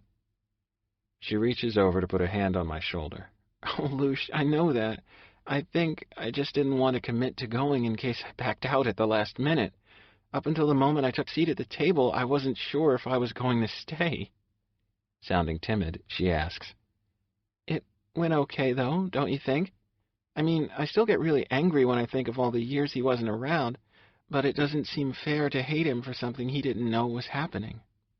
I understand you're torn over your feelings, baby, I say carefully. I think it would be difficult not to feel that way. I also believe that Lee probably has enough regrets to last him a lifetime. I'm not sure where that leaves you two, but he seemed thrilled to see you. I resigned myself years ago to not having a father in my life. It's hard for me to believe he's here now, that we've been in the same city all along. I never imagined that. At first, I figured he lived far away, and that was why he never came to see me. Then after a while, I figured he must be dead. Otherwise, he would have come to save me. My hands tighten on the steering wheel, and I fight to keep my expression blank. When I think about that, I get so angry. But I'm also drawn to him. I want to push him away, but in the same breath, I want to ask him never to leave. He reminds me a lot of you, she adds in a lighter voice. I look at her quickly in surprise before putting my attention back on the road. How's that possible? I'm much better looking, I joke. Being compared to your girlfriend's father probably wouldn't be the highlight of most men's day. She giggles, relaxing back into her seat. I'm not talking about your appearance, although you both seem to love those power suits. It's just the way you carry yourselves. I could say something really dirty here, but I'm refraining since you keep grouping me with your father. I'm going to pretend you didn't say that, she groans. Anyway, I just meant that it's obvious you're a successful man and that you don't take any shit, for lack of a better word. Pondering her statement, I say, I can live with that. I would prefer the word cocky to successful, but you told me that I couldn't talk about that. Shaking her head, she sighs. All roads lead there, don't they? Are you complaining? I ask as we pull into the garage and park. She surprises me by dropping her hand from my shoulder to my cock. Oh, no, Luce, I have no complaints at all. I feel myself stiffening in her hand as I bite back a groan. I push my hardening length against her hand. You're going to suck me off before I leave for work, Miss Adams. Fuck all if she doesn't lick her plump lips and clasp me tighter. I can't wait, she purrs as she unbuckles her seatbelt and races out the door. Damn, I love that girl.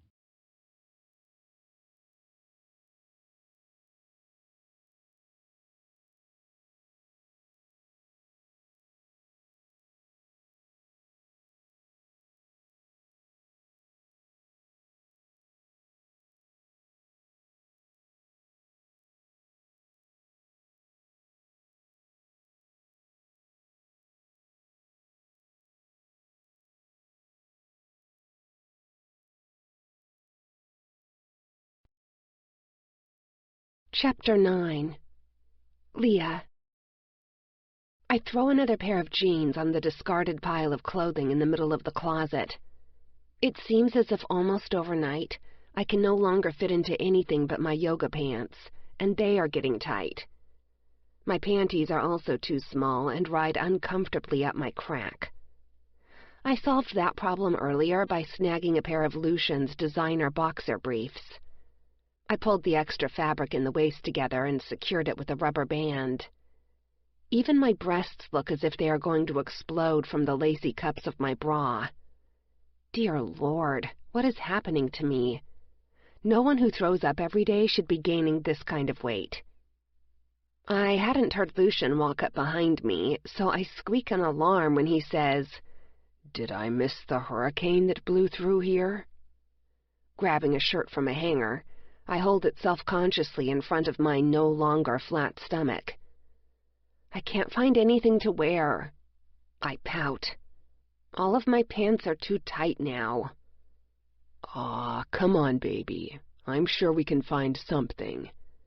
He tugs the shirt from my hands and studies his modified boxers on me. Those look pretty fucking hot on you. He leers at me as if we hadn't just made love less than an hour ago. Really? I snap, pointing to my stomach. Well, you must have a thing for fluffy girls then. Look at me. How many women grow out of their clothes overnight? He makes the mistake of laughing, and I see red. I'm in a hormonal rage as I begin poking my fingers into the chiseled muscles of his abdomen. Sure, laugh it up. Go ahead with your sexy self and laugh at me. Let's see how funny it is when I sit in the middle of the bed and gorge myself on a pint of ice cream tonight. He's just staring at me in shock now, which makes me try harder to get a reaction other than laughter out of him. Oh, and, by the way, we won't be having any more sex. I hope you got enough this morning because it's all up to you and your hand from now on, buddy. I turn to leave the closet, intent on stalking off in a blaze of glory. Before I take more than 2 steps, he's in front of me, lifting me off my feet and into his arms. I open my mouth to unleash a new wave of threats when he suddenly pushes me back against the wall, settling between my legs. His cock is nestled against my core with only a thin layer of fabric keeping him from being inside me. My overly horny body goes wild at his proximity as I fight to stay in control. He pushes his hips against me as his lips suck the sensitive skin of my neck. No more sex, baby. Nope, I manage to croak out as I tighten my legs around his waist, grinding myself against his length. That's too bad, he says as he tweaks one of my nipples through the lace of my bra. Because I would almost certainly fuck you right now. I'd push my cock into your tight little pussy and pound you until you couldn't walk straight for days. Oh, dear God, I moan as I feel liquid soak the boxers I'm wearing. I know he feels the damp fabric as he pushes his cock harder against me. I'd love to make you come, baby, but you just don't seem that interested in what I've got to offer. As he begins to pull back, I grip him in panic. No, no, Lucian, fuck me. Don't stop. I expect him to tease me some more. Maybe make me beg him for it. So I'm surprised when instead he unleashes his alpha side. He shifts me in his arms until he somehow manages to strip the boxers from my hips before pulling down his own. His cock is at my slippery entrance, and I'm writhing against him. His hips pin me to the wall as he curves a hand around my neck. You're mine, and I fucking love every inch of your body. Never call yourself names or think I don't want you, because you own me. With that, he plunges deep, and in only moments we're both coming. After, we shower quickly and he hands me a loose skirt and top that he picked out. He even manages to keep a straight face when he grabs another pair of his boxers and uses the same rubber band to secure the waistband. I can take you shopping this evening when I get home. I grimace. The last thing I want my ultra-fit boyfriend to do is help me pick out maternity clothes. I have to draw the line somewhere. That's okay. I'll see if Rose can go to the mall with me. She loves to shop. Lucian gives me a smile of wry amusement. She's pretty singular in her taste, though. You might end up at the repressed housewife outlet store. I try to keep a straight face, but it's impossible. A giggle escapes before I can slap my hand over my mouth. I'm going to tell her you said that. I'm terrified, he deadpans. You probably should be, I reply, completely serious. He looks at me for a moment and then nods his agreement. Yeah, how about keeping all of that to yourself? I don't need her trying to take me out. She's already made a few subtle threats about the new gun her daddy bought her. I know I should be shocked, but after all of the crap Rose did to Jake, I'm somewhat used to her ways now. I'm also certain she would set her sights on Lucian in a minute if she thought he was hurting me. Don't worry, baby. I'll protect you, I smirk as I finish dressing. Besides, I think she's got enough problems of her own right now without worrying about us. Mac's still giving her a run for her money? He jokes as he buttons his dress shirt. I believe that might be over. We were talking several weeks ago, and she told me that her father is putting a lot of pressure on her to date someone that he knows. She seemed to think things were never going to progress any further with Max. Giving him a worried look, I say, "She's not happy, though. I mean, she says all of the usual Rose things, but it's as if she's just going through the motions." Lucian studies me thoughtfully for a moment before admitting, "I know he likes her. I've never seen him so frazzled before, especially over a woman. She's a lot on the scary side, but she's good for him. Despite everything he says to the contrary, he doesn't want her to leave him alone." Feeling sad about the whole thing, I say, "Well, if what she's telling me is true, then she hasn't been contacting him. Maybe you could give him a push?" He gives me a skeptical look before asking, "And you think Max will listen to me? You'd probably have more luck with Rose." "I told you that Rose is just not herself. She needs Max to bring her back around. I think she wanted more from him than sex, even though she talked about that a lot." Rolling his eyes, he says, "That's great to hear. I like the fact that my girlfriend discusses sexual fantasies about my lawyer with her friend. I guess I should be thankful they haven't slept together yet. Otherwise, you'd have more knowledge of him than I could handle." "Ah," I coo as I slide my feet into a pair of low-heeled sandals. "You know you're the only one I want to see or imagine naked. When you've got the best, why would you possibly think about the rest?" I squeal in shock as he grabs me from behind and swings me around. "I fucking love you and your smart mouth." He laughs before putting me back on my feet. The doorbell chimes before I can reply. I know it's Sam, so I take off in that direction to let him in. A quick glance through the peephole confirms my assumption, and I throw open the door. "Morning, Sam," I say as I step back to wave him in. "Good morning, Miss Lia," he replies warmly. "You look radiant this morning." Putting my hands on my hips, I give him a stern look. "Is that code for happy and fat?" What?" he sputters out. "No, oh no, Miss Lia. You're not fat. You're just pregnant. You'll probably go right back to normal afterward. You should just stop while you're ahead," says an amused voice. Sam looks at Lucian as if silently begging for help. "I think she's just screwing with you, man, but I can't be certain after her earlier meltdown," Lucian adds helpfully. I stick my tongue out at the man I love, before turning back to Sam and grinning.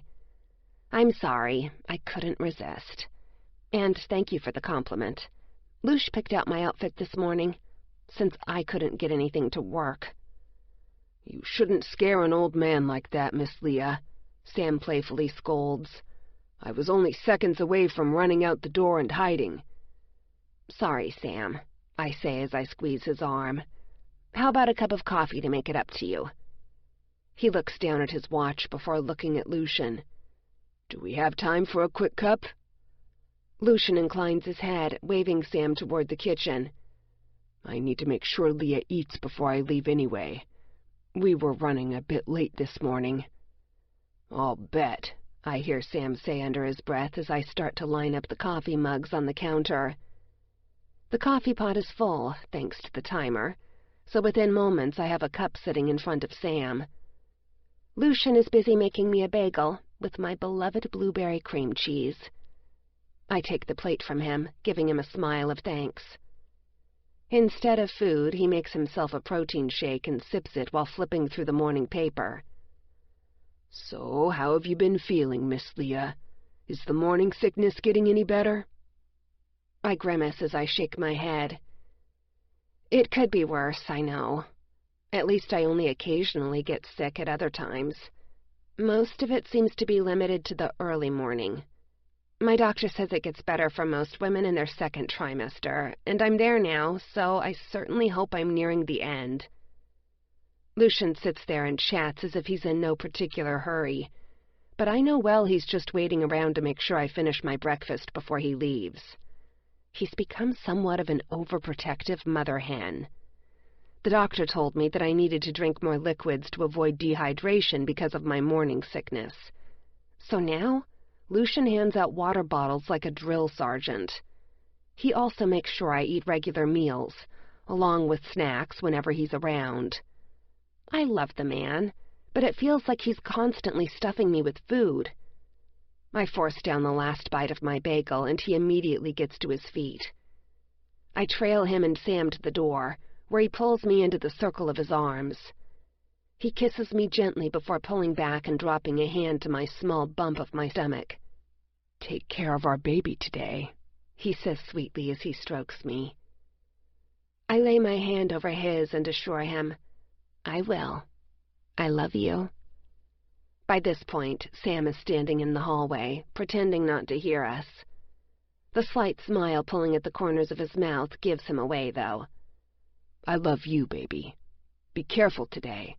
Text me when you get to school so I'll know you made it okay." We have this same conversation each morning, so I smile as usual and agree. When the door shuts behind him, I return to the kitchen and throw away the other half of my bagel. Those things are huge, and I'm afraid to eat so much before I go sit in a classroom. I've no desire to be the girl who pukes on herself in front of 50 people. I've gotten good at hiding half of my breakfast while Lucian is reading the paper. I'm certain Sam caught me this morning, though, as I slid the bagel in the silverware drawer. Luckily, he didn't point it out to Luce. I've tossed the evidence and am walking through the garage toward Lucian's Range Rover when my phone beeps. I look at the phone to see a text from Lucian. "Miss you already. Love you and our baby through this life and beyond." And just like that, I'm a crying mess. But I've never been happier. Life is funny that way. Lucian.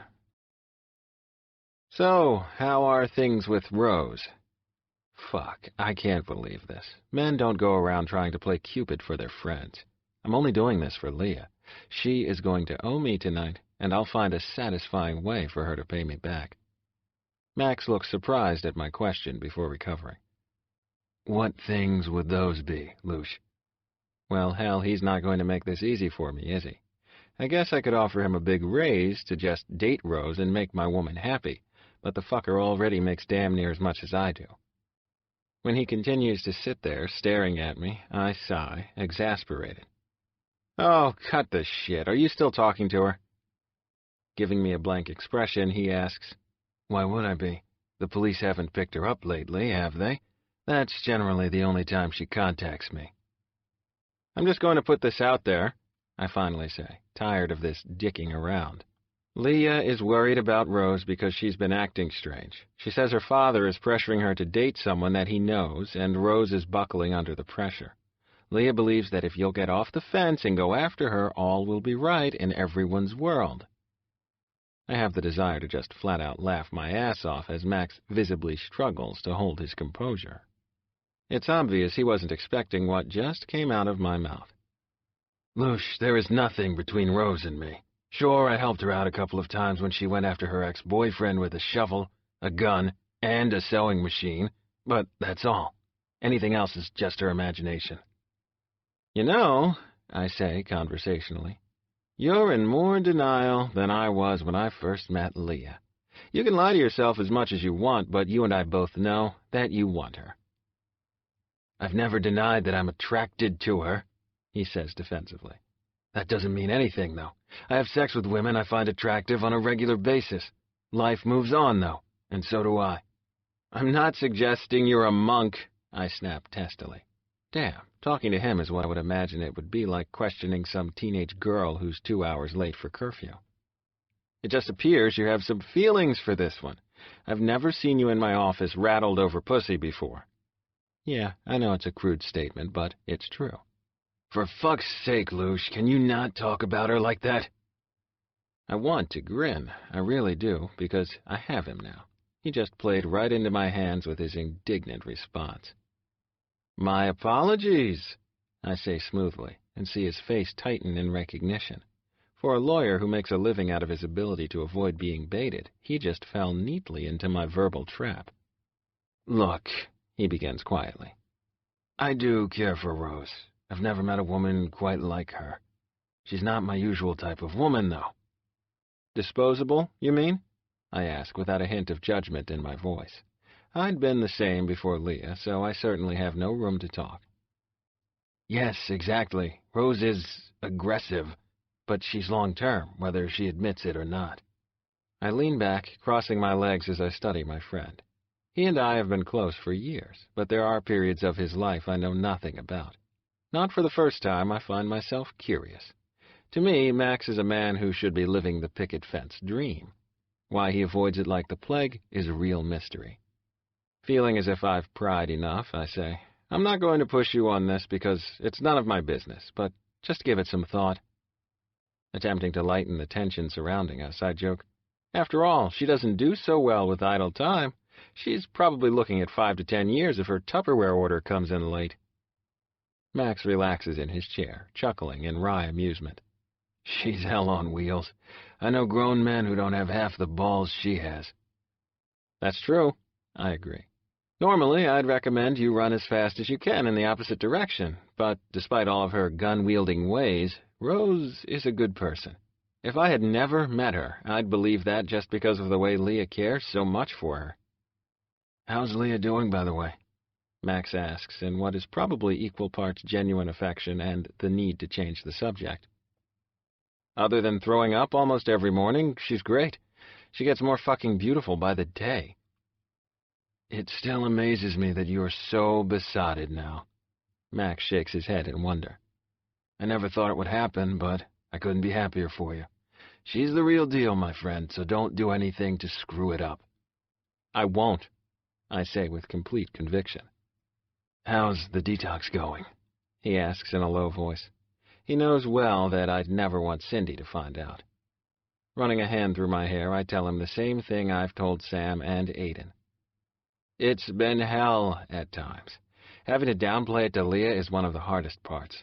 I don't want to hit her with more stress, but I'm not going to lie. My skin is crawling most nights. I ended up medicating to take some of the edge off before I lost it and scared her. The nightmares are beginning to tap down, which is a relief. If I wasn't afraid I'd never stop, I'd be smoking a pack a day right now. I remember well the first few weeks after stopping cocaine cold turkey.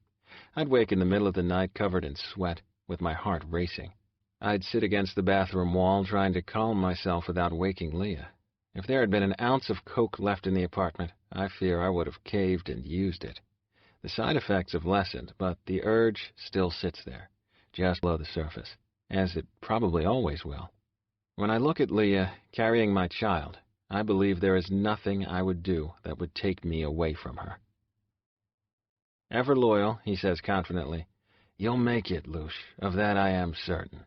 By the way, where's Aiden been hiding himself? I haven't seen him for a few weeks now. He's still tied up with the Kenson deal. He's been on site a good bit in the last month. They seem to prefer the personal approach to emails and phone calls. Be ready to draft another offer to them soon. I believe we're in the end stages now. I'll give him a call later on today, Max says easily, comfortable once again in his legal element. Has he mentioned anything else about Cassie to you? Now I'm the one wanting to change the subject. Max isn't asking because he's nosy, though. He's always looking out for my interests, and he's used to overseeing most of my affairs, including Cassie. We discussed her briefly before he left town this last time. Both he and her doctors believe she's still making a miraculous recovery thanks to her new medication. Max looks as uncomfortable as I feel about this information. I guess that's good news, he finally says uneasily. Luce, maybe it wasn't the best idea for you to turn her guardianship over to Aiden. I mean, I know it's too difficult for you to deal with, but I've never complained about overseeing matters with her. It's not that I don't trust Aiden, he rushes to add, but he loves her, and as such may not be capable of looking at her care objectively. He gives voice to my own concerns, and I wonder again if I've made a mistake by taking Max out of the loop. At the time, I was just attempting to distance myself from Cassie. I felt like it was only fair to relieve Max of his obligations to her as well. It's become a double-edged sword, though. I am enjoying the peace of not knowing, but also worry about being blindsided in the future. Fuck if I know, I admit. He's asked me to trust him, and I'm trying to do that. I could happily live the rest of my life without hearing her name again. But like you, I'm almost more nervous not knowing what's happening. I know this next part is going to rattle him, but he needs to know. He also says there has been some discussion about her leaving for an overnight visit with him. Not that his apartment would be familiar, but perhaps his belongings, old photos, or favorite shopping malls would be. Her doctor thought it might do her good to visit familiar places. Max resembles a fish as his mouth flops open and closed in shock. Are you fucking kidding me? He asks, disbelievingly. After what she did, they want to send her on some kind of field trip? He's on his feet now and pacing the floor. There were no charges filed against her, I remind him, even though I'm secretly glad he feels the same way I do. There's nothing to keep her from walking right out the door if they deem her mentally capable of caring for herself. I just pay the bills there. I may have been her guardian at one time, but even then I didn't have the power to overrule them if they decided she could be released. I'm almost impressed with my even tone while I quote legalities with Max, of all people. He's staring at me as if he can't believe what I'm saying, even though he knows I'm right. I don't like this at all, he growls, looking concerned enough to make me want to panic. Wants to keep Aiden from just removing her from their care. He has that authority now. If she ever gets well enough to make such a request to him, then you're fucked, buddy. Aiden will never be able to say no to her. I know we're all friends, but this goes beyond that. You need to put me back in the position of co-guardian. I dropped my head into my hands, picturing my other friend's earnest face as he asked for my trust. Was I a fool to grant that? At this point, I am torn between loyalty and self-preservation. You know, I'd like nothing better than to put the whole thing in your lap, I begin. But I made a promise to Aiden. When Max starts to argue, I hold up a hand to silence him.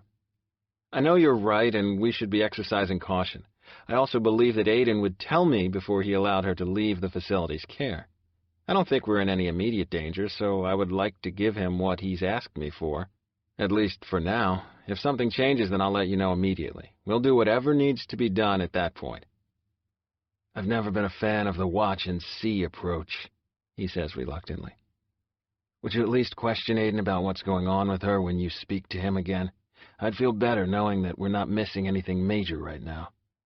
I incline my head in agreement, thinking to myself that I'd rather have a prostate exam, but he's right, of course. I'll let you know if anything comes up. Good enough. He's still frowning as he walks toward the door. Don't forget what I said about Rose, I toss out, and want to laugh as his shoulder twitches. It's petty, but I feel a tad better.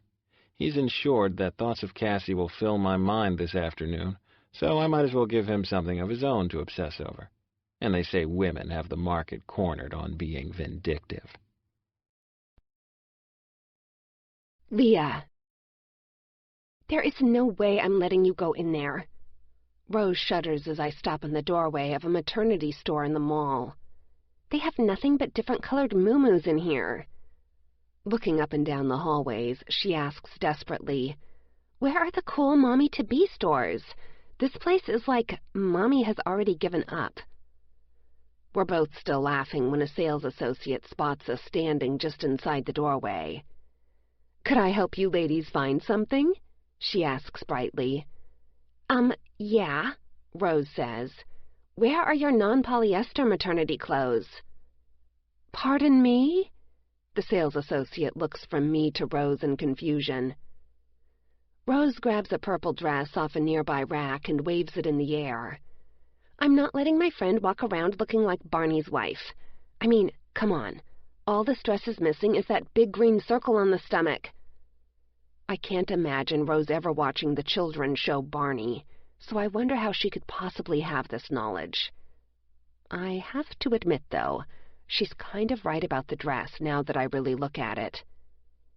"We have some pull-on jeans with an elastic waistband in the back of the store," the sales associate stutters, looking as if she's ready to bolt. Rose appears close to passing out by this point. I'm starting to think Lucian wouldn't have been such a bad shopping partner after all. "Let's get out of here." She grabs my arm and drags me back out into the mall. "I'm not letting that happen to you. You're pregnant, not someone's grandma. Come on, there's a Nordstrom on the next floor. We'll just buy bigger sizes."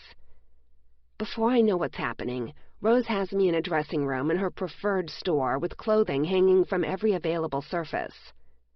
She holds up a pair of soft, relaxed-fit jeans first. "These are a cotton spandex blend, so they have a lot of give in the waist. I got 2 sizes bigger, as we can always have them tacked in if needed."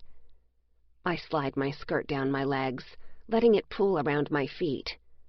"Holy shitballs! What are you wearing?" she shrieks from behind me. I look down and cringe as I see Lucian's modified boxer shorts. "My panties are too tight," I say defensively. "It was either these or nothing at all." "And you picked the first option?" She shakes her head. "When in doubt, go commando." "Never mind." She waves away my protests. "We'll get some new underwear next." "I'm not getting a bigger-sized thong," I warn her, just knowing where this is going. I can't picture myself going through my pregnancy with a string in my crack. Isn't this the one time in life that women should be able to consider their comfort first and foremost? She looks slightly disappointed, but gamely says, "I'm sure we can find you something that will be way better than what you're wearing. Those probably look amazing on Lucian, but he looks good in everything." I give a sappy smile. "I know, bitch. You don't have to rub it in," she jokes as I pull on the jeans. "Oh, these are wonderful," I moan in bliss. They are baggy in the waist, but feel like a pair of well-worn pajamas. I turn in the mirror and look at my butt, noting with relief that it doesn't look any bigger than it did. "Let's just get more of these," I suggest hopefully. only for her to shoot down that idea with a shake of her head. We will get a few more pairs, but you don't want to look as if you wear the same thing every day, do you? I can't help but giggle at her question. Did you never notice in the time we were living together that I didn't have very many clothes? A few pair of jeans is variety to me. But you're with one of the hottest guys in the state now. He also happens to be big shit around here. You might have occasion to socialize with him, so you don't want to have something nice to wear? We won't buy a lot since you'll possibly go up a few more sizes before the baby is born, but let's get enough for you to mix and match. Okay, I agree, knowing she has a point. Even when casually dressed, Lucian always looks impeccable. I don't want to be the sloppy girlfriend only wearing jeans, even if they are nice ones. Rose blows through the store like a professional personal shopper. I cover my ears when she hands the sales associate Lucian's credit card. I feel so bad over the amount that I try to put things back.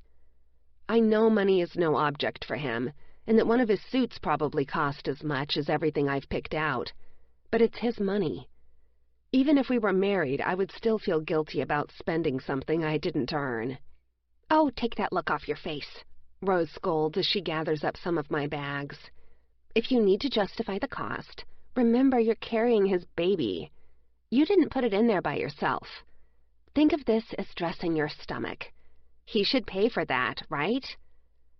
I guess, I say, feeling slightly better at her reasoning. I mean, would I feel bad about letting him purchase clothes for the baby? Of course not.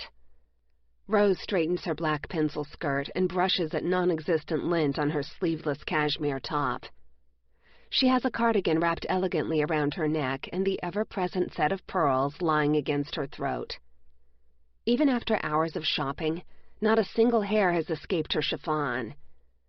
I, on the other hand, spent half of my time in the dressing room trying to push the limp hair out of my face.